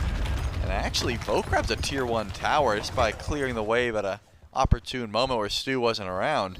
So that will give him the level lead for now, and also make the map space on the left side of the map just a little bit better. Speaking of map space, Kana rotates in. That means a free Pyromancer go the way of the Glads. It's been all objective for the Glads so far. A few kills that are named, yes, but the Jade Dragons, either lack of ability to get to an objective or maybe lack of awareness that one could go down, has now lost them not only this Pyromancer, but the Gold Fury prior, which has been what's kept the Gladiators' lead afloat. But as far as the XP is concerned, we talked about how Gladiators were still ahead. Support, the biggest one of those, because now it's allowed Awesome Jake to start working on his shell. Has already upgraded the meditation, now working towards a way to try and get away from what made Mike's early game so strong. Outside those 2 Rivers Rebuke, we haven't seen very much from Mike. I mean, that's the thing. You sort of need that Phantom Shell if you're going to be grouping up like that in the jungle, because all it takes is one ultimate from Mike to get the value from that pick. I mean, we've seen 2 massive Rivers Rebukes, and then that's been all of the fighting. Add one more to the count. Here comes the ultimate from Jake to peel for his team, but the free bees, I don't think you're trading that well. Oh, Vote gets stunned out. He's got to run. Riptide gets him out. Stu just needs 1 shot from the snipe, and that is more than enough damage. Gets all 3 anyways. And with a teleport in from Nika, needs to try and bail out Mike because Kyrmi has arrived on the scene. PolarBearMike falling low. Not going to have any escape path out. There's no tower, nobody in the jungle to help out, nowhere to run. It's the Gilded Gladiators who pick up their 2nd kill of the fight. Nika still standing by. Runic Bomb there will deal a lot of damage to the tower. It's a double stun from Nika. He'll still try to fight back with the help of LASBRA, but the 2 of them alone is not enough damage to find the kill. They lose the tower. And LASBRA will back away, not wanting to swoop into the middle of 5, but maybe with Dardez standing by, 3 versus 3, could be a much more favorable fight for the Jade Dragons. LASBRA goes in, the stun is good, and Dardez nabs a kill for the Dragons. Dardez still has some chase down here. Will he use the Ox to try and catch a slow onto Snoopy? Seems like no for now. Finally does connect. Snoopy forced into the Celestial Flight. Do you jump in, Dardez? Do you want to chase this? He sure does. How much damage do you really have? Seems like enough. Wow. Snoopy. Both relics were not available. That Aegis was what he needed. The beads, unfortunately, wasn't even going to help him. Decides to hold on to it, and now the Jade Dragons are going to try and turn this one into an Oni Fury. Maybe sticking around just a bit too long, but remember, the Gilded Gladiators got a tier 2 tower. This Oni Fury is not the end of the world after you get farmed like that, but Dardez with the body blocks once Kyrmi forces out the ultimate. Vote still going aggressive up against Stu. No ultimate for Stu to escape this time. The Aegis buys some extra, but there's too many spawns nearby. And Vote will collapse down, take away Stu from this fight. And Awesome Jake here to try and pick up some of the scraps that have been left over. Him and Kana nearby, but not enough damage and not enough gap close to chase out the Dragons. We take not just the Fury, but another tier 1 tower. Vote died so early in the fight. He said, you guys have fun and left. I'm going to split push mid and take out a tower. I mean, see, that's the big difference, right? He just purchased, Vote just purchased Serrated. So his build was not any different between this fight and the last. So what was the big difference maker? Why couldn't he kill Stu last time and was able to kill him so easily this time? Awesome Jake wasn't there. The meditation on top of the extra shielding that Charon provided made that set dive so bad the first time and so good this second time. I'm glad Vote didn't lose confidence because, again, his build did not change. That was just a well-crafted Kingslayer onto an immobile Rama twice. Once, of course, goes terribly because Awesome Jake is there for the peel. Just goes to show how much that shielding and a little bit of, I guess, healing is going to go a long way up against trying to kill. Knight grabs the tier 1 tower, so the last of the tier 1s is now gone except for that mid-tier 1 that the Jade Dragons are still holding on to. But still, so much is happening on just all forms of the map, right? There's a lot of split pushing, there's a lot of individual fights, the objectives have been done, and all the while, Pyromancer has just spawned in and the Gladiators are already here. Kyrmi's already used his knockup. Pyromancer hasn't been reset just yet, but now with 4 of the Dragons standing by, the Gladiators give this one up for the time being. Keep your eyes on LASBRA here, who's trying to find another wraparound.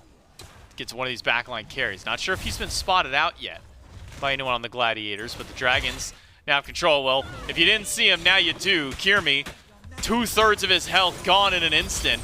And Cxnnahh forced to dash away. The Jade Dragons can now reset back to Pyro. Yeah, Kyrmi unfortunately followed a Harpy around a wall and got met by the Vampire Bats, the immediate auto, and the rest of the damage. The Jade Dragons pick that one up and immediately changes into a Fire Giant. It's only Awesome Jake for now, but here comes the rest of the squad. The Gladiators are close by. Jake is level 15. Cxnnahh jumps inside the Fire Giant pit. Jake goes to the ultimate Reverse Rebuke, blocks off the entire path out. It's Cxnnahh locked into the Fire Giant. Dragons and the grab Jade it. Dragons get it. Cxnnahh, can he get the damage on the side from Stuart? Good enough. No, they are not. They need a little bit more damage.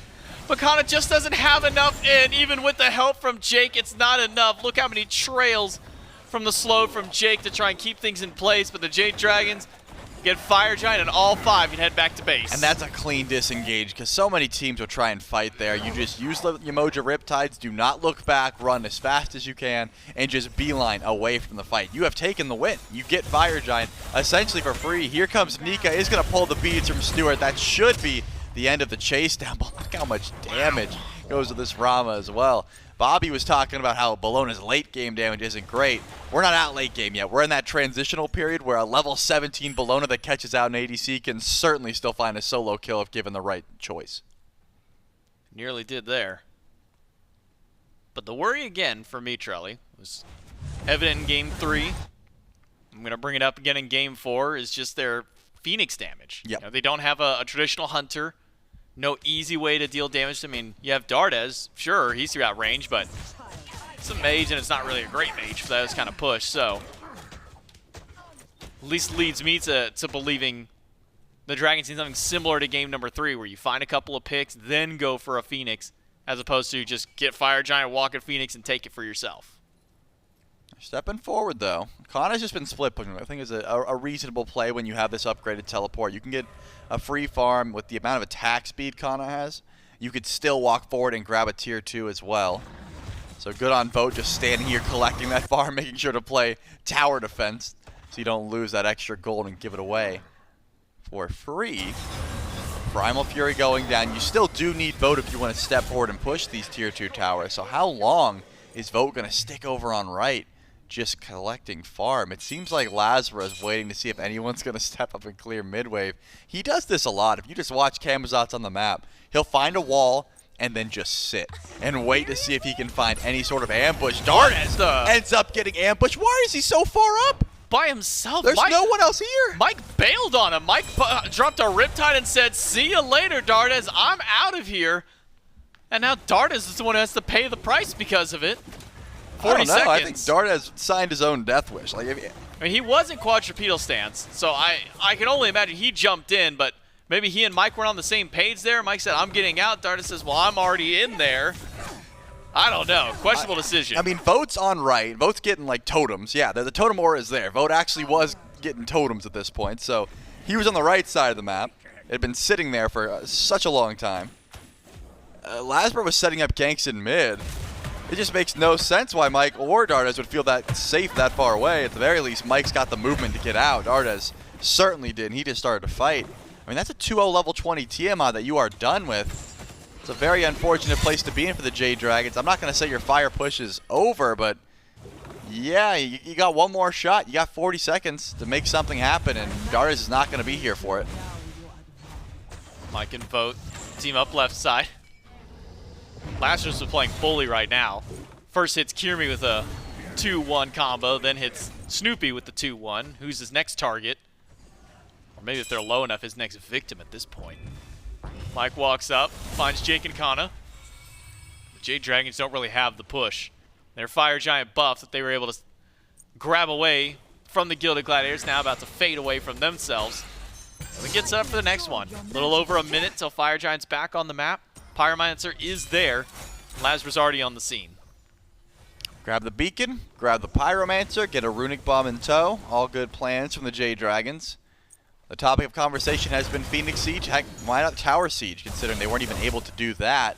But a runic bomb helps, and pushing with your Titan isn't bad either. Cxnnahh goes in, the rest of the team is here to follow up. The Gladiators steal it away, and here they come with the wave. Wave connects onto just Mike so far, but that's all that they need was one person. And it's Kyrmi who gets the credit for the kill, set up by Awesome Jake. And now the Jade Dragons without their support for 30 seconds. Nika is still nearby, does have ultimate, tier 2 tower in mid. Will not stand for much longer as the Gilded Gladiators punch that one down and immediately break themselves away from the tower. It's going to take a moment before Mike respawns in, but the Fire Giant's about to be back on the map. Gladiators are going to the left, though. I guess they've got plenty of time, right? Mike's on for 8. It's not like you can immediately go in and just blow up that Fire Giant.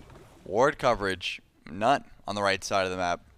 So Cxnnahh stepping forward just to be the moving ward until he actually gets some little 50-cent wards down to show exactly where everyone's at. It's the call.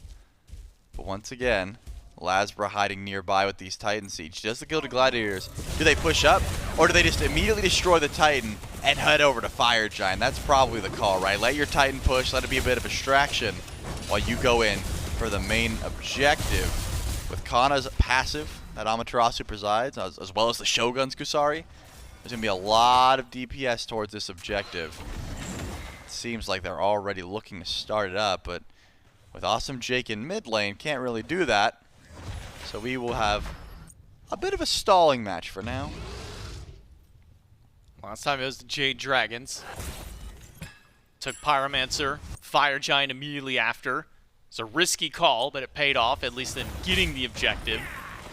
But it's the Gladiators who have been benefiting from it ever since. All three tier 2 still standing for the Gladiators, only the one in solo lane for the Dragons.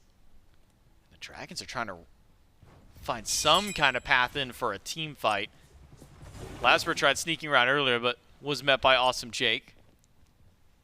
Jade Dragons just waiting for some kind of opening, some opportunity, but it's so difficult with how close range every single person on this team needs to be. The Gilded Gladiators, they might just be the ones who strike first. LASBRA jumps away. Cxnnahh trying to deal with Dardez. Able to find the stun onto 2, and LASBRA's forced in the sky. The wave crashes and finds 3 different people, and Kyrmi knocks away Dardez, and Vote is right after. Double kill for Kyrmi, and Snoopy has caught out PBM. It's the dual lane now. The snipes in are good from Snoopy picks up the kill, and it's only 2 left for the Dragons. In that fight, didn't seem like the Jade Dragons put up a fight at all. They were just running the whole time. Beautiful wave from Awesome Jake, and then comboed by Kyrmi. This mid Phoenix is going to be an afterthought. Do they have the damage to go in for the end call is the question. With just Nika and LASBRA here, would be a bit scary. Don't imagine it's an easy call to make, but they are posturing like they might want to go for it. They're stepping into the Titan room. Nika and LASBRA have to defend, but there's not much that they can do. LASBRA jumps in. He doesn't have Bat out of hell. The Gilded Gladiators just manhandle a team fight from the Dragons. And PBM will get his wish. It's game number 5 between the Gladiators and the Dragons. I mean, not for a lack of trying, but again, that fight just looked like the Jade Dragons got completely picked apart. They were setting up for an ambush. They didn't find it. LASBRA gets forced out. And then just the clutch way. They were so split up. LASBRA was getting 1v1 by Kyrmi at his back cams. Dardez was all the way up at the Fire Giant bit, getting clipped by that wave. That's just such a differential from where your team's at. All the while, Mike's by himself rip-tiding towards mid lane. I mean, the Gilded Gladiators essentially has picked a fight that whole fart and said, we're going in, we're just going to split this one up, fight off the wave, and then see what happens. And there was no one even close to death by the end of that fight.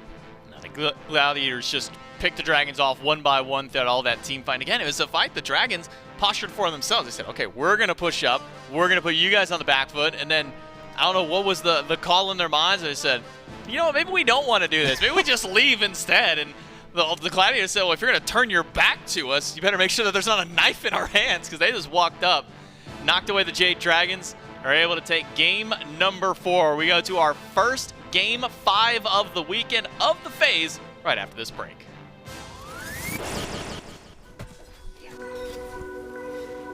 I I shouldn't want you, I shouldn't need you, but I'm afraid that's not up to me. Cause when I hear you sing through my speakers, it's like my mind takes a hold of me. I've tried shutting you off for some time now, but I'm still hearing your voice in my head. Oh, I wish I was more than your fan now, and that your voice came from here in my bed. You're in my headphones, baby, in my headphones, baby, in my headphones, singing to me. You're in my headphones, baby, in my headphones, baby, in my headphones, making me bleed. You're in my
Game number 5, Bobby. We are going to our first game number 5 of the SPL Phase 1. And we didn't have to go past the first weekend for it. We didn't even have to go to the end of the weekend. End of Saturday. You've still got Frog. You've still got Inbound. And you've still got the Jade Dragons going up against the Gilded Gladiators. Glads pushes to 5, and they look good doing it. Yeah, we actually just had our first Game 4 also this weekend. That's true. Gladiators take it. Maybe that's spelling something out. They win the Game 4, they win the Game 5. But, I mean, just a completely different pacing by the Gladiators overall. I think this is probably, it's a very new season, so to say this is their best game they've played so far. It's like one of 4 games. This was the game that kind of sets up for what you think of the Glads, what they're going to be when the consistency issues kind of get worked out. This was a very good game by them. Yeah, no, it's definitely a good showing from the Glads. I think especially with the picks and bans, you saw them adapt a little bit. And I'm very happy that they were able to make the Pele work, because I know that they did have that same first pick in game number 1, game number 2 as well. They put it back on Kyrmi. They give Snoopy a little bit of a new look. Stuart has found a lot of success on this Rama as well. It just feels like it all came together, and I'm not sure where it went wrong for the Dragons necessarily. It just felt like in those fights that they couldn't find their footing that they've been finding the last couple of games. I think part of it comes down to they aren't drafting hunters in duo lane, so it's just eventually, if the Glads team fight well, they're just going to get outscaled. And that's the downside you have when you play these assassins in duo lane. They're very strong in these 1v1s. Their early games are good, their mid games are good. But when it comes down to a late game, team fight, a ranged god that can consistently output damage and can pull objectives and actually can threaten enemy frontliners, hunters just do it better. And that is what kind of the Gilded Gladiators waited for. It's not like they played bad early game and they waited for the late game to come. No, they were actually putting up a good fight. And then once they got to their strength that late game, they won this one fight and they just ran it down and they ended the game. Yeah, this one fight, you're absolutely right, around the Fire Giant, where Kyrmi goes huge. I think grabs a double kill, maybe a triple kill, but just finally finds the purchase on the Pele. And you see it come through in the damage numbers as well. 18,000 damage, leading the numbers for his team by 5,000. In fact, ahead of everybody else in the lobby. Finally valuing this first pick, and I think that's why, we know the Dragons losing, they still get to pick what side they want. Last game, in game number 4, they chose to be that second pick slot, thinking that would give them the advantage in the draft. This time, after seeing how they finally made the Pele work, the Dragons now in the first pick for this game number 5. Yeah, I like that the Dragons are switching it up. They tried to go second pick. I think they got an idea of how they want to do P's and B's from what the Gladiators did in this 4th game. And now I expect them to be some sort of trade where it's, either the Pele for a Kama or maybe the Raijin for Pele, some sort of trade like that where it feels like the Dragons are winning out on top. I do think I want to see a different look from solo lane. Bellona's fine. You're not. It's not like Bellona is the problem, but this Ama spot in the meta is just so strong. She does way too much stuff, so much utility, offensively, defensively, a lot of stuff she does correctly and just better than anyone else. And Bellona's just not doing that. Pick something that can kind of bully it out. The Yorm, Hades, I'm fine with either. And lock one of those in and dominate this Ama and don't let her get off to even a decent start. Right, Nika is really the only one playing this pick at the moment. And granted, comfort is worth a lot for sure. We keep seeing Dardez's Terra get banned away, but we haven't necessarily seen the purchase from this Bellona that would warrant a ban or even warrant any focus towards it. Nika has gotten it last pick, I think, 2 out of the 3 games he's played it here. And it's just reliable damage, yes, and dive that suits the Dragons, but I think I agree it might be time to look for something else, and especially since the Ama hasn't been getting banned, or it wasn't banned last game, maybe he can go to that. I know Nika has liked the Ama in the past. Yeah, he definitely likes the Ama. He'll play the Ama, and I'm down for him playing the Ama if it comes down to that. And I also forgot to mention, they should be looking to pick a hunter in duo also. I think they've tried these assassins. They looked fine, but I think it's just a little too shaky right now. Just go to something a little bit more meta, I guess, as meta's still shaping up. Pick a hunter in duo lane and just, outscale, get to that 5v5 and just out-team fight. Sure. Yeah, Vote has looked really, really solid on the Jing way routinely, and they seem to pull him off that. Nobody banned it. Nobody took it away.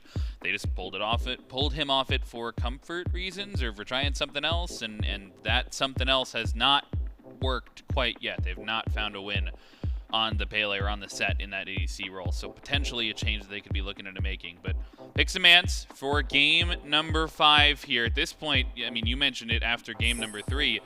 We started to develop, and I think we've very much developed the meta for this set at this point. We know the bans that have been prioritized thus far, and we've had a lot of switch-ups. Like, there are undoubtedly going to be picks that were banned in games 1 through 4 that are going to have to be let through because there's simply not enough bans on the table. Things like the Terra that we haven't seen since that early game, that that hasn't come back out at all, even though it got banned one game. We continuously have been seeing this Athena and Hera be banned out from the Glads, but now hesitation on the Glads in the second ban. They might not look to take it away again.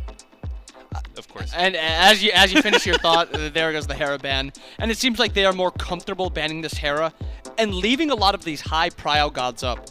With that second ban, now Chernobyl is up, Pele's up, Kama's up, Raijin is up, Rat's up. There is a whole lot of top tier gods. It almost seems like these are a lot more targeted bans more so than like the top tiers. Obviously, Olorun is very good, Ama's very good, Athena's very good. But I don't think they are at the top of the meta like the 3 junglers are that we just stated, and also the Raijin. And lastly, the Chernobyl is rather obvious, and I really hope we do see the Glads ban that Chernobyl out, because I think that character is still just way too strong. A trade for Chernobyl for 2 characters doesn't seem too great, and actually the Pele ban for the Dragons. That's surprising to me. I thought they were going to maybe have a throwaway ban, maybe take away the Rat, and then they get either the Pele or the Chernobyl, but looks like they're just going to take it away. A little bit too powerful in the hands of Kyrmi, and they don't want to put it back in their own ADC role, I suppose. So they take away the jungler, and Chernobyl left open for the first time this set. No surprise, the Dragons insta-lock it. Is there a better first pick you can have? I mean, flex potential. I mean, we've talked about it. We've beaten the dead horse, whatever the saying is. There are so many things that Chernobyl does well. But this does leave open 2 pretty strong picks for the Gladiators. Actually, we haven't seen the Ares. It's been almost permabanned. We also see now Raijin and Ares hovered. Raijin locked, Ares hovered by the Glads. Ares is now locked in. And Ares is a very, boom or bust character where he's either going to be huge and he's going to be the one dictating the pace of the game and he's going to be doing a lot of damage, or he's going to be falling behind and he's going to be mostly fodder. And it's tough. Tough picking Ares this early because there's a lot of ways to kind of counter him. Yeah, I'm surprised at the Ares pick as well, especially into the... One, it hasn't been prioritized really at all. So you would think you could get it in that 3rd pick slot if you were really that worried. But it's also... Chernobyl, one of the few characters that can just dash into the wall, doesn't have to be pulled by the Ares ult. Has a bunch of different ways to immune it already. And so the Jade Dragons with the potential to build out a composition that's very immune to this no escape. We saw Rongyu do it where he would just press the 4 on Cabrakan with that absolution and immune his entire team. And it felt like Mike didn't even get to have an impact on the game when he was playing the Ares. So to top pick it feels a little bit questionable. But confidence in the pick, can't say much more about that. It leaves the Dragons, though, I think, in a comfortable spot and right where they want to be. I don't think anybody is complaining about having to pick Freya Camazotz in your 2-3 slot. Yeah, I mean, Chernobyl ADC, Chernobyl mid, Freya ADC, Kama jungle. The global pressure, the early game. I say the one thing they're lacking right now is a bit of CC, which can easily be made up in the bottom 2 picks. They have their support, they have their solo, usually the most CC heavy gods on the team. And Stu goes with the Rama again. And I know when Stu gets cooking, he likes playing the same character, and he looked really good at the end of late game, game 3, and almost all of game 4 he looked really, really strong. Yeah. So I really like running back the Rama. But that is a very strong top 3 for the Dragons. Yeah, it's going to be tough to deal with that pressure and the global presence as well, you mentioned. They don't have to play through the mid lane. Dardez can be in any lane that he wants, wherever the jungler wants to be. And LASBRA's certainly been putting a lot of pressure on the map. My question really goes towards Kyrmi's pick, because he's played the Pele a lot. He's played the Ratatoskr in game number 3 when he couldn't pick the Pele. And now, obviously, both those banned out by the Dragons. And he's held his pick for the bottom half of the Gladiators draft. So he's seen the enemy jungle he's going to be facing. He's seen the 2 carries that he's going to have to dive.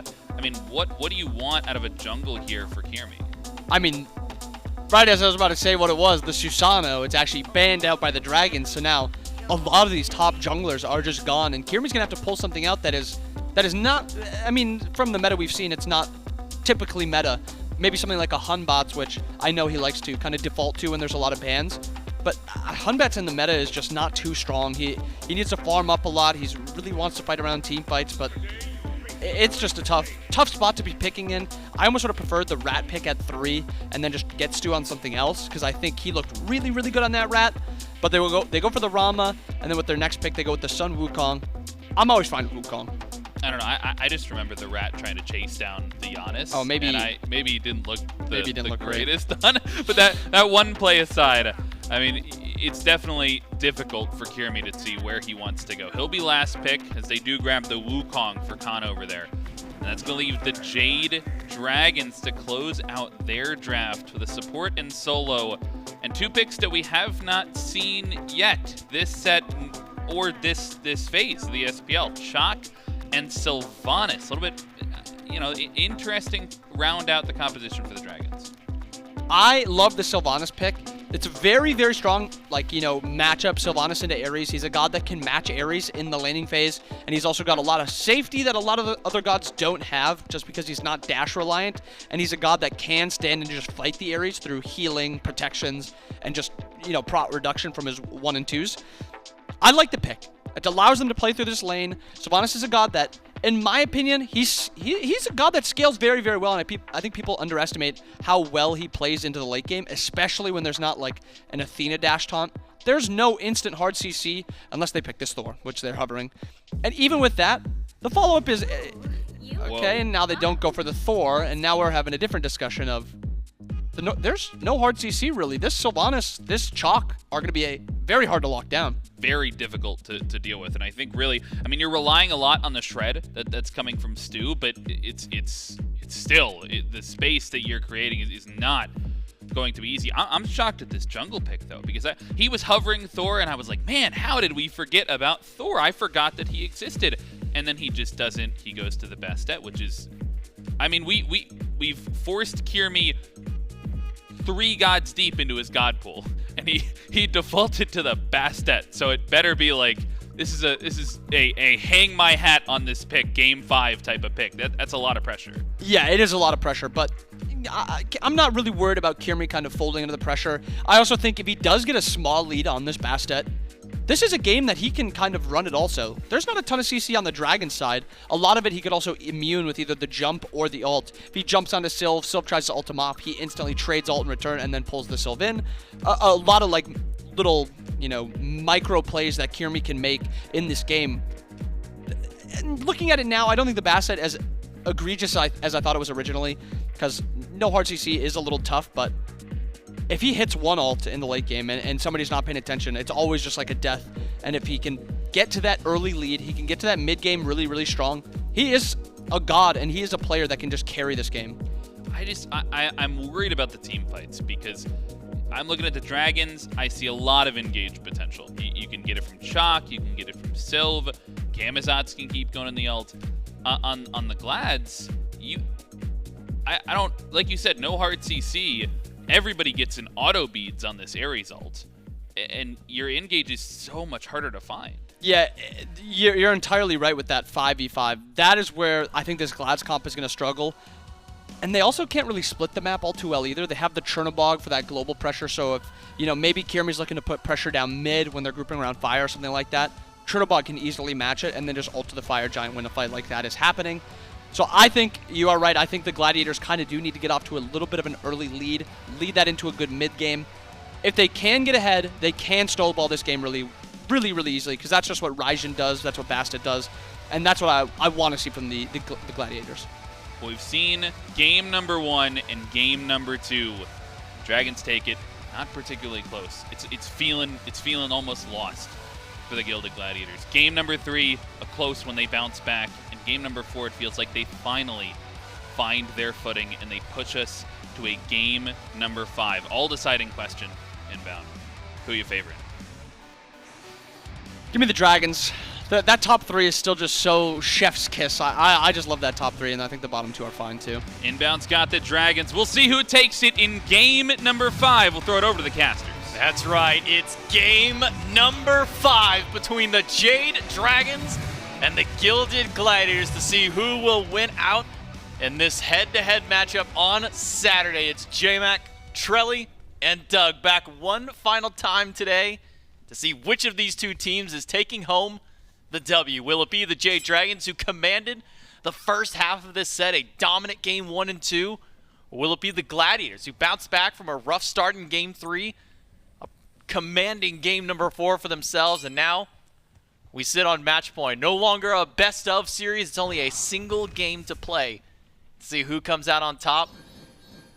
And already, at least for me, Charlie, I'm looking at a couple of picks that popped out seemingly out of nowhere. Nika on the chalk, PBM going back to the Sylvanas for the Dragons. But maybe the most surprising one for me, Kyrmi on the Bastet. So frustrating. So frustrating. You want to know why, J-Mac? Why's that? I have so much knowledge about Kyrmi's Bastet. Oh, no. Because we sat down with Kyrmi to make a tier list. I did, anyways, when the Gilded Gladiators were in studio. And he said, is there a tier lower than E? And I said, no, that's the worst. He said, okay, then I'm only putting Bastet there. She is absolutely useless. Anytime I see her played, she loses.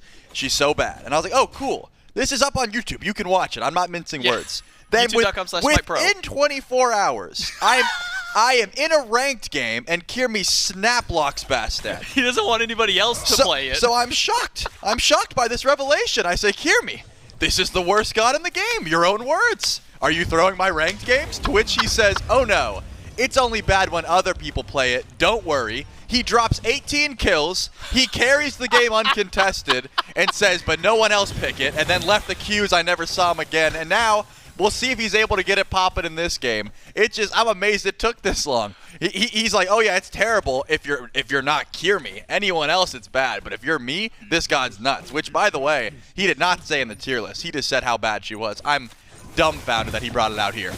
The ultimate power move potential by Kyrmi to rank this god the absolute lowest, go into a game that same day, if not even a day later, dumpster up team with it, and now bring it out for game 5 in this best of 5 against the Jade Dragons. They're setting up for the Spirit Bomb. Send your energy to the Gilded Gladiators and to Kyrmi at this point, because they're going to need it to fight against the Jade Dragons in the comp. But one of the biggest, maybe downsides of the comp that was brought up by the desk was some of the lack of hard CC from the Gladiators to try and peel away this chalk, to get rid of this Sylvanas.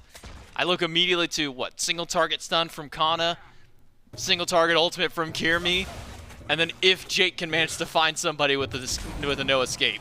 Hey, Kyrmi's got a root too, so he'll be all right, you know. And if he misses, a slow.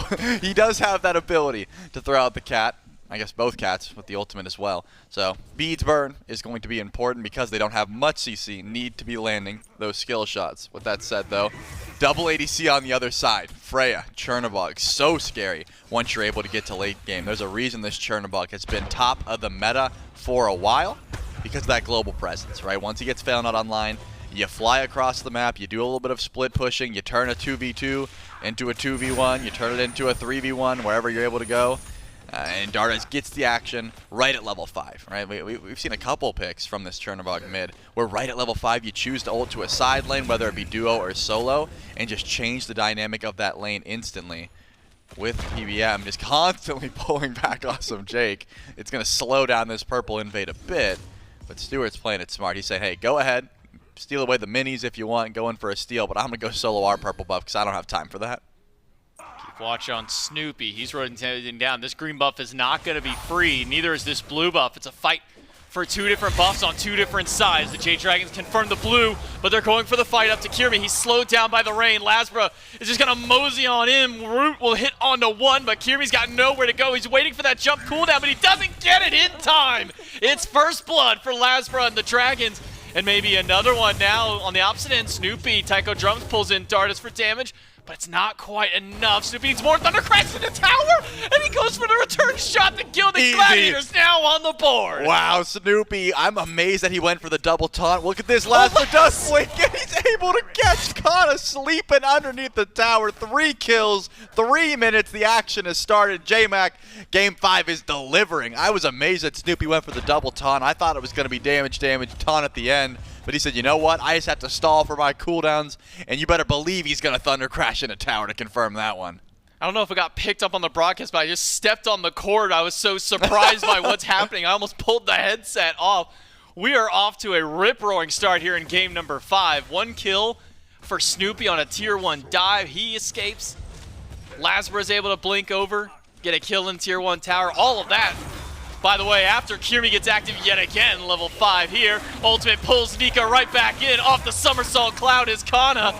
But a teleport away from Nika might just be enough. They need the cudgel. They need a little bit more damage, but Kana doesn't get it. It's Kyrmi who lashes him down for another kill for the Glads. Yeah, Razor Whip confirms that one. I was really thinking the Storm Call would come through, but that cooldown was not quite up. Nika did not have the CC immunity. And the Wild Blast, Huntress of the Wild Blast, I should say, was able to confirm that CC. So little of it, you got to make sure you hit those skill shots, and Kyrmi has those. So not bad. 4 kills, 4 minutes, keeping up that pace, keeping up that action. All the while, I didn't even notice Nika did decide to go for the Gauntlet of Thebes. So that's going to be a slower paced early game, but once it gets stacked up, this chalk is going to be extremely tanky. Kyrmi got in his gank essentially at the perfect time, right before Nika starts stacking up that Thebes and becomes this unkillable menace coming from the solo lane. Definitely a good look, but a slow-paced early, right? You have to get started, you have to get stacking, and once you do, then you're tanky. But so far, not so much. With how frequent Kyrmi has been visiting these 2 lanes, well, I should say this 1 lane now 2 times. Send him a kill. LASBRA rotates over, but it's just deal with the cooldown buff. Make sure that Nika doesn't fall too far behind. And with the blue buff respawning, this time Kyrmi nowhere to be seen. So that one should go free over to the Jade Dragons. The Gilded Gladiators, though, really coming out to swing early. Maybe Kyrmi recognizing Bastet, maybe not the best late game god, utilize that early pressure the fastest he can. Have to try. Mid lane has been where a lot of scrappings happened as well.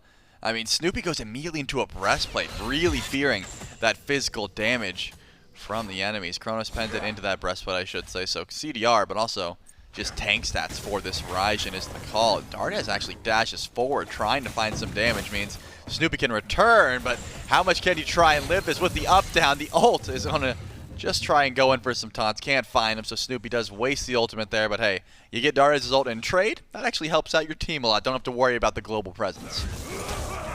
Because what we saw earlier from, I believe it was Beniki when he piloted this god, right when that level 5 hit, and the second time that ultimate was up, immediately goes over to a side lane. Stuart, you have Dude, beats. he needs to learn how to beat. You refuse to beat That's crazy. Stu. He could have easily beats that. This is like the 3rd time we've seen him die with beads up, and I even heard the animation. He tried to ult it this time. Just beads, man. Is this button working? Put on a new keybind or something. That's what it is. He unbinded it. He thought his positioning would improve if he unbinded beads. Someone tell Stu you can rebind the key. You can just make it like your mouse button and use it every time. As long as it's off cooldown, it's doing something. Unfortunate for Stu. Every button on the keyboard to use. And you chose none. And the truth is, I understand his mindset, right? He's like, okay, I got rooted, but I need to beats the pull. Or I got rooted and I need to beats the whoop. But, I mean, beads in something and ulting is better than just accepting death there. If you get knocked up, you're guaranteed hit by 3 pulse autos. Going up to the sky is not going to save you, and he didn't even get to use it. So, hey, has beads, has ult.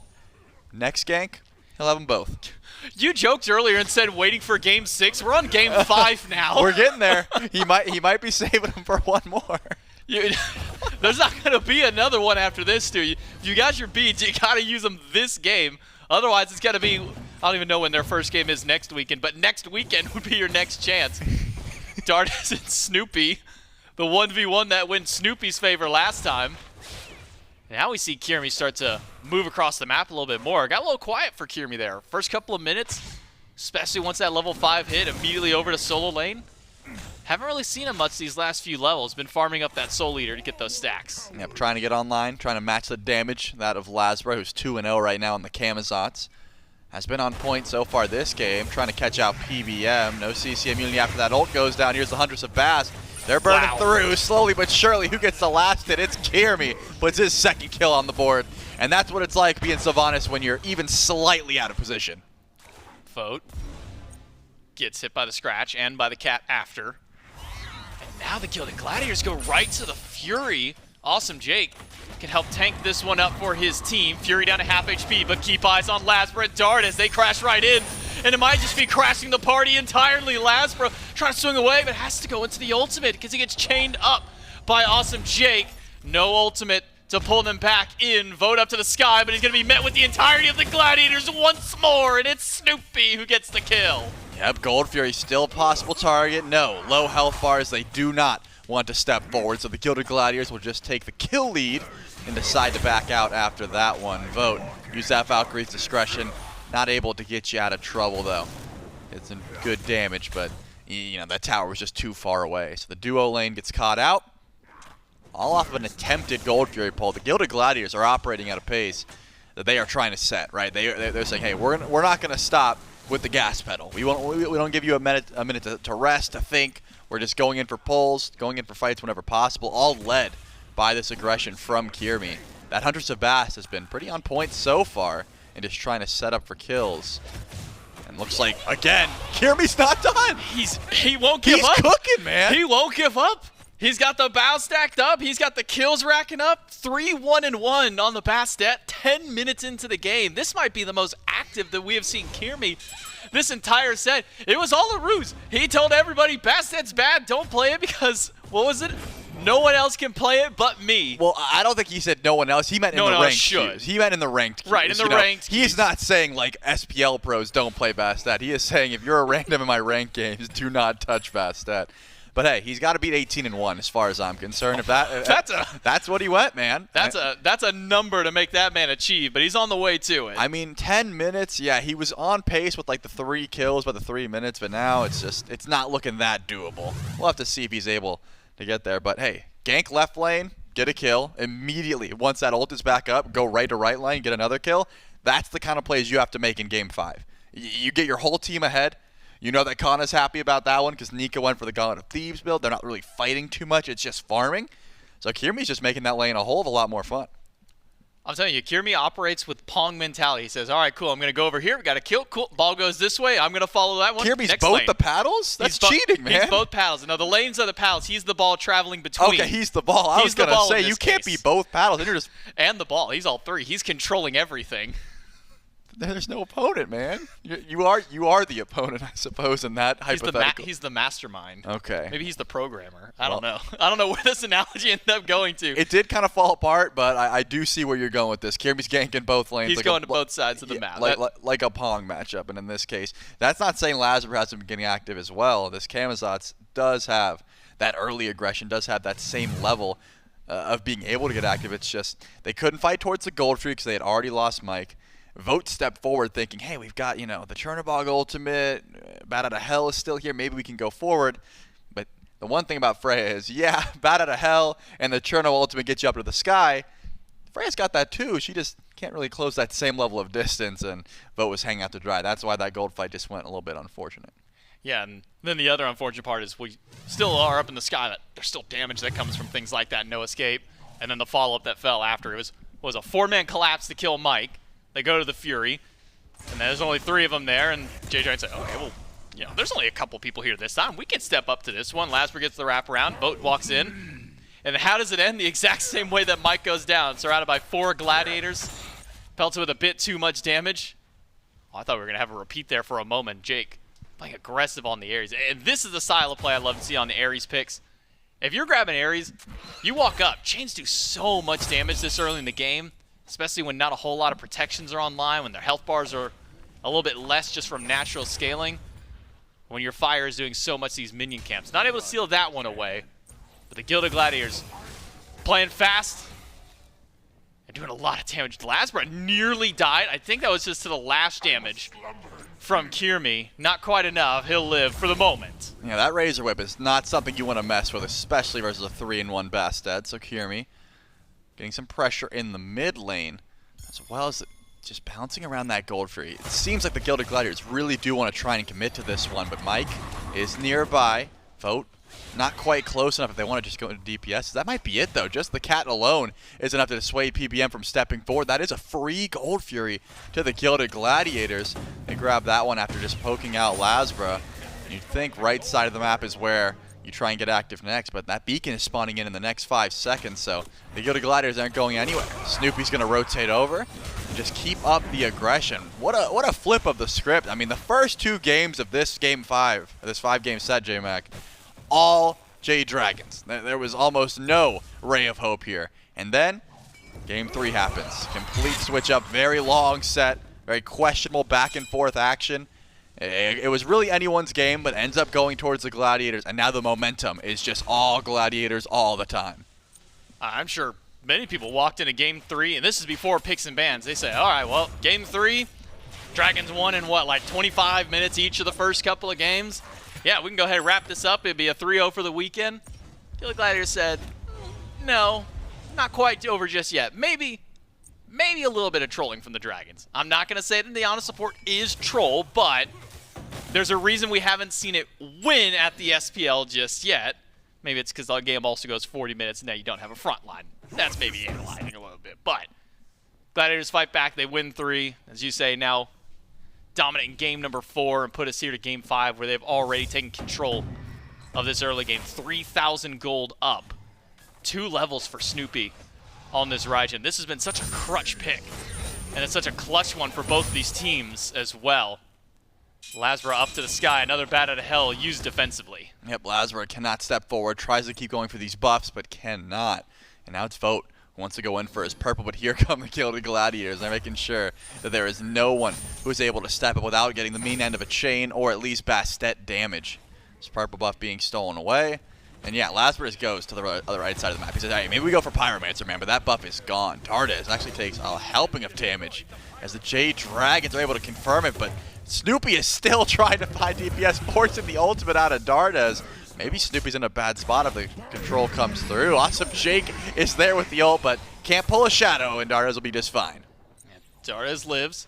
Pyromancer does go to the Dragons, but LASBRA's health bar, that's going to the Gladiators. Kyrmi, 4 in a row now for him. And Awesome Jake, he's not giving up. He said, well, Dardez, you've already used all your resources. We're just going to go for a fight. Snipes from Stu, not quite enough, but the fire is. It's Awesome Jake with his first kill of the game, 3rd that he's been a part of. All the while, Vote is just split pushing, saying, no way I'm rotating to help you guys. Good luck. There is nothing that I can do to stop anything that is happening to you, so I'm going to get a tower and hopefully make it to late game. Snoopy playing so aggressively. It's great to see because considering how this game has been going, right, it was a lot of Dardez just popping off, controlling how this mid lane went, controlling the whole left side of the map. Now Snoopy finally gets a chance to be dominant on this Raijin pick, step forward to just about anyone he sees.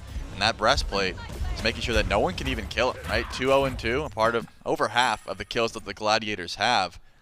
This Raijin is growing into be a threat, especially once that Soul Reaver comes online. You assume next item really start chunking just about everyone on the map. And another key factor, Kana's been making those clutch rotations. Nika really hasn't been able to rotate out of lane just yet, but this Wukong has been able to get pretty involved so far with 3 assists already. Snoopy's max CDR right now. Just between his first 2 items. He's got more than max CDR. Yeah, he's getting max CDR plus a little bit more, plus another little bit more between Bow and Cronus Pin at passive. My goodness. I feel like those Taiko drums came up like a second after he just finished one. Yeah, look at that, he just used on a wave and he's already using it to fight again. That is criminal how often he's going to get these cooldowns through. Thunder Crash in yet again, more poke towards Mike. Might not be a lot of damage, but it's just enough to be annoying. And that's the thing. I talked about it in game number 1. I'm going to talk about it again. Plenty of cooldowns, plenty of damage. What's the weakness? What's what's the strength? How do you get and shut down this Raijin? You got to close gap. You got to get close. It is on LASBRA to get close and trying, 100-0 Snoopy. At the moment, when you're 2 levels down and he's got a defensive item, it's not going to happen. But at the very least, you got to try and get aggressive and slow down some of that action. Decent pull from Mike, but doesn't bring anything of it because the rest of the team is not in fighting mode. But the Primal Fury is here. Kana makes the rotation, but Kyrmi's channeling the back. Looks like wants to get a full item before this possible Primal Fury fight, and it's going to be the Serrated Edge. Extra pen, extra lifesteal, synergizes well with what he's building already. But that Primal Fury is still on the mind of the Gilded Gladiators. They're grouped. They might go pull it just now. Gladiators up nearly 4,000 gold. Kana steals away blue in the 2v1, and the Gladiators are already grouped up for the Primal Fury. Can PBM alone steal this one away? He's got to do a lot to grab it. He's done it in many situations before, but he's being pushed out this time. Snoopy with the ultimate secures Primal for the Gladiators, who continue to push their lead up as we approach nearly 5,000 up for the Chaos team. Yep, they've been able to pull ahead, but that's not always been an issue, right?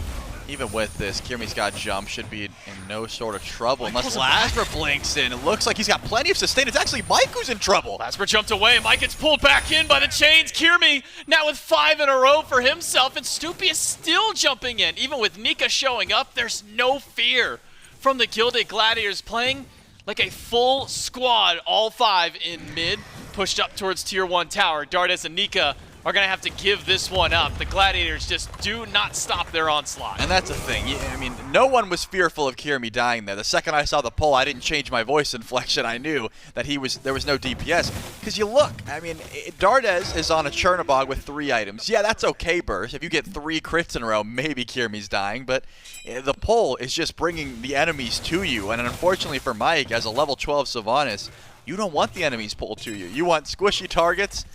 And that's about it. Once that ult was down, Awesome Jake said, you only get 1 pair of CC immunity, friend, and you don't have it now. I'm going to pull you back in. And that's about as easy to kill as you can have. Grab the Pyromancer as well.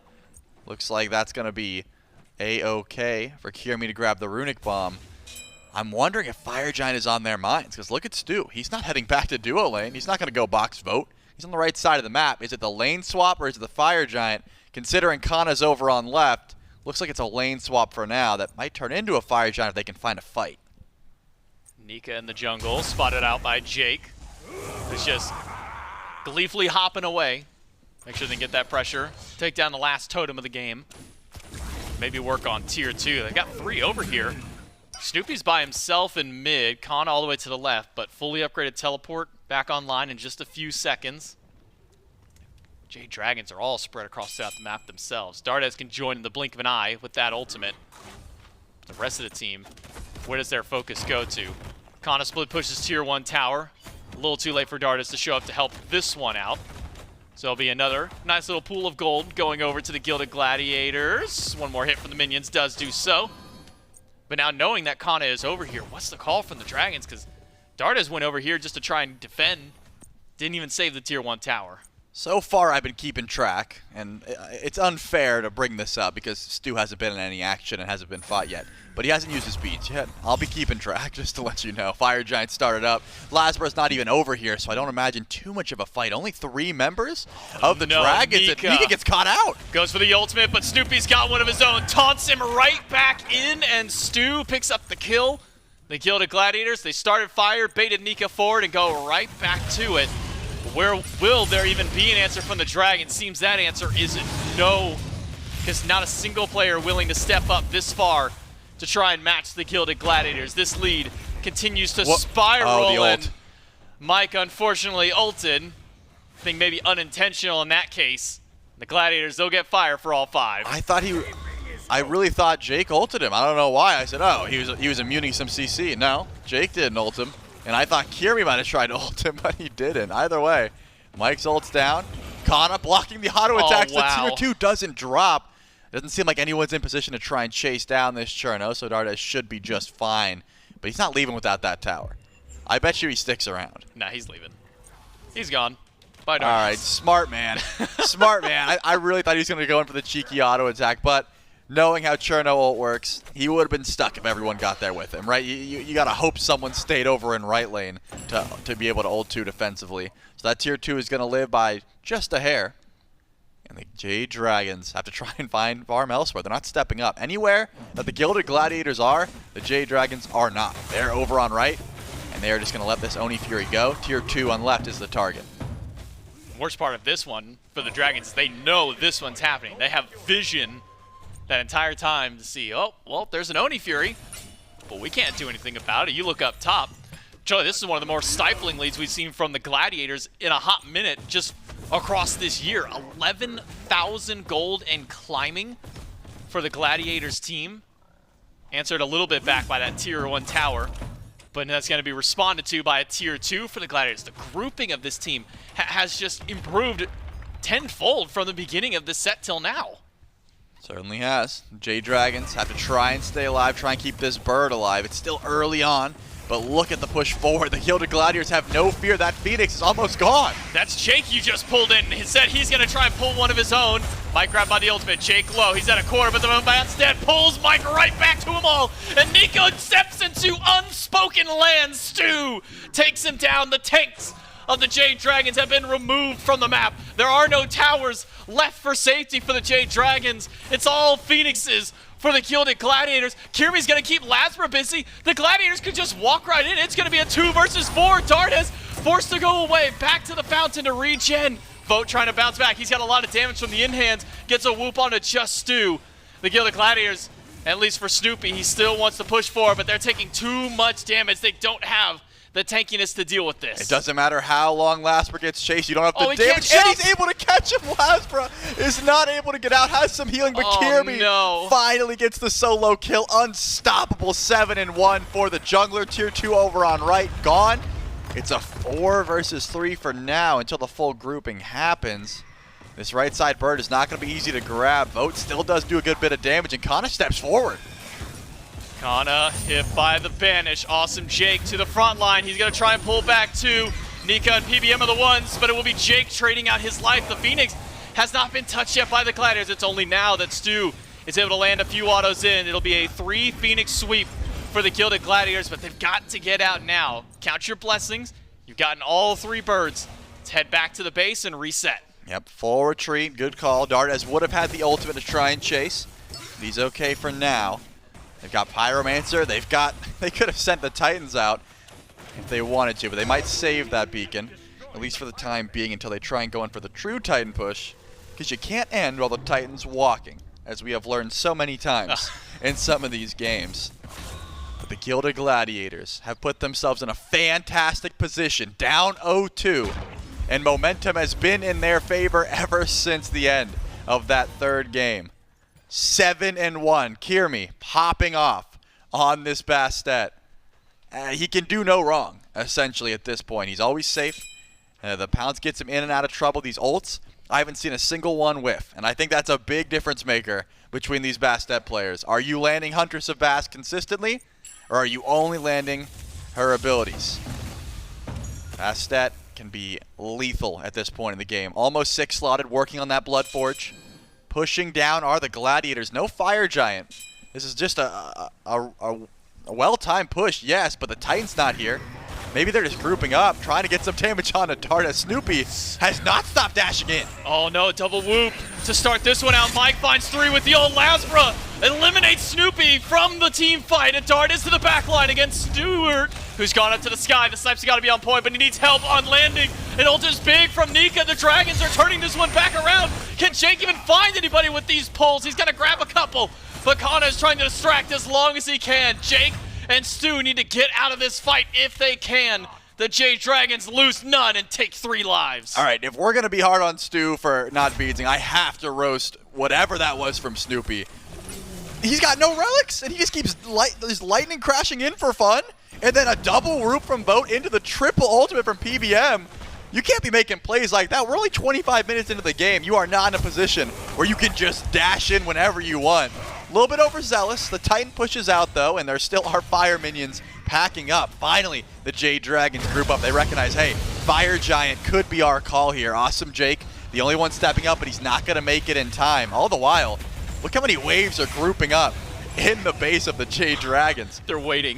Those fire minions are waiting. What if, like, 7 waves just group up and insta-kill the Titan when they back? Luckily, they're going to be able to clear them out. Look how much. There's so many. They're just chilling. They're hanging out. They're waiting. They know their job. Those minions said, our job is kill Titan. Oh, wait. Where'd it go? Did they lose the left bird? They did. They lost the left side Phoenix. The next wave came back in. Wow. Unfortunate, Vote wasn't able to make it, so at the very least one Phoenix will be down. The Gilded Gladiators have an out no matter what. If they need to, they can go in for the end call. And yeah, the Jade Dragons got fire, but look up. 3 tier 2 towers, the Titans still charging forward. The Gilded Gladiators have a massive gold lead. They're in the right position. They can step forward here. They got to see who they can find. I thought that's what the Gladiators were setting up for. Titans are about to spawn. No, that makes Let's sense. stand up. Let's take down their Titan before ours, gets there. But then Snoopy dashed And then in at Snoopy tower with- line for fun. with no beads and I don't think even an Aegis at the time. He had no decides, relics, you know what, 100%. Let's just dive in. Let's have a little fun here. To be fair, if Vote doesn't hit a double whoop, maybe it's not as bad of a play. But you always got to assume when your beads are down that a whoop could happen, especially if you dash in. So something to think about. Snoopy's not going to make that mistake again, I would assume. Hopefully. I would assume. Fingers crossed. And the Jade Dragons are in a defensive position with Fire Giant. They are essentially full build minus the recipes, so they do have plenty of damage if the Gilded Gladiators overstay. Splitting up the map is their call, and I love this patience play because think about it. Left side minions are pushing in. Someone has to clear out that fire wave. No reason to get overzealous. No reason to dash in or force any fight. Wait until the Jade Dragons are split up. Kyrmi and Kana to the right. Minions now pushing in left. The other 3 of the Glads ready in mid. Snoopy can just land a little damage. Not with Thunder Crash, but with everything else in his kit. Can maybe start off a fight hot for the Gladiators. But Kyrmi goes in, drops the bomb on the Phoenix, but it gets busted before it can even go off. And now Kana's the one who nearly goes down. Has to ult out. But Jake with the chains, not enough damage. The mid-bird stands as well. Neither Phoenix fall. The Jade Dragons hold strong. Wow, interesting. And all the while, LASBRA's chasing. He's not going to let them back up just yet. Low health bars. Kana has the teleport. And the Gilded Gladiators have not left. They recognize these Phoenixes are low. If we leave now, they're going to heal up. Do they have enough gas in the tank for one more push? I think so. Kana has teleported in. No ultimates besides a Somersault Cloud were used. But Kyrmi did lose the Blink and his Bead, which are very crucial to trying to step forward here. Think about all the CC that could be landed if Mike just gets one key ultimate, one key pull. This Phoenix is low, and they're still playing it slow. Jake goes in, 4 chained up, none pulled back aside from Mike. Snoopy is half health in the back line, but the Gilded Gladiators back away. A lot of ults used by the Dragons just to try and hold firm on the defense. It's only Stuart with his left for the Gladiators. Kana's just now coming off of cooldown. But the Gladiators, they don't have the same level of sustain the Dragons do. There's a Sylvanas, a Fire Giant buff. The Dragons are alive and healthy. Meanwhile, Snoopy still has his relics, but missing a third of his HP. The Gladiators, once again, have to wait to see if they get an opportunity to go up against the Dragons. Stuart, he gets poked out by LASBRA. Whoop hits Snoopy, who crashes back away. LASBRA tries to get some damage in the sky, but he has got to get out of the fight as Stu Aegis is on landing. He's not healthy enough to stick around here, but the Gladiators don't care. They're still going to keep going. Taiko drums from Snoopy are good to zone away the Dragons. The Gladiators get the Phoenix. It's time to bail out now. Yeah, but here comes Dardez. He's got the slow, and Nika goes forward. He's looking for this fight, and Kana's the first one to go. Jake's got another ult. He pulls in 3 this time, but the follow-up damage isn't there. Stuart, he beats us too early, and Vote takes down Jake. Nika takes down Stuart, and Kyrmi is all by himself in the back line. The Dragons, they're not even concerned with Kyrmi. They might just let him live, let him do his own thing. Kyrmi can base the race. Left side Phoenix hasn't respawned back yet. There's a Fireman wave going in. Kyrmi is going to go for the base race. It's up to Snoopy to stop this one from going down, but Kyrmi might not go for the race. He's going to head back to the base. Yeah, plenty of sustain here. Mike's got the HP, and Kyrmi did go back, so it's not going to be a base race. They just have to defend. Eventually, those fire minions can do something, and Kyrmi steps forward. Kyrmi blinks in. The Scorching Blink doesn't do much. Snoopy, he's got the ultimate backup. He needs some big damage here. He needs some help from Kyrmi, but the Taiko drums, they're not strong enough. He can't body block it. The Jade Dragons, who were on death's door, 12,000 down, they bring it back, and they end up cutting off the sweep for a 3-2 win. Wow, all the while overstepping at that Phoenix, Snoopy dashing in for no reason with no relics, ends up giving the Fire Giant to the Jade Dragons, putting them in a position to defend their Titans. The Gladiators had one call. Do we go in, or do we just back up? Maybe we defend, maybe we wait for EFG. No, they stick around at Phoenix. They try to go in once, doesn't work. Kana teleports back in. They try again. They get the Phoenix, but they missed one key detail. Dardez can go back to base, fly in, slow them all, and make sure the chase down ensues. Ares, very immobile. Kana, immediately dead. After that, Snoopy and Kyrmi, yeah, that's great. You guys are alive, but you can't defend 2v5. The sustain was too much. It all comes back down to the one thing that we hear every SCC team when they say they play an SPL team. One mistake is all it takes for an SPL team to turn a game around, to make it seem like it's impossible to come back from. And that one mistake, unfortunately, for the Gladiators ended up being that dash-in from Snoopy. That was the beginning of the end for the Gilded Gladiators. The Jade Dragons, it was dicey, to say the least, in games 3 and 4. It was dicier in game number 5. They're able to chop this one up, take a 3-2 win for themselves, and win out your set. Jade Dragons win out 3-2. It's it for me and Charlie. Throw it back to the desk to break it down. Jade Dragons, they take game number 5 in the set here. What a comeback. I mean, just one mistake. Whew. Oh, man. It does not feel good to be the Gilded Gladiators right now, that's for sure. They had quite the lead. It felt like they had the handle on this game pretty much the entire time. And then, I mean, you heard J-Mac say it, one dash in from Snoopy, a couple small missteps, and all of a sudden they just run it back down. Yeah, I mean, and it wasn't even like one mistake. It was one mistake, followed by another mistake, followed by another mistake. And that's because that's just how far ahead they were and just how well they played that early and mid-game portion. If you're the Gladiators, it's obviously not going to feel good losing this set. But I want to highlight that Game 4 and Game 5, I mean, Game 3 they won, yes, but that's not something I think that there's a ton of that for them to take from. I think Game 4, Game 5, there's a whole lot of them to be, you know, happy is not the correct word, but there's stuff that they can take from Game 4 and Game 5, and there's stuff that they can build on. They have those building blocks now ready, especially after those first couple of games. We thought it maybe had been like a 3-0, and Game 3, they take that one. Game 4, they look really, really good. Game 5, they look really, really good. I think they really need to clean up those late game decision-making, which, I mean, it probably comes from not having the comfort of like a full shot-calling team yet, but maybe a week down the road, 2 weeks down the road, even 3 weeks down the road, that's completely cleaned up, and they're going to be winning these games a lot easier. Yeah, I mean, definitely some positive things, plenty of positive things, in fact, take away from the Gilded Gladiators. They're coming into SPL Phase 1, a couple of roster changes, still trying to build that synergy, still trying to build out how they fully want to play.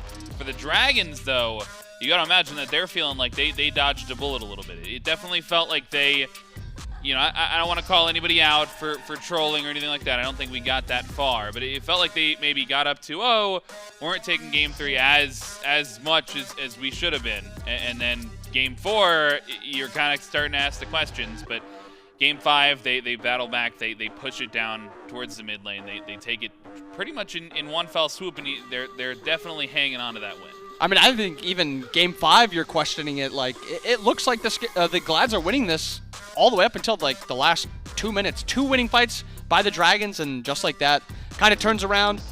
They did exploit some of the mistakes that the Gladiators make, which is always going to be a positive if you can see those small misplays and be able to make them into just big problems. But they still won the set, and that's what matters. They took it 3-2, maybe a little bit harder than they expected for at least those final 2 games, but nonetheless, they won the set. They did indeed win this set, and you got to give them credit right there. Now 1-1, right? So they lost the Levites a little bit earlier. That's a good win that they needed against the Gilded Gladiators. I believe that's in division that they won. So holding on to that 1-1, they've both won and they lost. But I want to hear about this win in particular. We've got PBM standing by for an interview. That's right. I got PBM support for the Dragons here with me for the postgame. Now, Mike, I heard there was maybe a rumor going around when you walked in. You said, "Yeah, I want this one to go 5. I want to have a 5-game set, a good 5 going through. You want to have I think it was called a perfect season to get all 50 games through." Well, you get your Game 5 this time. How's it feel coming out with a big win? It was a tragic set, absolutely tragic set. But at the end of the day, a win's a win. There's plenty to take, both good and bad. There's mistakes we made in the games we won, and there's good things that we did in the games we lost. So it's just continuing to improve set after set. That's what the regular season's all about at the end of the day. And now, yeah, as you know, and some of the fans at home know, we've been doing a couple of listen-ins, usually during like objective fights. We hear things. We didn't have any of the listen-ins that ones, but I gotta know, what were the comms going on whenever Snoopy jumped into the middle at that Phoenix? I mean, what was going on with all of y'all's team comms at that point? I don't know. He was just doing it the entire game. I don't actually think it was that bad from him. I just think they ended up being stacked on that fight. It's hard to recall exactly how they were all positioned, but I mean, there was just a few times where I think Liam whooped him. He got like a couple of people whooped in his Freya banish, and they didn't beads the Sylve out, and it's like, you have like 3 seconds to react to that. So if they simply press beads, maybe it goes different. Who knows? Now, you gotta address the elephant in the room. The Janus support. Well, okay, I'll let you get your story out with it. Tell me about this Janus support, man. You guys watch my point of view on that game. I didn't get to watch your POV. I'm sure a lot of fans at home got to watch your POV. We saw a lot of movement across the map. We saw a lot of portals do connect. What's just the thought process behind the Janus? I just got to know. Janus just in general, like, is just a really high utility character when you look at his kit. I mean, it's no different than, you know, playing a health support, in my opinion. Like, there's strengths and weaknesses to every character. When you have something like a Janus, like, if you were to watch my point of view from the early game, I kind of carry the laning phase for the first like 3 minutes. That's kind of the nature of just having a mage in general. And then after that, you're just giving a lot of movement speed. There's a lot of kill threat on a character, especially like a Rama, who's up in the middle of the lane. He's just kind of dead. And when you're built like me, you can just make plays. And when you're built like me, you can also int, and that's just how it goes, you know? What I'm hearing is if you're not built like you, probably don't play it in the games. I do need to say one thing, okay? The Janus support credit goes to Aurora. I need to be very clear about that. Aurora is the originator of the Janus support, of course, so you have to learn from the greats. So if you're not learning under Aurora immediately, probably don't play the Janus support in your games. Mike, congrats on your win. Congrats on a big Game 5 win. I'll let you get back to the team. We'll throw it back to the desk. So you heard it here first. Janus support, a very legitimate thing. They're working on it. They are practicing it. Aurora was the originator of it, and although it didn't work in Game 3, it might work at some point in the future. They're working on it. Yeah, I mean, and there was other things that happened in that game. They didn't have the actual Hunter in duo, so there was a few different things that happened that made maybe the Janus look a little bit worse. But, I mean, it's been played before in the SPL, and it's actually looked good in the SPL before. And I actually think Mike looked pretty good on it. It's just, overall, you lost a game. You play something a little off meta. It's going to be the thing that's called out, so that's just what happens. But, I mean, it was Janus support. Like, we got to talk about it a little bit. It's fun to talk about. At the end of the day, they get through that loss. They take the win in the set. We can take a look at the schedule for the entire weekend. We've now completed Day 1 and Day 2, Friday and Saturday. That'll do it for us. But Sunday, more action tomorrow. The Highland Ravens and the Camelot Kings starting the day off. That should be a good one. Then Atlantis Leviathans going up against the Styx Ferryman. Atlantis Leviathans hoping to stay undefeated thus far in the phase. But plenty more action, I think, to come. And I'm personally interested. You get picks right now? Picks for these two games? Who your favorite in Game 1, Game 2? Give me Ravens Levi's. Ravens Levi's. Ravens so Levi's. the left side of your screen. If you just looked at the left side of that pick rate, you would be at the same pick rate as Bobby here on the desk. So The correct pick rate. Oh wow, the correct pick rate. So expect to see. I already forget the teams that we just. I got you. Short-term memory loss. Ravens Levi's. Ravens. That's my Levi's. picks. Those are Bobby's picks. I'm gonna go the other way naturally. But no, that'll do it for us on this Saturday. Our first Game 5 set, a 3-0, and then a Game 5 between the Dragons and the Gladiators. That's going to do it for us. I've been Frog, inbound as well, joining me on the desk. From us and from everybody in production, thank you so much for watching. We'll see you tomorrow.